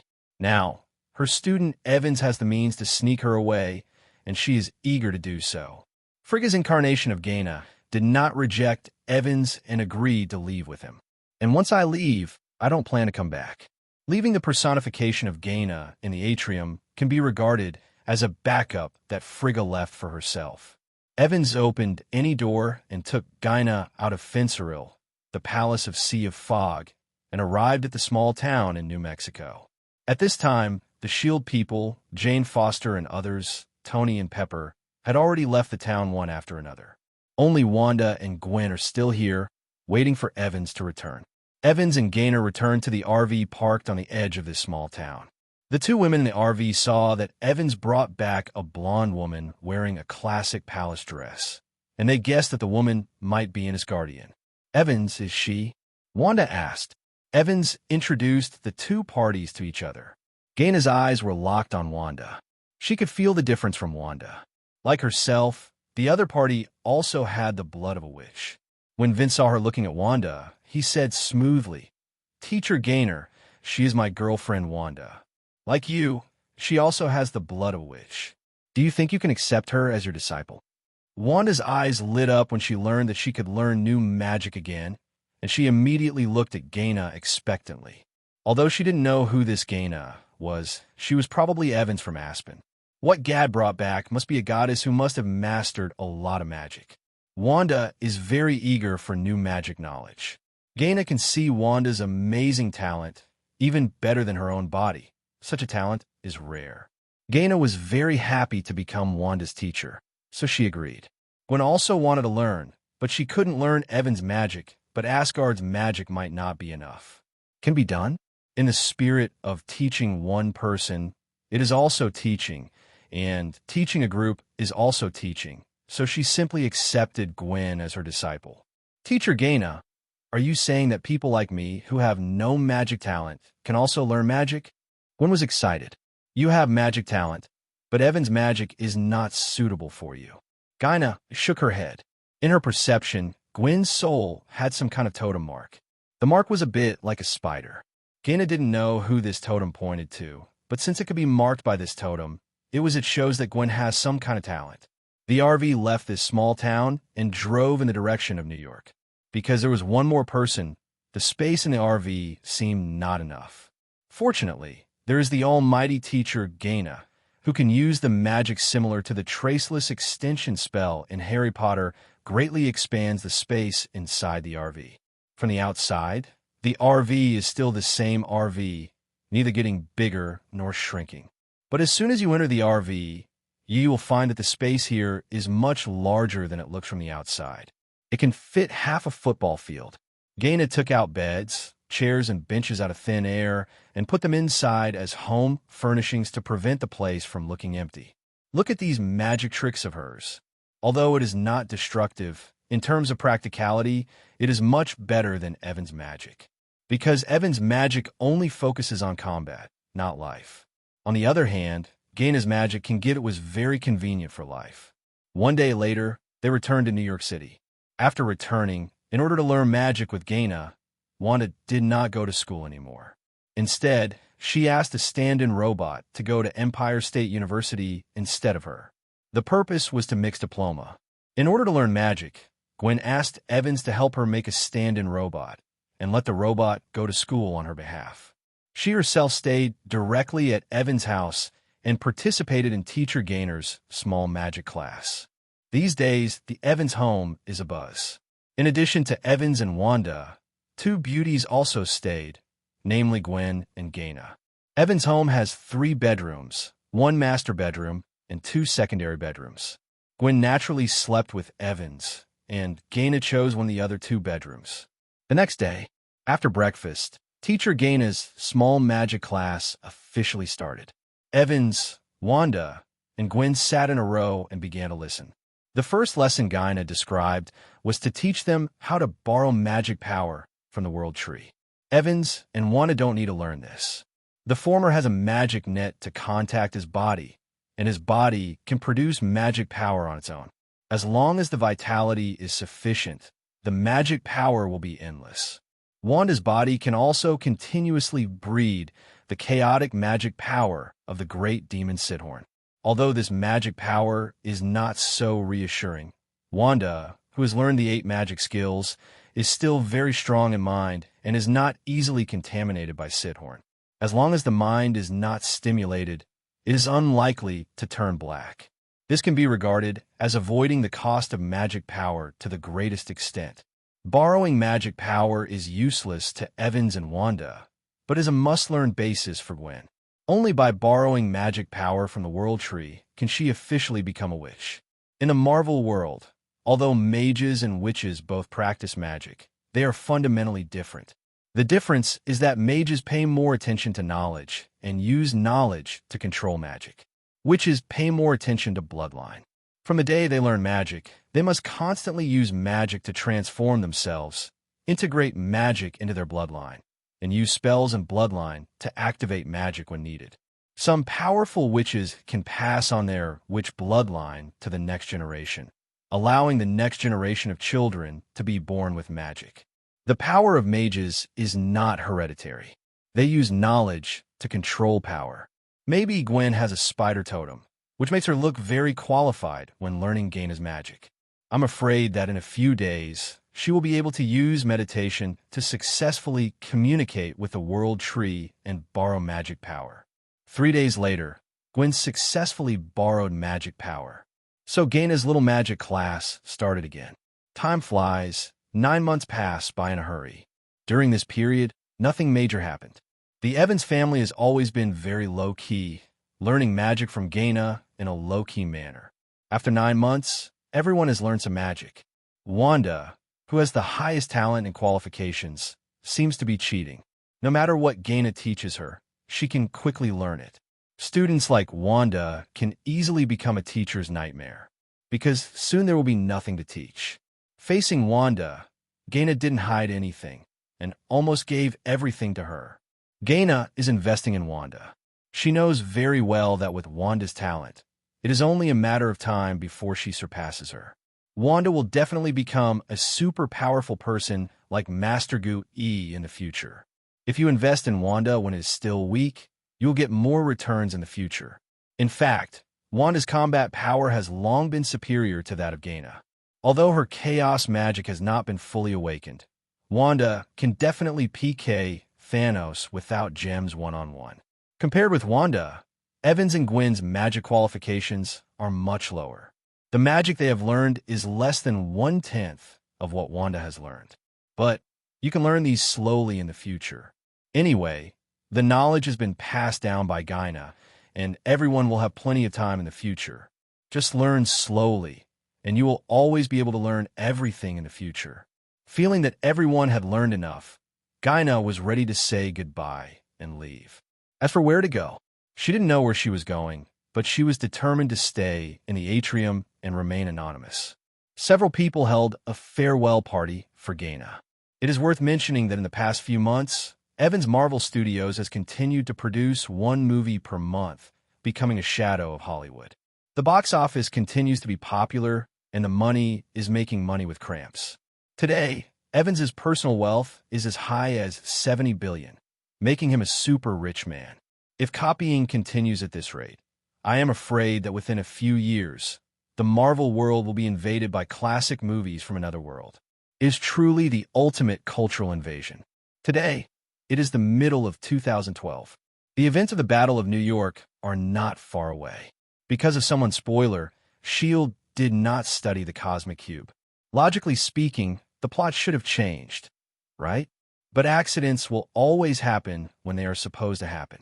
This is called Murphy's Law. Although Nick Fury did not study the cosmic cube and sent additional personnel to guard the thing, he did not know that his shield had already been infiltrated into a sieve by Hydra, and most of the people in the Bureau were 9-headed. The head snake is undercover. Fury's every move is watched closely by Hydra. When Minister Alexander Pierce of Hydra's S.H.I.E.L.D. office learned that Nick Fury attached so much importance to the cosmic cube, he immediately became interested. Finally, today, Hydra agents suddenly launched an attack, killed all the people guarding the cube, took away the cube, and began to study it privately. Now, Nick Fury is investigating the matter. He wanted to know who stole the cosmic cube. How was the information about the cosmic cube leaked? Is there a mole in S.H.I.E.L.D.? Nick Fury thinks this should be the case, but compared with investigating the mole, the most important task now is to retrieve the cube. Otherwise, an alien invasion will definitely happen. Today, Gwen plans to use the knowledge taught by Gaina to make a magic prop, which requires the use of a special plant as a material, which only grows in South America. Originally, Gwen wanted Evans to accompany her to South America, but Evans and Wanda had already left through the random door, saying they were going to Xander to see if they could get a spaceship. Gwen had no choice but to set off on her own. She used teleportation magic and went to the tropical rainforest of South America. What Gwen didn't notice was that there were many spiders hanging on a tree beside the road in front of her. As she walked over, a spider landed on the back of Gwen's neck and bit her. It stands to reason that with Gwen's current perception, it would be impossible for her to be attacked by a spider without knowing it. But the spider totem in Gwen's body interfered with Gwen's perception, so Gwen didn't notice this. Gwen felt a pain at the back of her neck and screamed in pain. He reached out and touched a spider. Gwen was bitten by a spider and soon passed out. About 2 hours later, Gwen woke up. Did I just pass out? Gwen sat up, and she felt that her physical fitness seemed to have been greatly enhanced. The enhancement mentioned here is not a temporary enhancement of the body by chi, but a real physical enhancement. Could it be that I have a genetic mutation? Gwen was startled. She quickly stood up and checked her body. She was relieved until she was sure that she was still herself and had not mutated into anything else. After what happened, she was no longer in the mood, collecting materials and returning home worried.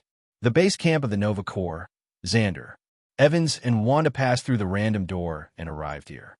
Not long after they arrived, they were taken to the relevant departments for inspection and registration by security guards. Although mages in the universe are not common, they are not unheard of.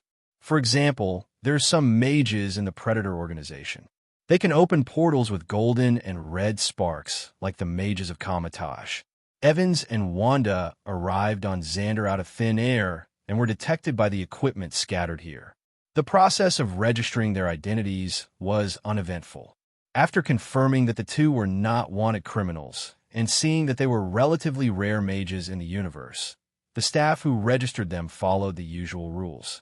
Issued temporary visas to the two of them, valid for 1 month.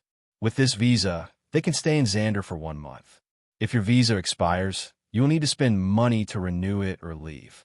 The base camp of the Nova Corps, or the Xander Star Corps, is still very receptive to outsiders. This should be replaced by the Earth. If any alien dares to come alone, he is afraid that he will be captured and sliced. If you want to buy a spaceship, you must have credit points here. In this place where aliens are everywhere and technology is extremely advanced, it is not easy to make money. Wanda held a general knowledge book on Xander in her hand and said to Evans while reading it, "I have no intention of spending any money on it." Evans shrugged. "Do you want to buy it for 0 yuan? "No. I plan to summon Abigail here and let her learn relevant technologies from the network here. After that, we go back and build our own spaceship. It doesn't need to be how advanced the spaceship is. As long as the basic navigation function is okay. The rest we can use magic to enchant and create a magic spaceship that combines magic and science." It seems interesting. Wanda became interested. It was interesting just thinking about building the magic spacecraft by herself. Miss Robot was summoned from the Earth to the Xander planet by Evans across space. Evans connected it to the internet here. But Abigail said, "My network port is not compatible with the wireless network here. I'll figure it out." A group of 3 people came to a nearby electronics mall. Evans bartered a small magic prop that he had made for a data terminal. To put it bluntly, a data terminal is used for surfing the internet. It is not much different from the concept of a mobile phone. With a data terminal, you can freely browse the private network in the Xander Star Corps, Nova Corps area. Evans found some free information about network ports on the Internet Technical Information. This kind of free technical information published on the internet is outdated, but it can be used. Evans is a fast learner, and he learned this technology in a short time. After that, Evans using the full hands of the 8 magic skills, Abigail's mechanical structure was debugged to a certain extent, and a new wireless network port was added to it. Now Abigail can connect to the private network of Xander. Through the private network, Abigail began to learn all the free technologies here. Although these free technologies here on Xander are backward technologies that have been eliminated for countless years, It also depends on who you compared with interstellar civilization. Naturally, it lags behind, but if these technologies are to be placed on the Earth, they will definitely belong to the black technology of the future. While studying online, Abigail entered the follow mode and followed Evans and Wanda. Evans and Wanda were together, sightseeing the scenery here and experiencing the customs of aliens. Thanks to the special nature of the Xander Interstellar Core responsible for maintaining security in the Andromeda Nebula area, you can see the major cosmic civilizations of the Andromeda Galaxy in this place. Aliens. In the next few days, they have been traveling here. Miss Abigail, who followed the two of them, has been studying the technical information that is freely available on the internet here. Until 5 days later, in the evening, Abigail said to the two of them, "I have mastered all the free technical information published on the internet. Is there technology for spacecraft?" Evans asked it. Yes, including, but not limited to, ecological cycle technology, vacuum energy technology, cellular wormhole transition technology, basic force field shield technology, interstellar and non-delay communication technology, full-band signal transceiver technology, food synthesis technology, and more advanced 3D printing technology. Abigail rattled off 1,000 technologies that could be used in spacecraft. The key technologies are only energy and cellular wormhole jump. With these two key technologies, it will not be a problem for the spacecraft to travel in the universe. When the game world opens again next year, let's build a spaceship in it. Okay. Evans and his party left Xander and returned to Earth. When Gwen saw the two people coming back, she quickly told them the strange thing that happened to her. After hearing this, Evans used magic to check Gwen's body. Hey, just check it if you want. Don't touch it randomly. If you want to touch it, I'll let you touch it as much as you want at night. I'm doing a very serious inspection. Don't move around. I think you were just acting like a hooligan. Gwen complained. Soon, the inspection was completed. Evans was thoughtful. Is there nothing wrong with my body? Gwen asked nervously. If I'm not wrong, there is something called a spider totem in your body from birth. That thing is related to a multiverse-level super life form, and the totem represents that super life form's favor for you. In this case, as long as you're bitten by a spider, you have a high probability of awakening superpowers, such as super strength that is extremely powerful, a spider sense that can sense danger, and agility far beyond ordinary people. What is that super life form you are talking about? Gwen asked slightly worriedly. His name is Master Weaver, and he can be regarded as an existence in the Order camp. The spider totem is his power that spreads across the multiverse. Next, Evans told Gwen everything he knew. Gwen didn't know whether she should be happy or helpless. Logically speaking, she should be happy after gaining new abilities. If Gwen just ordinary people, she would indeed be happy. But she is not. She has become a master before that. Not only has she mastered the 8 magic skills and 6 styles, she has also mastered the power of magic. Now that she has the spider ability, it is the icing on the cake at most. It will not have a qualitative change in Gwen's ability, but it will bring her into the sight of the weaving master. It is really difficult to judge between gains and losses. Evans hugged her and comforted, "At least this is not a bad thing." As far as Evans knows, multiverse-level beings seem to be happy to spread power in the multiverse. For example, the great demon Sithorn spreads power in most of the Marvel universe. These powers, most of them, are in Wanda's body in each universe, making Wanda the Scarlet Witch, and some of her power is stored in the Book of Darkness. Another example is the Phoenix from the first firmament period of the original universe, which is also scattered in many Marvel universes. There is power, such as Jean Grey in the X-Men, who has the Phoenix Force in her body. Also like the Snake God Set, who will put a crown in every Marvel universe. There is also the Big Devil in the Crimson Universe. Sidorak, there are rubies he dropped in many universes. Then there is the Visan Emperor Trinity composed of Ashatu, Hogs, and Agamotto. After the 3-in-1, there is also a multi-level power. The Visan Emperor books are their products. Then there are Infinity, Eternity, Death, and Annihilation. These exist in every universe, but they do not exist in the form of hosts, but exist independently. This may be the relationship between those entities at the multiverse level and common characteristics of non-entities. Compared with the above-mentioned existences, the Weaver Master is not well known, but there is no doubt that he is a multi-level powerhouse and has also constructed multiple channels. When necessary, the Weaver Master can allow Spider-Man to shuttle at will multiverse. After that, up to the time leading up to the Battle of New York, there is nothing worth mentioning. Time gradually comes to autumn. This evening, in a certain base of Hydra. Hydra scientists are working on the cosmic cube here. At this moment, the cosmic cube suddenly burst out with high-energy gamma rays, escaped from Hydra's control, and opened a portal out of thin air. Loki walked out of it. Hydra agents questioned Loki about his origins, but Loki dismissed them. A battle begins. Hydra shot at Loki, but their bullets were blocked by a magic shield and did not hurt Loki at all. Loki took the cosmic cube and launched a massacre of the Hydra agents here that was a delight to watch. He killed some of the Hydra members and used the psychic scepter to control some of the Hydra members as horseboys. Then he took the cosmic cube and left here. At the same time, S.H.I.E.L.D. headquarters. Nick Fury receives a communication from Talos, an ally of the Skrulls. Talos told Fury that just now, they detected a strong gamma radiation erupting from a certain place. According to the reading comparison, it was a gamma ray belonging to the cosmic Rubik's Cube.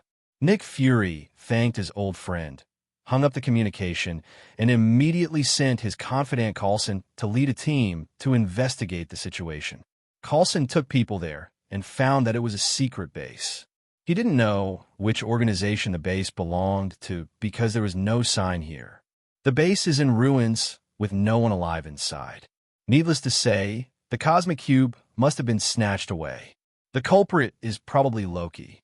Nick Fury received a report from Coulson, realized the seriousness of the problem, and immediately launched the Avengers project.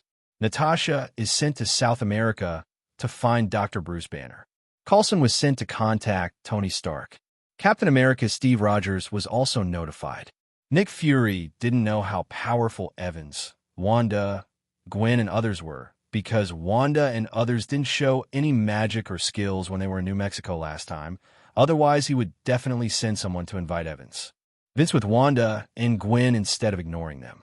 At present, the only people who know that they are extraordinary, excluding Gaina, are Stark and Pepper, but they have not told anyone about it. In fact, this is good. Evans doesn't want to join the Avengers. There are too many bad things involved. Joining it is just causing trouble for himself. Evans received a call for Pepper. Evans, Tony asked me to tell you that the Cosmic Cube has been stolen and may be taken away by Loki. The Battle of New York may really happen. I will leave New York and hide in Los Angeles for a while. If you have nowhere to go, you can be with me. No, Miss Potts, we can protect ourselves. After chatting for a few more words, Evans hung up the phone and said to Gwen and Wanda on the side, "The Battle of New York incident is about to begin." When the two of them heard this, they were both eager to give it a try. They had mastered a powerful strength, but they were worried that they had no place to display it. The Battle of New York was about to happen, and both of them wanted to participate in it and show off their talents. "Let this war be my first battle to become a superhero," Gwen said excitedly. "When did you become a fighting maniac and subvert your personality?" Evans was speechless. "I just feel uncomfortable holding it in. I don't object if you want to be a superhero, but you have to hide your identity. I know. You have to cover your face, don't worry. What about you, Wanda? I also want to participate." "Okay, let's design the uniform first and be sure to hide your identity." "And you?" Gwen asked Evans. Originally, Evans didn't intend to be a hero and save people in distress. He was even less interested in rescuing the Ingjiang people. But who made him have such a strong sense of justice? If he chooses to stay out of the matter, he may disappoint them and lose his favorability. In the end, Evans chooses to participate. At worst, he will not be able to work hard and just paddle the whole process. "You are all involved, and of course I will be too." Evans shrugged. The plot changed, but not completely. Loki still went to the romantic country of Stuttgart, and then was captured by the Avengers. During this period, Thor appeared, and finally everyone went to S.H.I.E.L.D. space carrier. Those Hydra agents who were mind-controlled by Loki continued to perform their tasks according to Loki's plan. On the S.H.I.E.L.D. side, Nick Fury, who knew the plot in advance, was not a freeloader. Although the plot has changed, as long as you know what Loki's purpose is, you can easily lay it out. A large number of S.H.I.E.L.D. agents have been ambushed at Stark Industries headquarters. And here on the space carrier, spears and cannons have also been erected. However, Loki's plan is subtly different from the original time and space. Loki learned that S.H.I.E.L.D. had been infiltrated by Hydra through the Hydra agents who were mind-controlled by him, and also obtained a list of Hydra members. Loki's plan was different from the original time and space. He didn't let anyone come to save him. He was confident that he could cripple S.H.I.E.L.D. space carrier alone, as long as he made good use of Hydra. There are indeed many Hydra agents on the space carrier. Rather, at least half of the people here are Hydra agents. Loki, who was imprisoned here, used magic to contact the Hydra agents here and threatened them to expose them if they did not help him. The Hydra agents had no choice but to be dragged into the water and became Loki's minions. Of course, if given the chance, these Hydra agents would kill Loki without hesitation. But who is Loki? He is the god of mischief and lies. With Loki's methods, it is not easy to control a mere Hydra. To sum up, through a series of coincidences, the plot of Avengers 1 is surprisingly similar to the original time and space. This has to make people wonder whether there is something called the power of destiny correction in the world. In short, in the end, Thor was ejected from a high altitude, Banner turned into the Hulk, and smashed all kinds of things on the space carrier. And the space carrier made an emergency landing in the sea. With the forced help of Hydra members, Loki successfully left the space carrier with the Mind Scepter. On the New York side, the protective forces Fury deployed around Stark Industries were all destroyed by Hydra members. When Loki came over, he successfully opened a wormhole over New York. The Battle of New York has officially begun.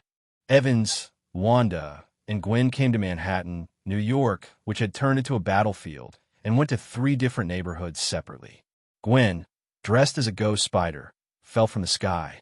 Between the kicks and kicks of her legs, the slashes formed by Lan's feet killed all the enemies around her from the air. Then she flashed and appeared 100 meters away, continuing to rescue people in distress. Unlike Gwen, Wanda's fighting can be called an art, and the experienced one is simply treating the Chitauri like children. Although there were many enemies, Wanda single-handedly killed them in pieces. One look, and you can tell that Wanda the Scarlet, which has been through a lot of battles. This is normal. You must know that Wanda had conducted actual combat exercises in the simulation training ground, and his rich combat experience was incredible. This created a situation where Big Boss Wanda beat the Chitauri children. Compared with Crimson Wanda, although Gwen has combat experience, it is not that exaggerated and can only be said to be quite satisfactory. Evans sighed. At this time, although Evans was not wearing a superhero uniform, he was masked. He was on another block, acting more or less skittish. Evans' fighting style is different from Wanda's. If Wanda fights like she's beating a child, Evans looks like she's showing off her skills. He used 8 magical skills, combined with magical means, to make the street look like a supernatural scene. While Evans was walking, the Foam Ho Chi Minh activated, and formations were deployed throughout the neighborhood. Enemies who step into the range of the formation will always die inexplicably. These formations can also automatically identify people within range and will not target ordinary people, but only Chitauri. Evans also used both hands, combined with his robotic skills, to play battlefield explosives. Whenever he passed a vehicle on the side of the road, he would touch it with his hand. The vehicle's form will then change, turning into a simple structured robot. Then, Evans will activate the magic machine of Balian Chemical, transform the cars into robots, and control them to attack the enemy.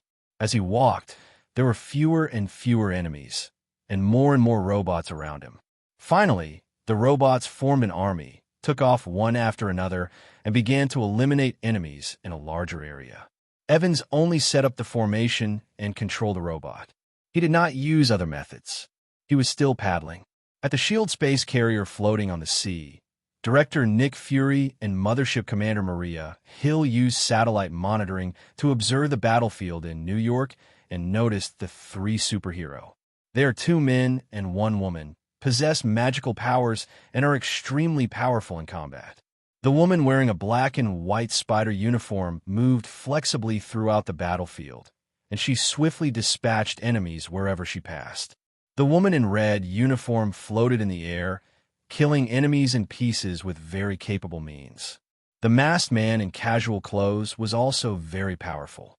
Wherever he passed, the surrounding environment seemed to be blessed with some kind of special effect, turning the area into a restricted area for the enemy, causing enemies who entered it to die inexplicably. As he walked, he transformed the surrounding vehicles to form an army of Autobots to fight against the alien invaders. "I need to know who they are," said Nick Fury. "I have some guesses about their identities." Maria Hill whispered in a voice that only Nick Fury could hear. "You mean?" Nick Fury was stunned for a moment and guessed something. "Yes, in the Marvel superhero game, these three people do not appear in the copy of Avengers 1, but there are players with similar body types in the game." Maria Hill analyzed. The images of Evans, Wanda, and Gwen emerged in Nick Fury's mind. New York, Brick Street, number 177A, rooftop. The Supreme Mage, Ancient One, was looking into the distance while destroying the approaching invaders. Her eyes penetrated the obstacles and saw Evans, Wanda, and Gwen. In fact, in the past few years, Ancient One has discovered some anomalies and found that the fate of many people has deflected to varying degrees, including Stephen Strange, who she has designated as her apprentice. It is just because the fate of these people is moving in a good direction. Deflected, she did not intervene. At that time, Ancient One was still curious about this matter, so he used Agamotto's words to trace the timeline of those whose fate was deflected, trying to trace the source of their changes. Through tracing, the Ancient One discovered part of the truth. Those whose fate had been diverted had mentioned a game called Marvel Superheroes in private communications in the past. Continuing to trace back, the Ancient One traced it back to Evans. But because the other party was not a villain and was basically harmless, she did not intervene. According to the trace content, GUI knew that the game was created by Evans. The other party used that game to interfere with many people's destiny, and guide their destiny in a better direction. GUI was thinking about it at this time. Should he find an opportunity to get in touch with Evans? After thinking about it, she shook her head and thought it was unnecessary. Anyway, everything is changing for the better, right? At this time, the Avengers began to feel the battlefield. With the addition of the Avengers, the situation on the battlefield has been further controlled. Stark and Thor, two guys with air supremacy, began to clear the sky of enemies. Captain America, Widow, Hawkeye, and the Hulk were responsible for cleaning up the ground and approaching Stark Industries, preparing to close the wormhole there. Loki meets the Hulk. Loki is arrogant. Hulk hoisted Loki up and beat him, and gave him a final blow. What a weak god. Loki was severely injured and fell into a state of doubting his life. His spiritual scepter was picked up by a passing widow. The widowed sister went to the roof of Stark Industries and prepared to close the wormhole. At this time, Stark said that a nuclear bomb was coming, asking Natasha to close the wormhole later. The Chitauri army, realizing that the Avengers were trying to close the wormhole, came towards them one after another. The Avengers all gathered around here and defended with all their strength. Evans, Gwen, and Wanda also came to the rooftop of Stark Industries to defend together with the Avengers. Among the Avengers, except for Hawkeye, Hulk, Captain America, and Thor, everyone else recognized the identity of Evans under the mask. "I never knew you were so powerful." The widow's sister held the spiritual scepter, pointed it at the universe cube, and said to Evans, who was standing not far from her. Evans waved his hand and cast the shadow spell, constantly simulating wind blades, fireballs, and lightning, and attacked. The invader then said without looking back, "We are just children under the age of 20. Isn't it right to protect our privacy? Are you a child whose mental age is already 100 years old?" Natasha rolled her eyes. "I'm talking about biological age. Your powers look like magic. There is no comment on this. While speaking, everyone saw Iron Man in the sky, carrying a missile carrying a nuclear warhead, and flying into the wormhole in the sky.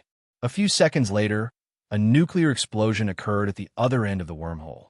She who invaded the Earth people from Terry rushed to the streets together at the same time. The Battle of New York is over. At Tony Stark's suggestion, the Avengers went to a fast food restaurant to eat donuts. According to Stark, the donuts here were delicious. Although Stark has never been here, he just heard about it. Evans, Wanda, and Gwen also came to join in the fun. I don't know who said the food here is delicious before. Gwen complained. After everyone ate, they found it hard to swallow. Stark politely expressed his embarrassment. During the meal, Thor asked Evans and others, "I see some of the magic you use is the same as what my mother often uses. The magic is very similar. Where did you learn your magic?" As soon as Thor's question came out, the Avengers all pricked up their ears. Magic and other things are still a relatively new thing to everyone. Evans said nonsense seriously. "We have inadvertently communicated with Uctra Hill, and using it as a transit, the spiritual mind connected to one of your witches in Asgard. Through communicating with her spiritual mind, we became familiar with each other and finally succeeded in becoming a disciple and learned some magic from the other party." Evans used a lie to explain why the three of them had magic.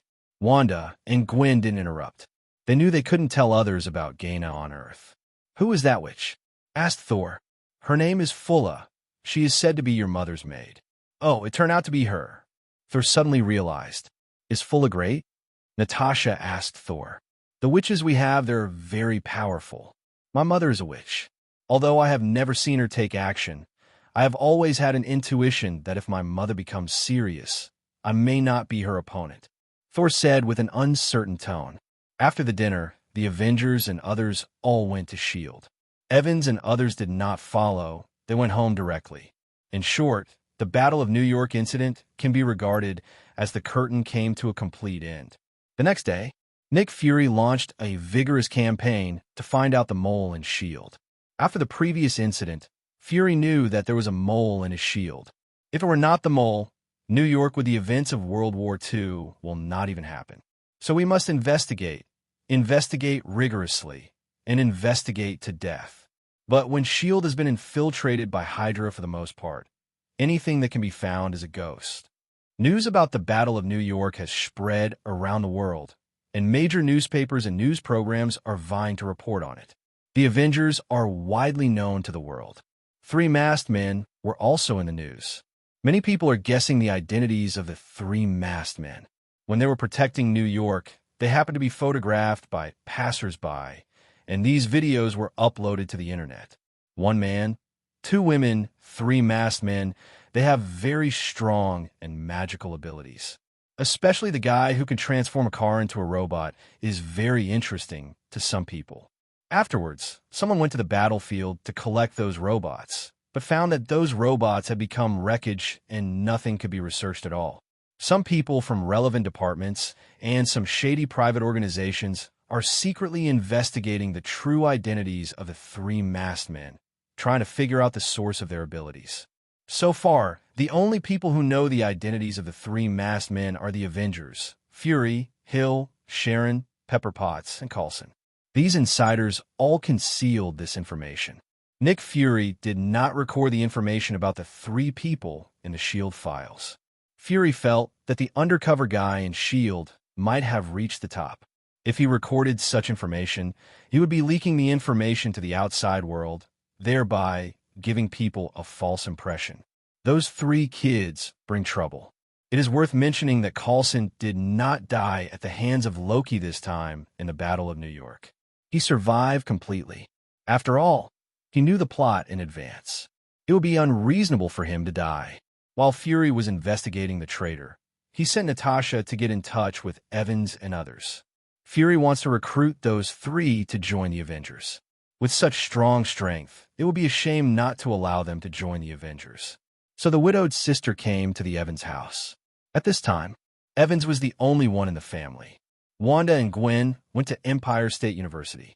The two of them had not gone to school for a long time and both missed their school days. If the purpose of your coming here is to invite us to join the Avengers, then there is no need to ask. Evans looked at Natasha, standing outside the door, and blocked the other party's words before she could speak. Can I ask why? We just want to live a peaceful life. But the Avengers are so big that they attract trouble. Okay, I'll tell Fury what you said.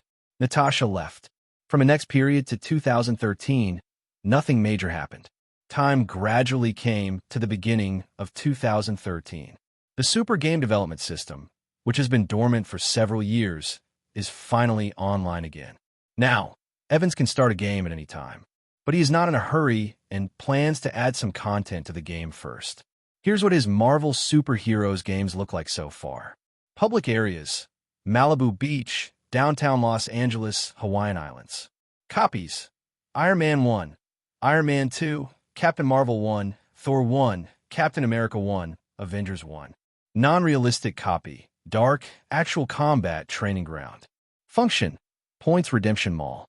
Using the game editor, Evans added 3 new copies.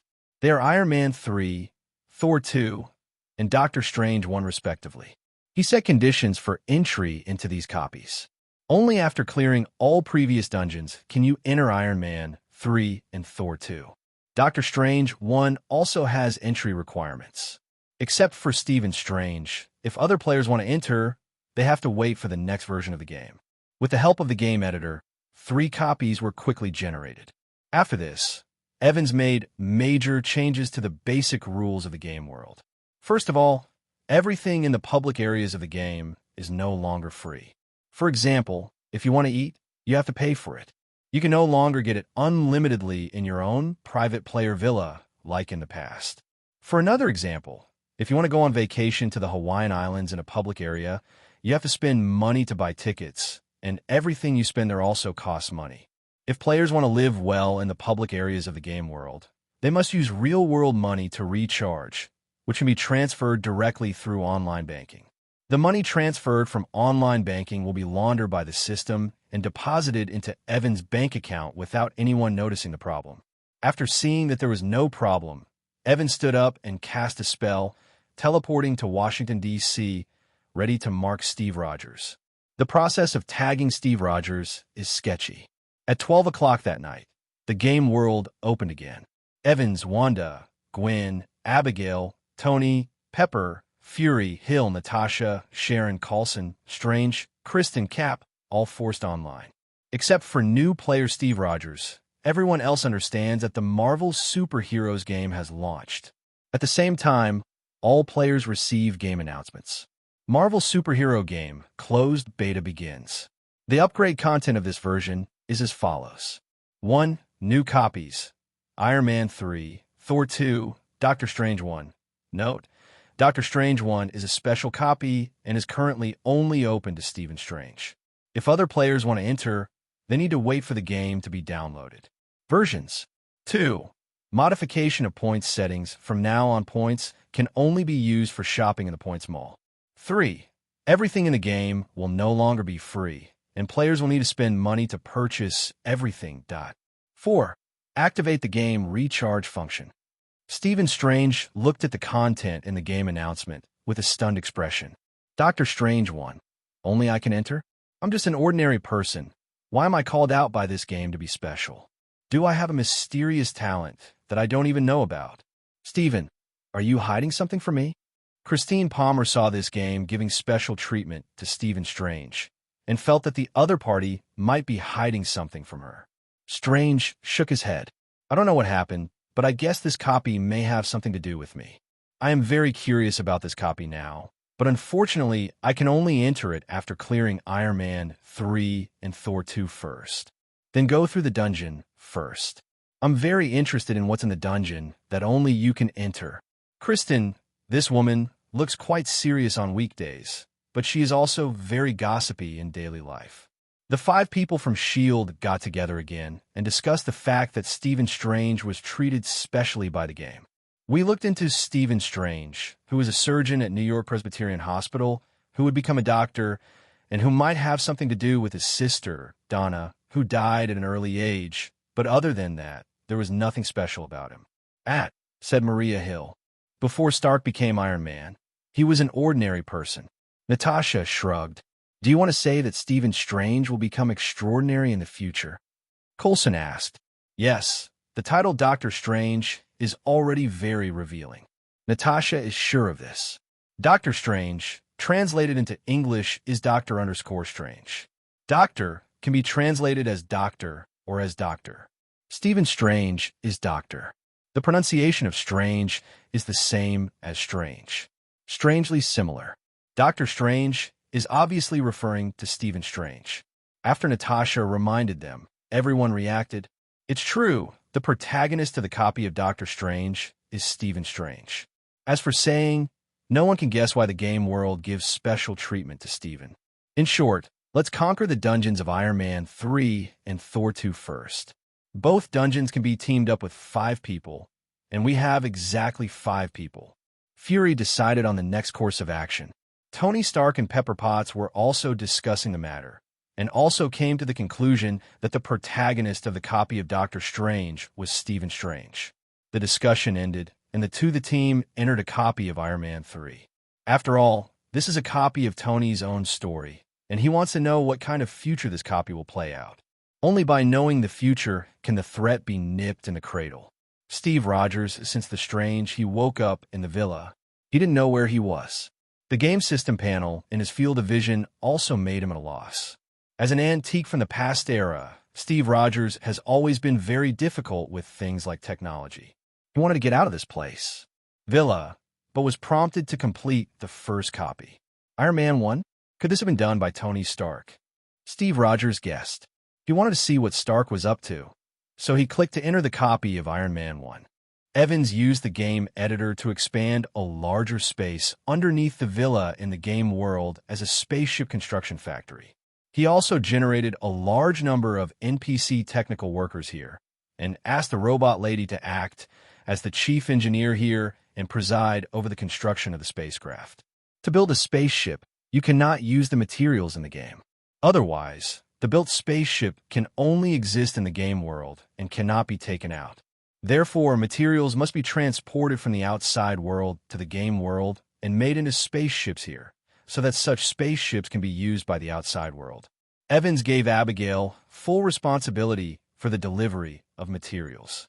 Although Abigail is an artificial intelligence robot, she has also been given the identity of a game player by Evans and can freely enter and exit the game.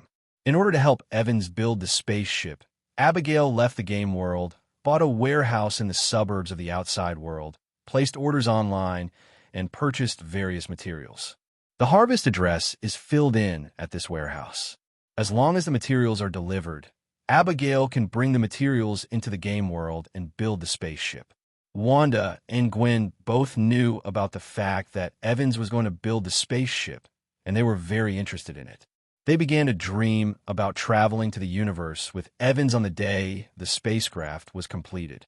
However, the construction of the spacecraft is a big project, and it may take a long time to complete. After all kinds of raw materials have to be purchased from the real world. In line with the principle of doing what's best, the spacecraft that Evans wants is a large spaceship, thousands of meters in diameter, hundreds of meters wide, and hundreds of meters high. Abigail estimates that it will take about 2 months to half a year before the spacecraft can be officially completed. The completion mentioned here refers to the completion at the technological level. Evans also plans to enchant the ship, which will take even longer. Fortunately, everyone has plenty of time. Evans, Wanda, and Gwen entered the copy of Iron Man 3. There is nothing worth mentioning about this copy. With the strength of 3 people, they can kill it directly. All players who entered this dungeon spent several months of dungeon time to clear this dungeon one after another. Tony Stark and Pepper Potts cleared this dungeon. As soon as the dungeon came out, Tony said, "When it gets light outside, I'll go kill Aldridge and save him from causing trouble in the future." I thought you were going to say go find Maya Hansen. Little Pepper is obviously jealous. As for Maya Hansen, although her desperate virus research project has shortcomings, if she continues to study it in depth, she may not be able to produce stable results. Tony said. Pepper became even more jealous. Tony Stark noticed this and hurriedly comforted him. Everyone from S.H.I.E.L.D. also cleared Iron Man 3 and got together again. Coulson, I have a mission for you. Find Maya Hansen after dawn and be sure to recruit her. Fury said, Yes, sir. If you want to recruit Maya Hansen, it's best to do it as soon as possible. If you do it too late, Tony Stark will beat you to it. Natasha reminded. Coulson could only log off early to investigate the whereabouts of Maya Hansen. Others entered copies of Thor 2 one after another. Steve Rogers cleared Iron Man 1. Is this something that happens in the real world? Steve Rogers, who wanted to know more, went straight into the copy of Iron Man 2 without going out. In the game public area, a few more days passed. Except for the new player Steve Rogers, the rest old players have completed Thor 2 one after another. Through this story, everyone knows the Dark Elves, ether particles, and what Asgard looks like. At this point in time, the story of Thor 2 is still not far away. Nick Fury began to prepare for this matter. He wanted to plan the ether particles. Magifaxman wanted to contain the ether particles and use them to develop some powerful weapons so that he would not be passive when facing aliens. At the same time, Tony Stark is also eyeing ether particles. If ether particles possess a living being, they will absorb the life force of the living being. But if it is integrated into the steel suit, a more powerful suit may be developed. Whether it is Fury or Stark, both of them are determined to capture the ether particles. It will be a few days before the story of Thor 2 takes place, and they plan to use this time to develop a device that can contain ether particles. In addition to Fury, Stark, and others are not interested in ether particles. Although they all know that they are treasures, not everyone can control them. Gwen is somewhat interested in ether particles and wants to collect them for use. She did research, but she gave up this dangerous idea after Evans taught her about the concept of infinite gems. Everyone was conquering the dungeon and learning about the future through the dungeon. Everyone's future destiny has deviated again. This gave Evans a reward of 3,000 redemption points. With the reward points, of course, he must redeem the practice skills. Ever since he perfected the 8 wonders, Evans has been learning the spells taught by Gaina, and he has learned almost the same skills now. He has finished learning all of them and is worried that he has no new knowledge to learn. Evans clicked on the system, Exchange Mall. His Exchange Mall is different from the Exchange Mall in the game world. There are more products in it. Evan, who has perfected the 8 magic skills, his life level is already very high, and he is only one step away from becoming an immortal. Evans needs a technique that can completely transform his life level. 3,000 redemption points cannot be exchanged for a cultivation technique. But to become an immortal, he needs cultivation skills are not necessarily required. He searched in the system Exchange Mall and found the right one. He exchanged the 10,000 methods Immortal Jew from the system Exchange Mall. This cultivation method is not a chi-building, fun-building elixir. Like Nascent Soul, it is more like a general outline that can embrace all rivers. Its function is to integrate the power cultivated by different systems to produce new energy. The new energy can be compatible with many systems. For example, it is compatible with magic release magic. It is compatible with chakra releasing ninjutsu, with the power of nature releasing witchcraft, and with energy amplifying physique.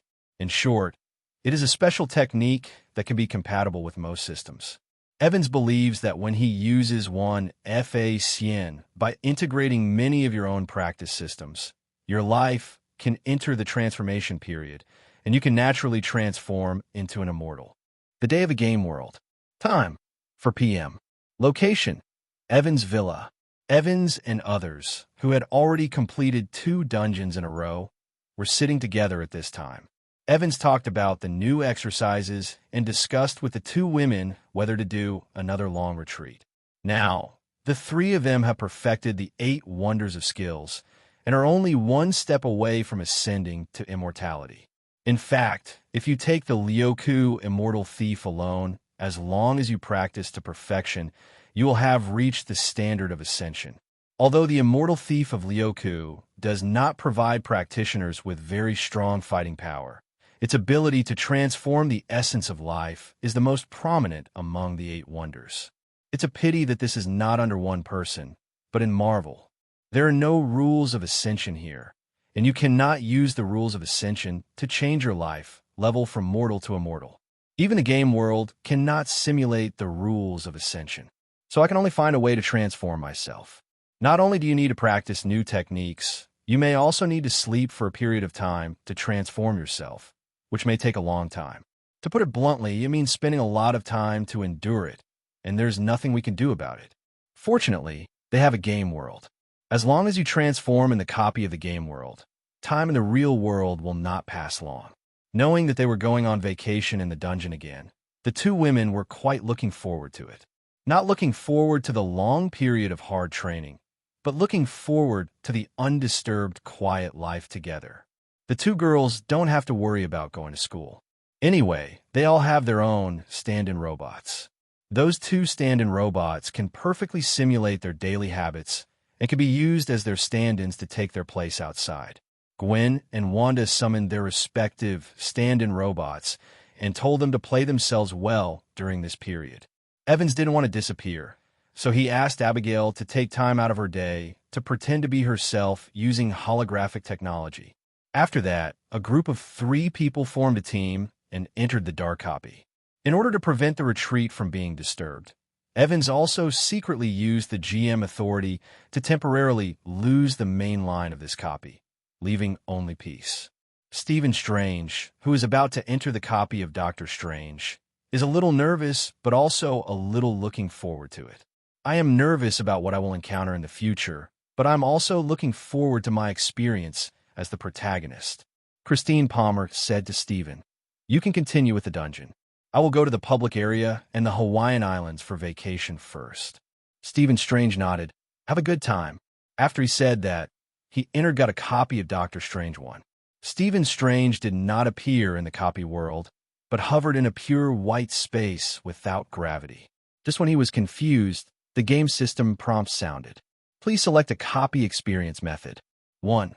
First-person plot mode. You will experience your future from a first-person perspective, but you cannot control your body and can only experience it passively. 2. Participant mode. You will get a new identity in the copy and participate in the story. 3. Third-person cinema mode. You will appear in the system's fictional cinema and watch a movie with you as the protagonist. Stephen Strange was stunned for a moment. He looked at these 3 options carefully. Among the 3 options, only the second option has a degree of freedom. Both the first and third options can only be looked at. The only difference lies in the viewing posture. Stephen Strange wonders about his future.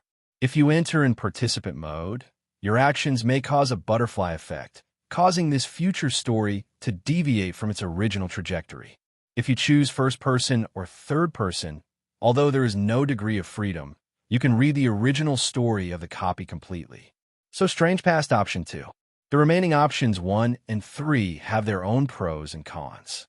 Option 1, you can only see what the NPC sees, and what the NPC cannot see, he will not be able to see either.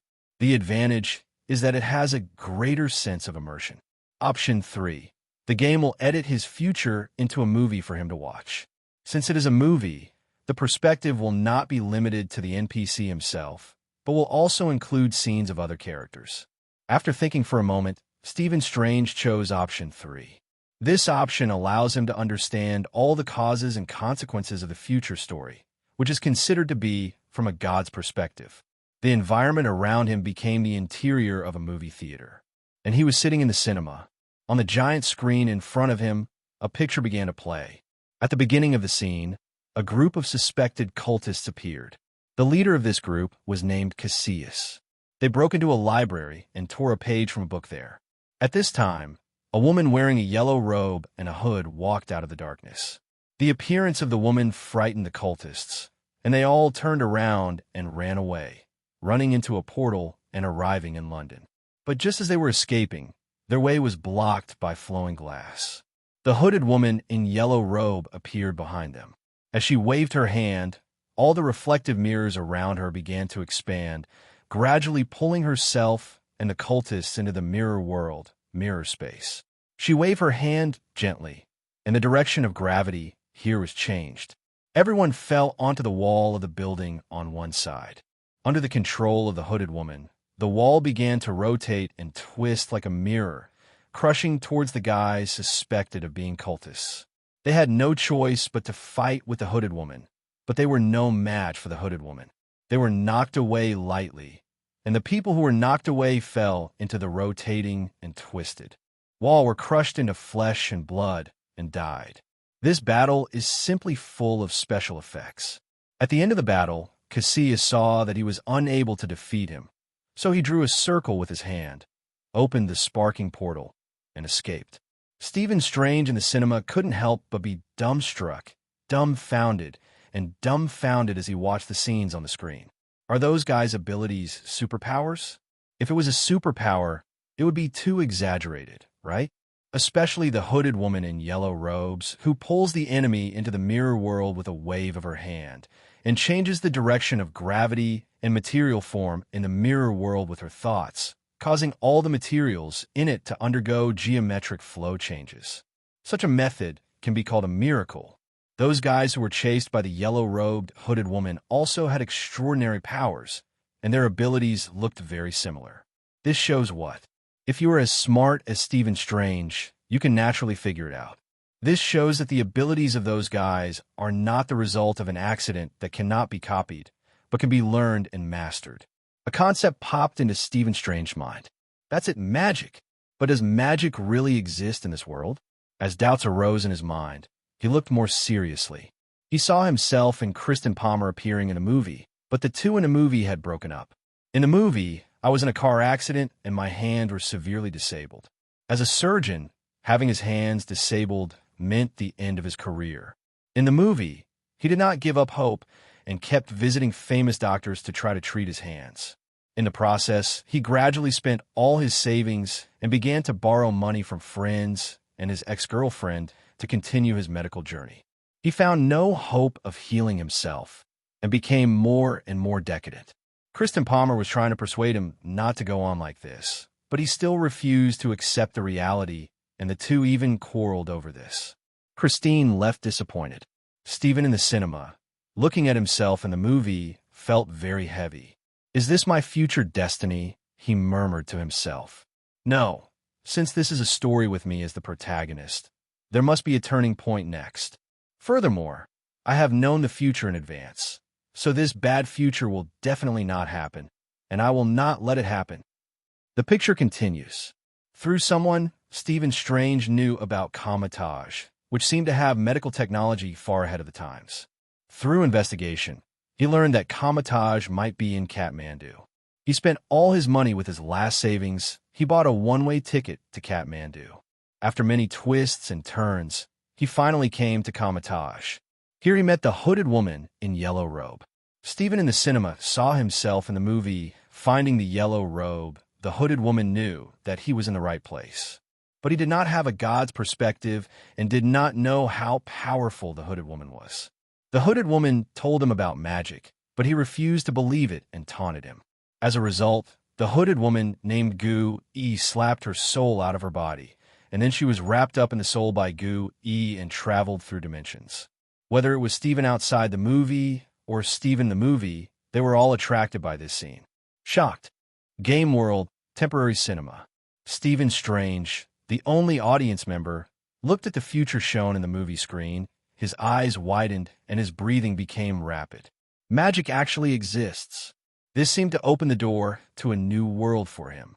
Although Stephen Strange does not have disabled hands, he has developed a desire for the knowledge called magic. In the movie, he finally succeeded in becoming a Karmatage, began to learn magic there.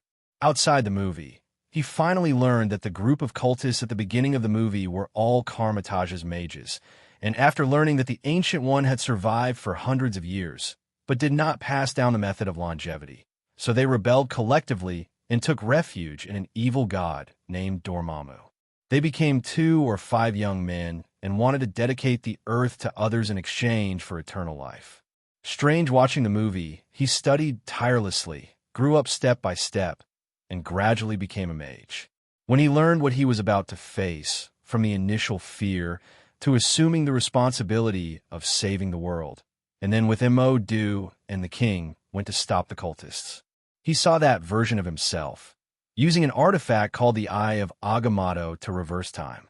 He used the method of recycling time to negotiate with Dormammu while being tortured and killed, and finally save the world.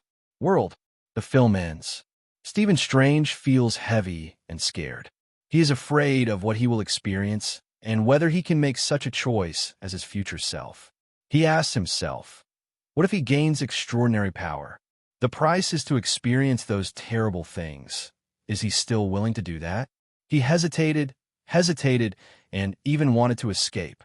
But deep in his subconscious, something was reviving. He thought of his sister Donna. During her lifetime, Donna regarded her brother as a hero and believed that he could protect her forever. But ironically, when Donna drowned, Strange, who was only 19 years old at the time, was studying in medical school. Donna's death became an irreparable pain in Stephen's heart. Helplessness, hatred, and self-blame almost overwhelmed him. That experience turned into a nightmare that he did not want to recall. Until now, he thought of his sister and her cheerful, reminded of her love for the world and of seeing herself as her hero. A hero, Stephen Strange murmured to himself. His temperament gradually changed. It seemed that he was less confused and seemed to have something else. Ding! Stephen Strange's fate has changed significantly, and the host will be rewarded with 5,000 redemption points. Dark copy. Evans, who was on vacation and retreat here, heard the system prompt and knew that Stephen Strange had cleared Dr. Strange 1, otherwise the other party's fate would not have such a big deviation. Evans used the 5,000 redemption points he just obtained to redeem some D&D system spells. 3rd level spell, Lesser Shadow Tentacle. 7th level spell, Projection. 7th level spell, Greater Shadow Conjuration. 7th level spell, Simulacra. Legendary spell, Amon Eider Eternal Sun. Legendary spell, True Mirror. Just spent 5,000 points. These spells are very powerful. Secondary Shadow Tentacles. Summons a large number of shadow tentacles from the shadows to attack the enemy. Projection. Project everything you know. The higher the mystery of the object, the more mental energy is consumed during projection. The larger the object, the more magic power is consumed when projecting it. Advanced Shadow Conjuration. This spell is an enhanced version of the Shadow Conjuration, which can simulate conjuration and evocation spells of level 6 and below. Simulacra. Mimic the image of a creature in your memory into reality. The Eternal Sun of Amon Eider summons a small sun that has the temperature and thermal radiation of a real sun. It can last for a long time and is enough to easily destroy country. Real Mirror. No matter who the enemy is or how powerful they are, as long as their life level does not transcend the single universe, they can be 100% copied by the real mirror. The person copied will have all the abilities of the original body and will be controlled by the operator. In the face of Ultra 9 level spells, legendary spells, reality is as fragile as a piece of paper. This can be seen from the Amon Eider Eternal Sun and True Mirror imagery. The former has absolute destructive power. It can easily destroy a country and even kill the ecosystem instantly. The latter is an absolute rule magic. No matter who the enemy is, you can use this magic to temporarily copy the opponent and let the enemy fight with you. With this magic, when facing Ancient One again, Evans can use this magic to copy an Ancient One with 100% strength as his teammate and form a team with him to face Ancient One together. This kind of magic is playing with reality. Of course, in terms of reality, it is still inferior to the chaos magic of the Peak Scarlet Witch. Legendary magic is powerful and difficult to learn. Evans estimates that you won't be able to master it in just a few decades. The real world is dawning. Coulson found Maya Hansen in advance and brought Maya Hansen back to S.H.I.E.L.D. on the pretext of inviting her to tea. By the time Tony Stark investigated Maya Hansen's home address and found her, it was already too late. As smart as Tony Stark, he guessed that the disappearance of the other party may be related to S.H.I.E.L.D. S.H.I.E.L.D. must have discovered the value of Maya Hansen through a copy of the game. They were greedy for their extremist virus project and took the person away in advance. Tony was helpless. You can't go to S.H.I.E.L.D. to rob people. Stephen Strange quits the game.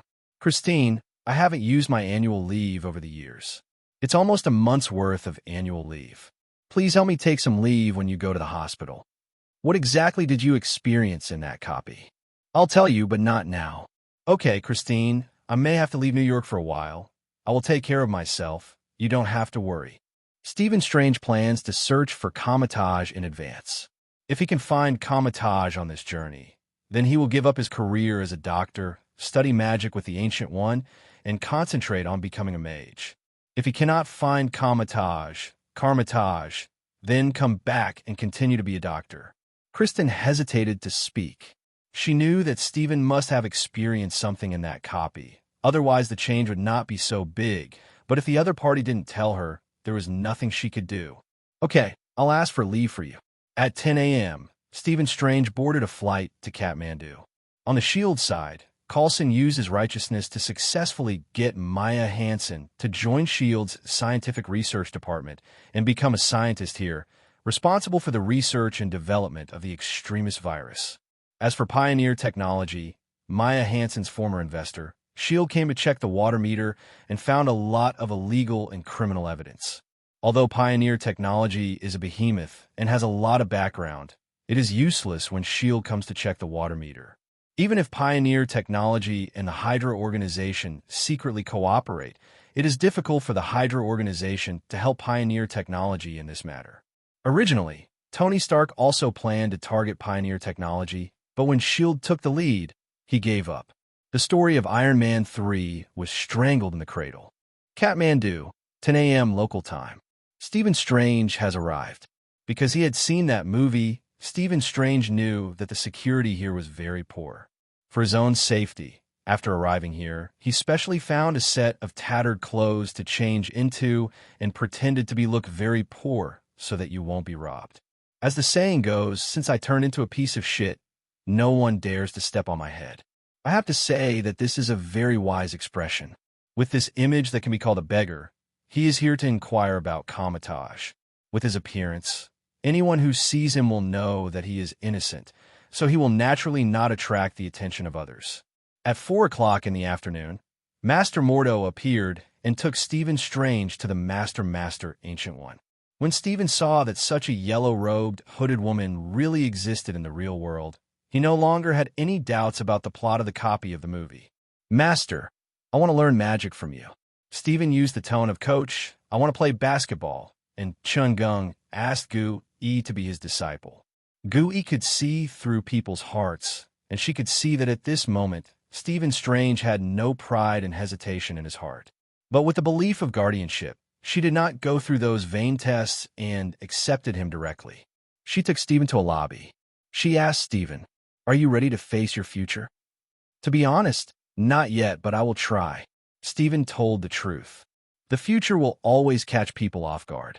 I know you already know some things, but there will always be changes in the future. Don't be too superstitious.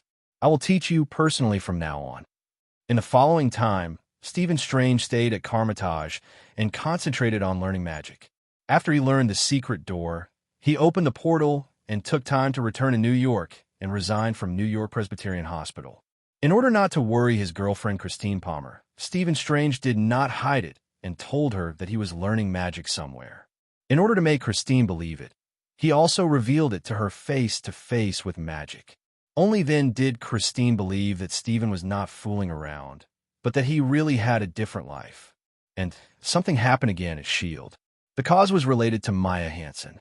Maya, in the scientific research department of S.H.I.E.L.D., Hansen led a group of talents who graduated from S.H.I.E.L.D. Academy to jointly develop the extremist virus and achieve some results. The gratifying data they obtained from human experiments on death row prisoners not only convinced Nick Fury was so excited that he also let Hydra, who was undercover in S.H.I.E.L.D., know about it. When Hydra learned that Dr. Maya Hansen had developed a potion that was not weaker than the super soldier serum, it could also give people superpowers. At that time, in order to monopolize this kind of achievement, he directly kidnapped Maya Hansen and imprisoned her in a certain base of Hydra, and asked Maya Hansen to specially develop the terminal virus strengthening potion for Hydra. When Nick Fury learned when Maya Hansen was missing, he was immediately furious. He personally issued a hush order on Maya Hansen's time in S.H.I.E.L.D., prohibiting insiders from disclosing it to the public. But in this case, Maya Hansen, the doctor, was still kidnapped. This can only mean one thing.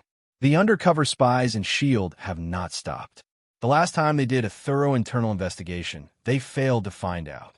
This time, they jumped out to cause trouble. It's really think of him as Nick Fury being a vegetarian. I didn't say, check to death. But again, now that S.H.I.E.L.D. has been infiltrated into a sieve by Hydra, it is impossible for Fury to find out anything. If you ask people to investigate, that's great. People from Hydra will take over the investigation task, so they won't find anything for Fury. Even if people from Hydra are not involved in the investigation, many Hydra members will confess to each other vertically and horizontally. Under the circumstances, it was useless. What, you said polygraph? Do you believe it or not that the polygraph machine can trick you? The result of the investigation was that there was no result. This made the agent leader Nick Fury realize the seriousness of the problem. Although he still didn't want to believe it, but he had to make an assumption. That is, S.H.I.E.L.D. may have been penetrated very badly. Otherwise, it would be impossible to investigate even a little bit of clues. What should we do? Nick Fury, he thought of his Skrull friends and wondered whether he should ask them to help and change and replace them with people from the Bureau to investigate secretly. But he just thought about it and gave up the idea. Things like favor can only be found in it is most valuable when it is not used. It is not the end yet. Nowadays, the only people who can be trusted by Nick Fury are those who have entered the game world with him, such as Hill and Coulson, Natasha, and Sharon. At least these people are definitely not undercover spies in S.H.I.E.L.D., but are real people. It is not difficult to judge. They have all experienced the game world copy and learned so much from it. There is a lot of information. If they were undercover, some information should have been leaked long ago. How could they wait until now? In order to catch the undercover spies inside S.H.I.E.L.D., Nick Fury called Hill, Coulson, Natasha, and Sharon into his office. Everyone started discussing this matter. Natasha came up with a solution. Evans and the others have magical powers. They learned their magic from a maid of the Fairy Queen of Asgard. There is no guarantee that they will not learn the ability to read minds. Maybe we can ask them to come over and help. If they really could read minds, bringing them to S.H.I.E.L.D. would expose all our secrets to them.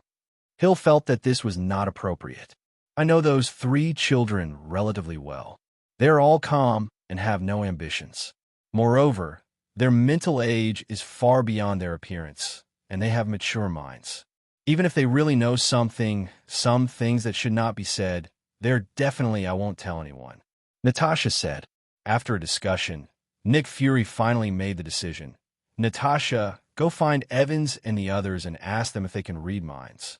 Natasha took the order. At 3 o'clock that afternoon, Natasha came to Evans' house and rang the doorbell. But at this time, Evans, Wanda, and Gwen were not in the real world. They were still there, in the game world. But they all left robots to play themselves. Not to mention that Wanda and Gwen both had stand-in robots. Even Evans also asked Abigail to take the time to play herself, so as not to make people think she was missing. This time at that time, Abigail was at home, playing the role of Evans. She would only go to the warehouse in the suburbs every once in a while to get materials. At night, she would go back to the game world to preside over the construction of a spaceship, and she would be at home during the day.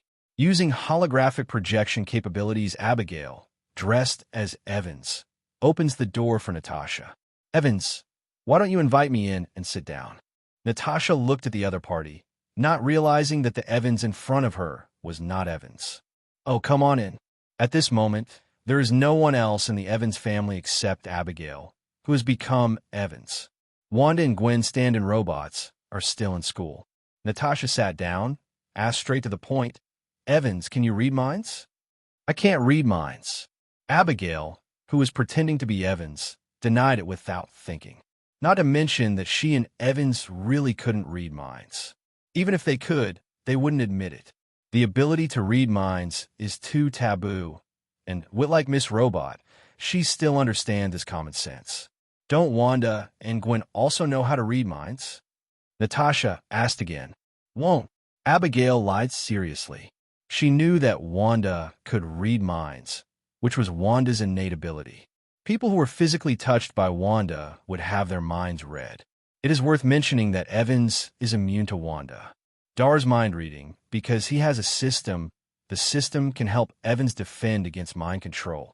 After learning that Evans really can't read minds, Natasha was obviously relieved.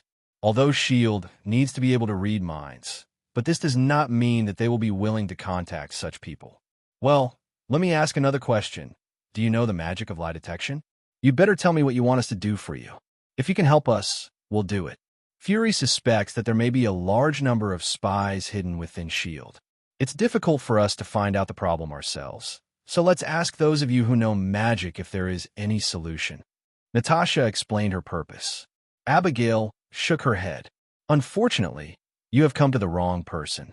We can't help you with this matter, but I can give you a suggestion. Tell me, the human body is a well-defended fortress preventing the invasion of germs from the outside world. Most of the time, the body's immunity is enough to cope with most bacterial threats from the outside world, but there are rare times when the immunity becomes unable to cope with it. At this time, they will choose to introduce forces from the outside world, such as drugs. You mean you want us to bring in a third party? It doesn't have to be admission. You can also come quietly. As far as I know, Stark's computer and network security technology is top-notch in the world. You can completely let him access your intranet and monitor the inside of S.H.I.E.L.D. on your behalf. This has pros and cons. It depends on how you weigh them. After chatting for a few more words, Natasha said goodbye and left. She returned to S.H.I.E.L.D. and informed Nick Fury of Evans' suggestion. Nick Fury rolled his eyes. Unless S.H.I.E.L.D. really, he is extremely ill. Otherwise, he would never be able to implement this plan. He doesn't know yet that S.H.I.E.L.D. has been extremely ill for a long time. If he doesn't take strong medicine now, something will happen in the future. But then again, there's still a long way to go before the story of Captain America 2 for a period of time. A copy of Captain America 2 in a certain game will definitely provide insight into the plan to launch the game first. And Fury will also be able to discover the problem by then. In the next month, Nick Fury continued to conduct a self-examination of his S.H.I.E.L.D., but as expected, there was no progress. Nick Fury had not yet realized the seriousness of the problem, so he did not use any unconventional means. The constant interruptions and chaos described Nick Fury at this time. Ray, he deserved it. His S.H.I.E.L.D. was infiltrated by Hydra, and he didn't know it. Dark copy. Evans, Wanda, and Gwen live happily here. During their 120th year of vacation and seclusion, they entered a period of transformation, and they had to rely on deep sleep to undergo transformation. No one knows how long it will take to fall asleep, but it will definitely take a long time. As long as the transformation is successful, you can become an immortal or a god. This so-called transformation period is not an orthodox spiritual realm. It is just because there are no rules for ascension in the Marvel Cinematic Universe, and the game cannot simulate that environment. Without the step of ascension, it is impossible to rely on ascension to transform the essence of life. This there is the so-called transformation period. To put it bluntly, it takes a lot of time to get through it. This is very inefficient, but there is nothing we can do about it. Fortunately, this is just a copy of the game world. 30 years can pass on a day in the real world. It may only take a month or a few months in the outside world for them to complete their transformation in the dungeon. Outside, the story of Thor 2 is about to happen. Dr. Jane Foster, Professor Eric Hilvig, and Daisy Lewis left Eagle Sauce and went to the Fog City of England for academic exchanges. Tony Stark, who had been monitoring the three people, knew that the story of Thor 2 was about to happen. So he brought the equipment he had prepared long ago, came to the Fog City early, and arranged gravity anomalies everywhere in the Fog City. The purpose of the detector is to discover gravity anomalies as soon as possible, so as to enter the place demonstrated in the dungeon plot and obtain ether particles. Last time Maya Hansen was snatched away by S.H.I.E.L.D., which made Tony beat his chest. This time, he must be one step ahead of S.H.I.E.L.D. no matter what. But in fact, S.H.I.E.L.D. didn't send anyone at all this time because Fury still hasn't caught the traitor. In this case, rather than being informed by the traitor after taking action, It would be better to do nothing and let the traitor know. It is better for Tony Stark to obtain ether particles than to let unknown forces obtain them. However, just because S.H.I.E.L.D. is not involved does not mean that Stephen Strange is not involved. Stephen Strange has been practicing at Carmitage for some time. Stephen, who was disabled in both hands in the original time and space, was so talented. Now that his hands are intact, he can cast spells with gestures and can enter the game world and practice cheating through game time, which makes him even more talented. Stephen Strange, who has only been training at Carmitage for 2 months, has already surpassed Baramordo and Fatty Wong in strength. Not only has his ability increased, Stephen has also simulated battles against various enemies in the game world's simulation training ground, and he has no shortage of combat experience. Now Stephen Strange's strength is almost equal to that of him who fought against Thanos during Avengers 4: Infinity War. With such exaggerated magical qualifications and extremely hardworking attitude, it can only be said that he is worthy of being chosen by Master Gu-E. It can be said that in this era, apart from Wanda, who is destined to be the Scarlet Witch by Sidhorn, Stephen Strange is the person with the most outstanding magical talent. With talent, cheats, and hard work, he deserves to be so strong. Stephen's hard work was all seen by Gu-E. Gu-E knew that the reason why Stephen became stronger so quickly was because of the game, but it was not the main factor. The main factor was Stephen's talent and mentality. Without these two, even with cheats, it would not have been possible to progress so quickly. In short, Gu-E was very pleased. At the same time, Gu-E also lamented that in this new timeline, after being changed by Evans, everything was changing for the better. Let's bring the perspective back. Stephen Strange, who had watched the movie, knew that the magic floating cloak was his destined equipment. So he teleported to the London Temple, took away the magic floating cloak, and then stayed in London to prepare for obtaining ether particles. It's not that Stephen is greedy for the ether particles and wants to get something as his own. He just wants to take it back and give it to the Supreme Mage Ancient One, so that he can seal it to avoid attracting the Dark Elves. Stephen Strange now has a heroic mentality. If you are a hero, you cannot be selfish. Over in London, Tony Stark and Stephen Strange meet. Strange, are you here to join the fun? If I remember correctly, you're just an ordinary person. Or maybe that dungeon that only you can enter has given you some revelations about your future destiny, making you different in advance. Tony himself became different in advance because of the copy of the Marvel Superheroes game. So Tony Stark did not underestimate Stephen Strange, who was supposed to be an ordinary person. Because the other person was probably the same as himself, it's different from what it used to be. Stephen Strange lamented, "It really gave me a revelation about the future, and I have verified the authenticity of that revelation." Have you ever thought about a question? The people invited to that game are extraordinary. Tony Stark mentioned this. Stephen Strange is certainly aware of this problem.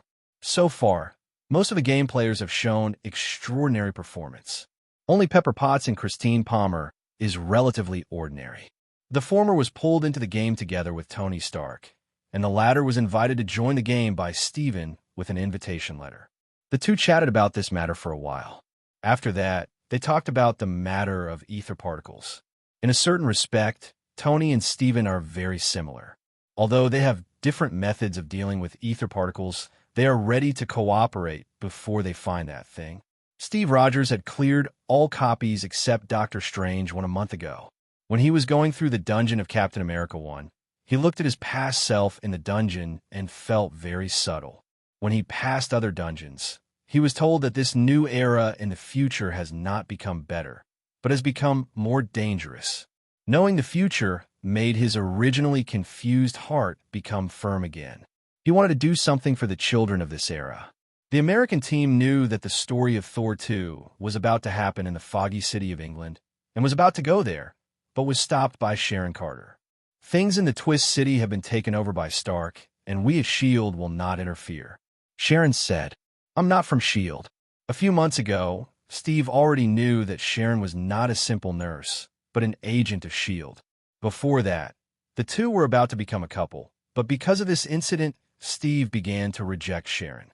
"Yes, you are not from S.H.I.E.L.D., but your every move is watched by many people. Once you go to Fog City, it will cause the eyes of many forces to turn there, making things that should be simple become complicated. Captain, you don't want the ether particles to be obtained by criminals. Eventually, Steve Rogers was convinced.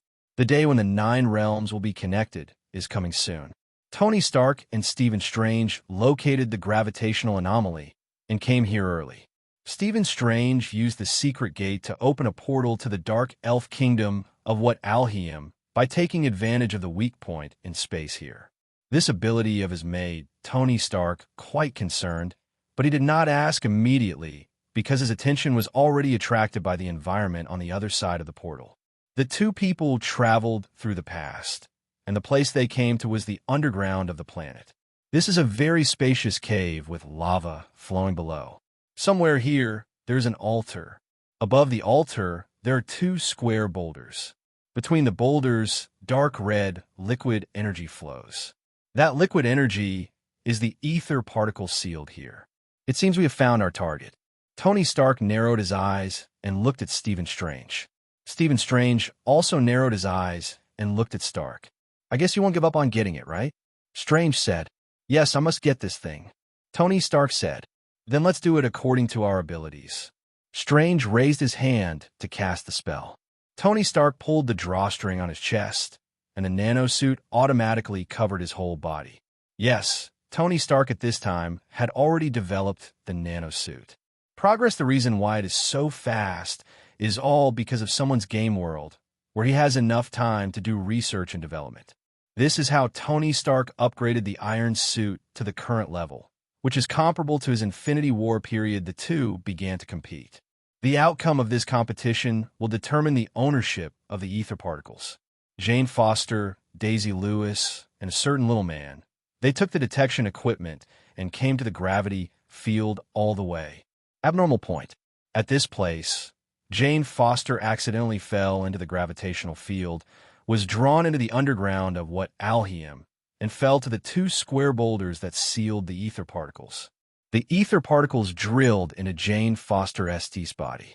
When Tony Stark and Stephen Strange, who were sparring, found out, it was already too late. The two hurriedly flew here and looked at Jane Foster, who was unconscious on the ground. Everyone looked at each other in silence. After a moment, Tony asked Stephen, can your magic remove the ether particles that entered her body? I can't do it, but my teacher can definitely do it. Stephen Strange said with certainty. Then as soon as possible, it would be bad if the ether particles appeared in the world and were positioned on the Earth by the Dark Elves. Good. Tony Stark picked up Jane Foster. Stephen Strange opened the portal to Comatage. A quarter of an hour later, they met the Supreme Mage Ancient One. Tony, who came here, Stark looked at the yellow-robed woman in front of him curiously. She looked very kind, like the kind of old man who was good at keeping good health. Is this the person who taught Stephen Strange magic? Ancient Master, ether particles have entered this girl's body, and that thing may attract the prying eyes of aliens. Stephen Strange gets right to the point. The ether particles in her body are actually the Reality Stone, which is the same treasure as the Eye of Agamotto. The Ancient One spoke slowly. Tony Stark was confused. He didn't know what the Eye of Agamotto was, so he didn't understand what a treasure equal to the Eye of Agamotto meant. But Stephen Strange, I know. What's in the Eye of Agamotto is the Time Stone. Treasures equal to that thing can only be Infinity Stones. Are you saying that the ether particles are the Infinity Stones? Stephen Strange's pupils shrank. Ancient One looked at the unconscious Jane Foster and said to the two of them, yes, it is very dangerous, whether it is the person who uses it or the person who is affected by it. All equally dangerous. After Gu-E finished speaking, he raised his hand to cast a spell and absorb the ether particles from Jane Foster's body. The dark red liquid energy gathered in Gu-Ye's hand and gradually turned into a dark red gem. Ancient He also used unknown means to cut off Malekith, the king of the Dark Elves, from sensing it. The Reality Stone is a very magical treasure. Ancient One plans to keep it and make a magic weapon that could drive it. This is the heritage of Comatage. Although Gu-E has already begun to plan for retirement, It would be good to leave something more for Comitage before retiring, even if she knows that leaving this thing behind may cause a lot of trouble. But troubles will always come one after another, and they don't care about one or two more. Gu-E believes that strange progress speed is enough to cope with everything in the future. Evans and others woke up one after another from their slumber during the transformation period. The essence of life of the three people has undergone some kind of qualitative change. In this state, they can be regarded as immortals or gods. Gods like them are different from the gods in the Marvel world. If we only compare their strength, they are still far behind the gods of the universe, but close to the mythical Heavenly Father. Strength, agility, mental power, soul power, and five senses have all been greatly improved, and it is an all-round improvement with no shortcomings. The energy in the body is no longer pure magic power and chi. This new energy did not have an accurate name. Evans was too lazy to give a new name, so he simply and crudely named it high magic, or magic for short. The power of the skills performed with this kind of magic power will change qualitatively. For example, the original blazing fireball is a 3-meter diameter fireball rolling on the ground. If you cast it now, although the size of the fireball will not become larger, the temperature will be higher and it will last longer, almost an hour. Within an hour, Evans can control the flaming fireball to roll around and cause great damage. Another example is Advanced Phantom. The effect of the original version is to create a phantom that will not disappear unless it is removed. Now, the created phantom is no longer a phantom, but a phantom with quality referred to as mass phantom. This kind of phantom can be seen and touched, but it can only exert 1/10 of the strength of the original body. The conjuration and evocation spells that the advanced shadow conjuration can simulate are no longer limited to spells of the 6th and lower rings, but can already be simulated up to the 9th level. From this aspect alone, Evan's strength has already undergone an absolute qualitative change. Wanda and Gwen have also improved a lot, especially Wanda. Wanda's soul and heart became stronger, and the upper limit of her sanity was greatly raised. The chaos magic given to her by Sithorn could no longer infiltrate her heart, but she could use it to a greater extent at the lowest cost. Yes, now Wanda has officially changed her job to Scarlet Witch, and could transform in a Scarlet Witch form at any time. Her qualitative transformation of skills has made her equal to Doctor Strange, even without the blessing of knowledge from the Dark Book. 2. She in the period of crazy diversity. If Wanda turns black in this state, her strength can be doubled. After all, turning black is 3 times stronger. It is true that it has undergone multiple transformations. True final boss template. As the saying goes, good things come in pairs. The 3 people who came out of the game left the dark dungeon and returned home to the game public area. Several people learned from Abigail that their spaceship had been completed. Several people came to the spacecraft construction factory below.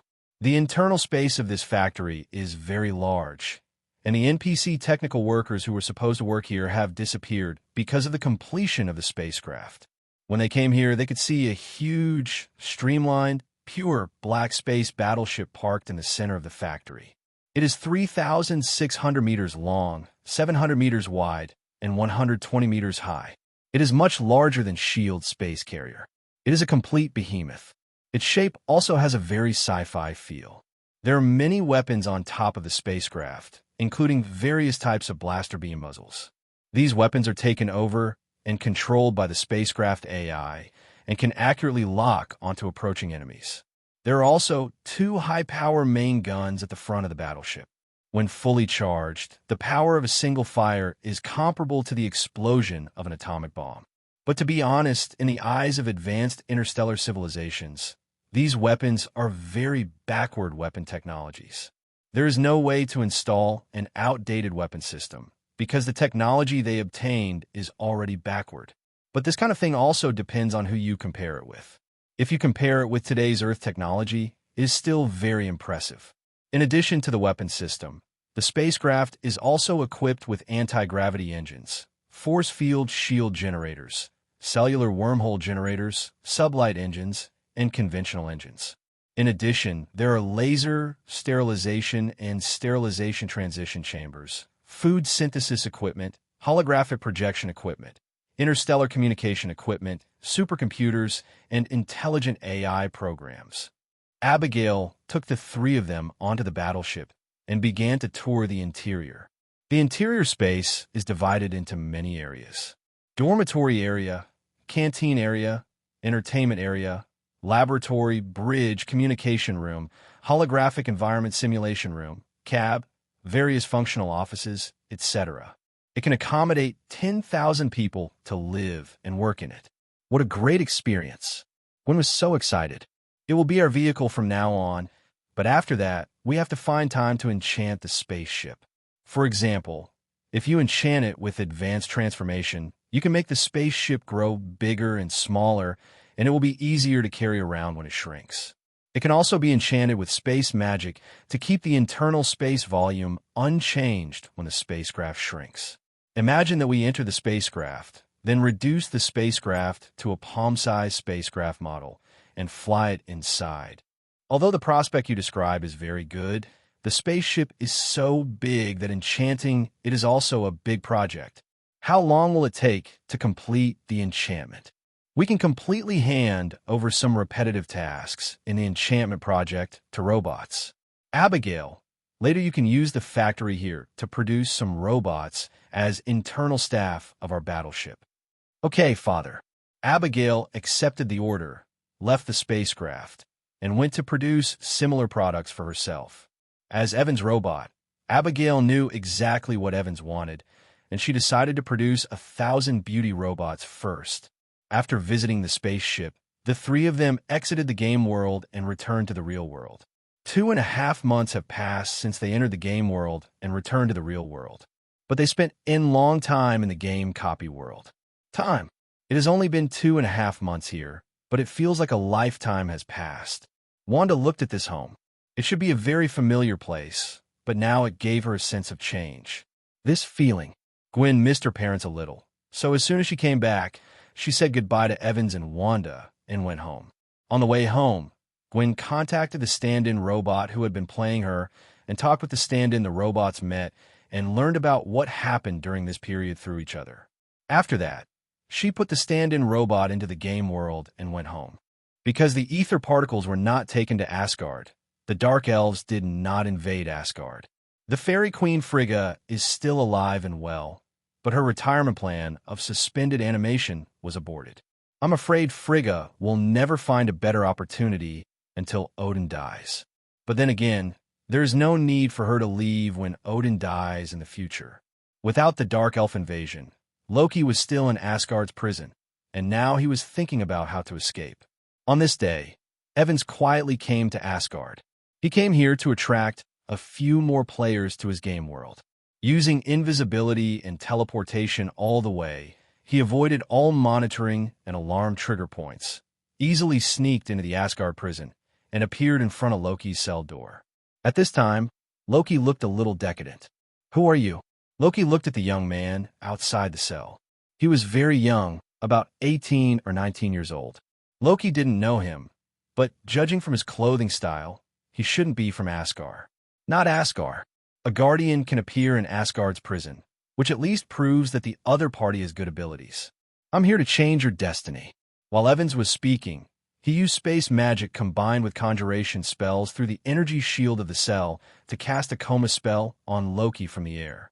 Loki did not expect that the other party would suddenly attack, and he was hit directly without any precautions. Zhao passed out. Evans reached out his hand, and a space cave connecting to the inside of the cell automatically opened in front of him. His hand reached in, touched Loki's shoulder, and successfully marked the other party as a player. After doing this, after this incident, Evans left Asgard's prison. He used the transformation technique to transform himself into the style of an Asgardian. That is, the style of a Nordic strongman, and then found his way to Asgard and Asgard. I walked around and found Thor. Thor was bragging with the 3 warriors and Sif. "Hey, Prince Thor, I got some good wine. Would you like to try it?" Evans walked over. A few people looked at it and found that it was someone they didn't know. But Asgard is not small, and they couldn't know everyone. so they didn't find it strange. When they heard that there was good wine, a few people, they all came together. Evans took out a lot of Earth's specialty wine from the dark pocket. Do you know how to do magic? Why haven't I seen you before? Sif took a bottle of wine from Evans. Maybe it's because I focus on studying magic and keep a low profile. Evans's lie is not clever, but the people in front of them are not as intelligent as Loki, and they have no intention of getting to the bottom of it. Their attention has been attracted by the wine that Evans took out. Several people sitting on the ground. He started drinking heavily. Evans, who was well versed in the art of talking to people and talking to ghosts, soon became mingled with several people, arming themselves with each other, drinking, throwing bottles, and drinking. It sounded heroic. The wine he actually drank was all digested by his movement of the six-story fairy thief, and he was not drunk at all. Taking this opportunity, Evans marked Thor as a player. Palace of Mist Sea Frigga, the fairy queen in Fenceril, felt something in her heart. Her eyes bloomed with the brilliance of magic. From a long distance away, she saw Evans, who was drinking with Thor and others. Although Evans, she used the transformation technique and looked like someone else, but the transformation technique used by the other person was taught by her, so she could tell at a glance that the person was not an Asgardian, but her student Evans. Why did he run away to Asgard again? He must be too brave. Frigga was helpless. What made Frigga even more helpless was that half a day later, Evans, who was separated from Thor and the others, slipped into the Palace of Sea of Mist and came to her. Teacher, long time no see. Evans greets Frigga. Judging from her appearance, Frigga is a middle-aged woman who still has charm. But given that the other party is a witch, her appearance can change at any time. So this middle-aged appearance may just be intentional. In other words, if necessary, people can use magic to restore their youthful appearance at any time. When did you discover my identity? Frigga was slightly surprised. When she taught Evans magic, she used an incarnation instead of her own body. But now, Evans can reveal her identity. My perception has always been very good. When I first met your maids, I already discovered that they were not real. I didn't realize what this meant at the time. It was not until later that Thor told me that some of my magic was very similar to the magic her mother used. What Evans said is half truth and half falsehood. You came here to see me, not just to tell me that you have found out that I am your teacher, right? I think you will be bored here in Asgard, and I have created a game world where time flows faster. Calculated by Atrium time, 1 year in the game world, and only 1 day in Atrium time will pass. Before, I have invited Loki and Thor to join in, and I would also like to invite you to join in, so that it can also add some fun to your boring life. Evans explained the purpose of his visit. Today's Evans is almost at the level of the mythical Heavenly Father. Although he is still not as good as Odin and Ancient One, the gap between them is not as big as imagined. So for some things, there is no need to hide it, as long as you don't let others know about your super game development system. Frigga knows about the game Evans mentioned. When her personification Gaina taught Evans and others, I heard Wanda and Gwen talking about that game during their chat, but she didn't pay much attention to it at the time. But now, Frigga is a little more interested. Take me in and have a look. Good. Evans stepped forward and stretched out his hand to Frigga. Frigga put her hand on Evans's. In the next moment, the two disappeared from the place and arrived in the game world. The two of them were in the game. The place they arrived was not Evans' home in the game world, but the villa assigned by the game to new players. Under Evans' introduction, Frigga quickly understood all the settings of this game world. Is it a copy of a real-life story? Frigga looked at Thor 1 and Thor 2 in the dungeon list, and suddenly wanted to know the stories in these two dungeons. But in order to enter these two dungeons, you must first clear the previous dungeon. If you want to enter the dungeon, it is best to change into clothes that match the style of the atrium, so that the NPCs inside will not feel strange when they see you. Evans reminded, Asgard time that night. Loki and Thor are drawn into the game world. Someone used the GM authority to assign the two brothers to the same newborn villa. They woke up in the same bed, and when they saw each other next to them, they both looked like they had eaten a fly. Loki, why are you sleeping next to me? Instead of dwelling on this issue, let's first figure out where this place is. Loki was speechless. Only then did Thor realize that he was not in his original place, but in a strange place. Looking at the style here, it seemed that somewhere in the atrium, Loki's attention was attracted by the game panel in his field of vision. Through this game panel, he quickly figured out the situation. Loki couldn't help but think of the guy he met in prison before. This may have been done by the other party. Loki used magic to check his body and confirmed that he entered here with his body, not his consciousness. Interesting. The corners of Loki's mouth curled up in an evil arc. He ignored Thor, who was whining, and went straight to the bathroom of the villa. He tidied up his appearance here, then went back to the bedroom to change into clean and tidy new clothes. Restored Loki-like elegance.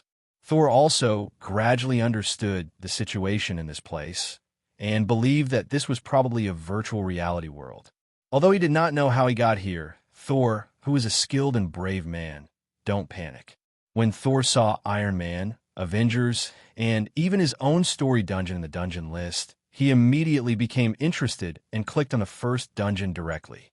After Thor disappeared, Loki tried to go to the villa walking outside. He was prompted by the game system that he had to complete the first copy before he could go out. He shrugged and clicked on the first copy. Most of Asgard has passed since Frigga entered the game world. Frigga also spent several years in the dungeons of the game world and went through all the dungeons in the dungeon list except Doctor Strange.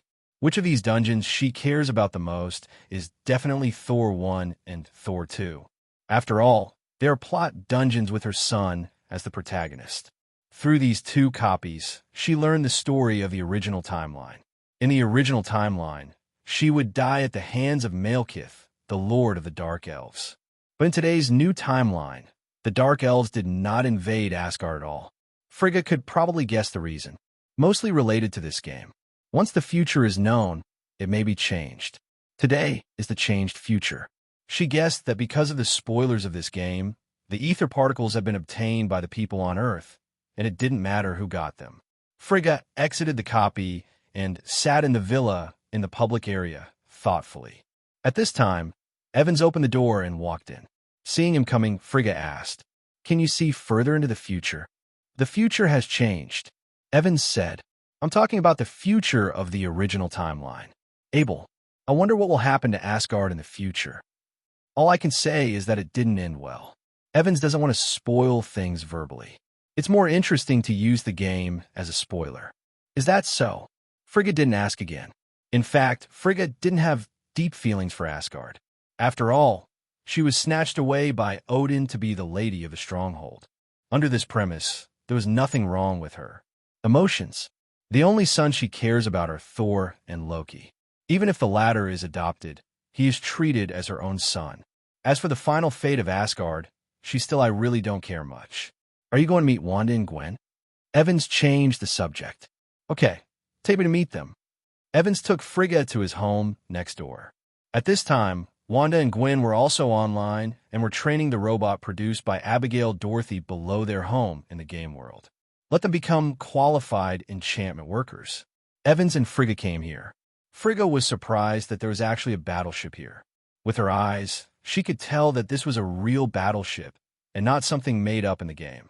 It was created by Wanda, Gwen, and I, and now it just needs the enchanting project to be officially completed. While talking, the two walked over to Wanda and Gwen. Wanda and Gwen were both surprised when they saw who the person next to Evans was. Having cleared the Thor 2 dungeon, they naturally recognized Frigga. They just didn't expect that Evans would actually kidnap Frigga back. The two of them still don't know that Frigga is actually Gaina's true form. It was only now that Evans announced the truth to the two of them in front of Frigga. Only then did they realize that it was not Gaia who taught them magic knowledge, but Frigga. After figuring this out, the two immediately greeted Frigga. After that, everyone sat together and chatted. After chatting for a while, Frigga asked how they planned to enchant the ship. Evans told her about his enchantment plan and took out the enchantment engineering drawings he drew.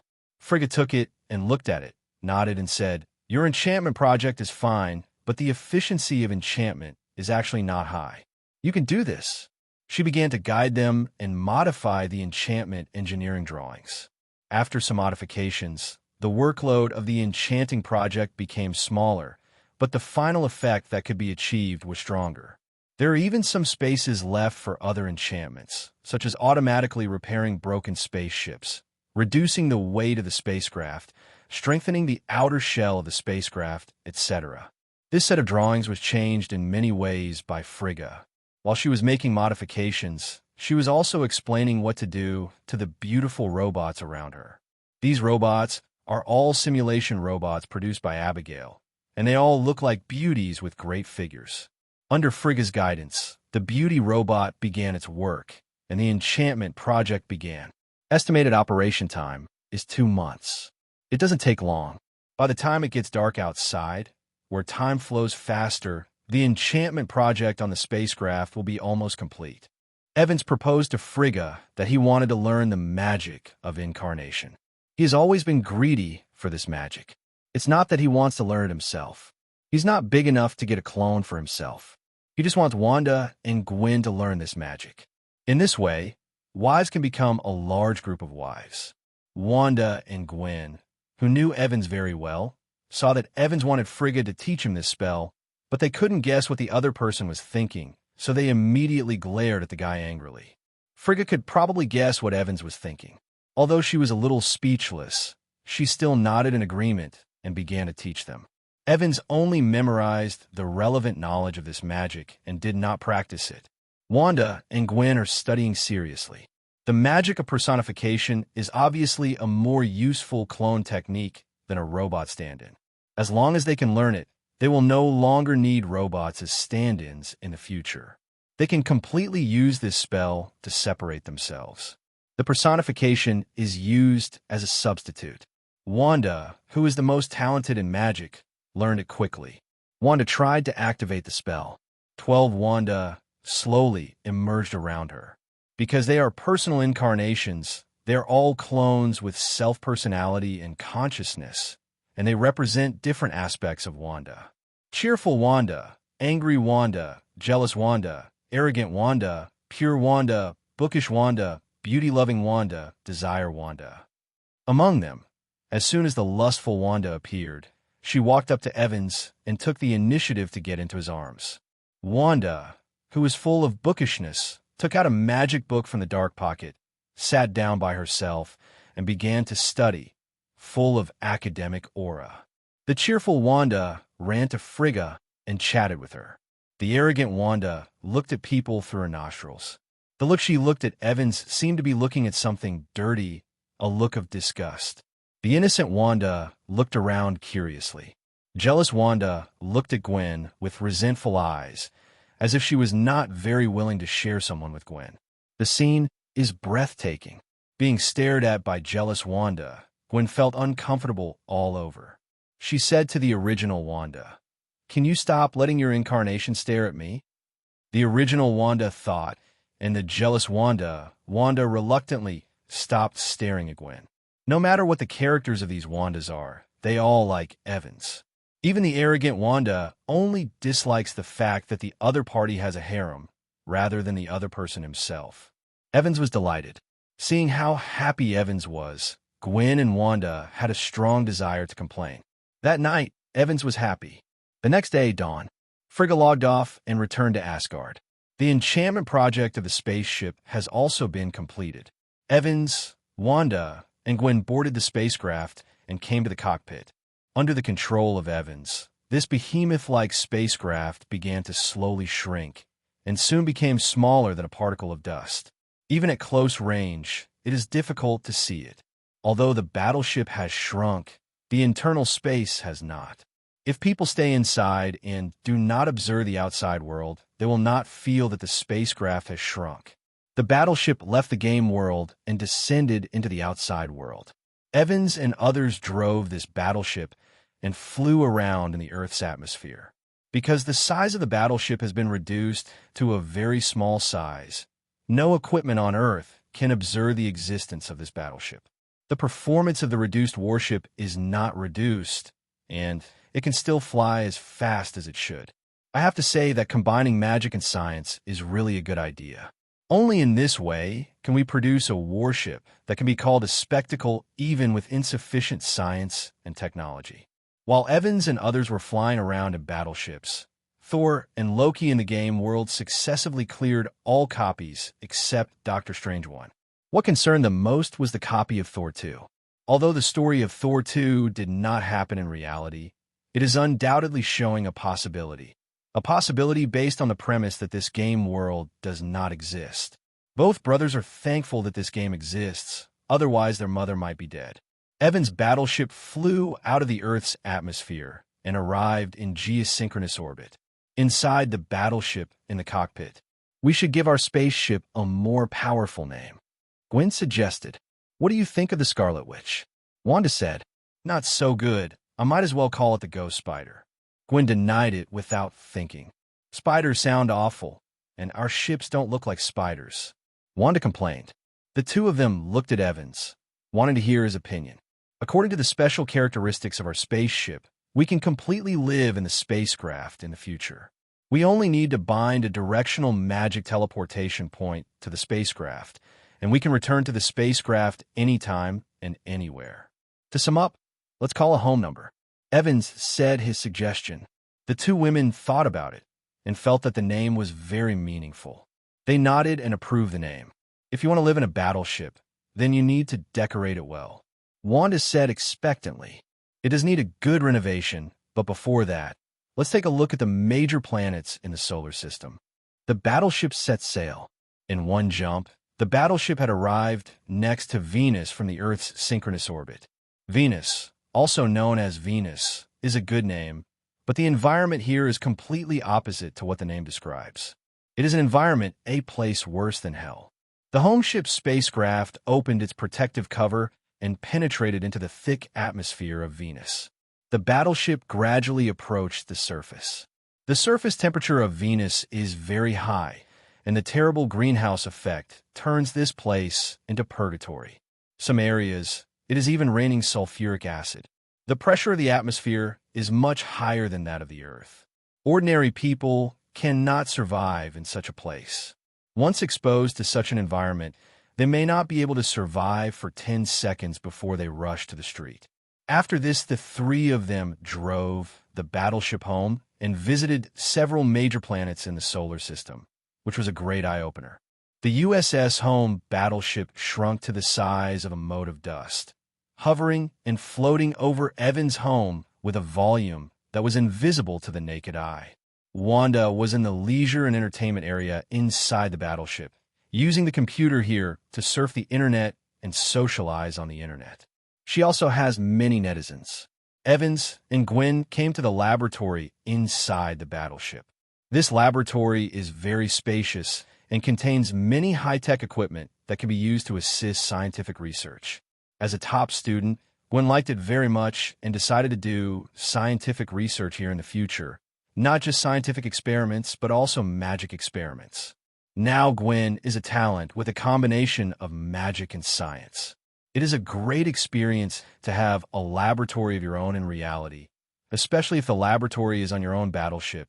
The experience is even better. "I'm going to do an experiment here," Evans said. "What experiment?" "Use advanced shadow conjuration to simulate the 9-level spell of the conjuration system, the alien portal." Hearing what Evans said, Gwen also became interested. She was also very curious about other worlds. She just didn't know what kind of other world the otherworld portal could connect to. Is it other planets or parallel time and space? "Let's get started. I'm quite looking forward to it," Gwen said. Evans nodded. He cast the advanced shadow spell. The shadows around the laboratory gathered in front of Evans, gradually forming a shadow-shaped door. There were mysterious runes, and the lines outlined an extremely complex and mysterious pattern. Evans stepped forward, pressed one of his hands on the door, closed his eyes, and began to sense. In an instant, Evans felt the sensation on a larger scale. The Marvel Multiverse. It includes different dimensions, parallel time and space, hyperspace, and quantum space.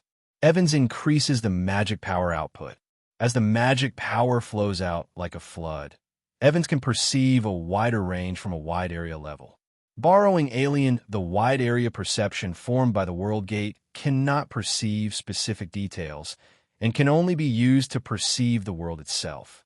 Gradually, Evans perceives the outside of the Marvel multiverse. Beyond the multiverse is the almighty universe. The almighty universe, there are countless multiverses in the world. The rules of the world in each multiverse are different, but there are not many that Evans can perceive. To be precise, Evans can only go to several multiverses adjacent to the Marvel multiverse. One of them is surrounded by a crystal wall, which looks somewhat similar to the origin wall in the DC series of stories. Maybe that is the DC multiverse. Evans tried the sense will spread into it. As long as the sense can spread, the alien portal can be connected. It is said that the DC origin wall is the handiwork of the origin judge, and it exists to seal the creation god Perpetua. That side the origin wall has absolute sealing power on creatures born in the DC multiverse. However, it does not have such a strong ability to restrict the forces outside the origin wall. In the process of penetrating the origin wall, Evans' perception suddenly, I found that the magic power consumption in my body accelerated further, and it was almost about to bottom out. "Gwen, give me some magic, quick." "Oh." Gwen hurriedly ran behind Evans, put her hand on Evans' back, and instilled her magic into Evans. After a moment, Evans' perception successfully penetrated the origin wall and felt the DC multiverse. Wantianyi. He found a special DC universe from the DC Wantianyi, and then pushed open the alien portal in front of him without hesitation. The door was opened, showing the environment on the other side of the door. Evans' cold sweat began to break out on his forehead, because keeping this door open would consume a huge amount of his magic power at all times, which was even more exaggerated than when he had penetrated the origin wall before. Even if he and Gwen's magic power were added together, they could not maintain the other world. The portal was open for more than 10 seconds. Evans gritted his teeth, waved his hand, and cast a spell, leaving a real phantom in place, then picked up Gwen and plunged into the door. The moment he entered, the door automatically closed and gradually disappeared. 2 hours later, Wanda walked out of the entertainment room, and she asked a beauty robot in the corridor, "Where are Evans and Gwen?" "Go back to Sir. They're in the lab." "I see." Wanda walked towards the direction of the laboratory. Speaking of which, the beautiful robots in this battleship called Wanda and Gwen Commander, and Evans was called Captain. Only Abigail, their names are different.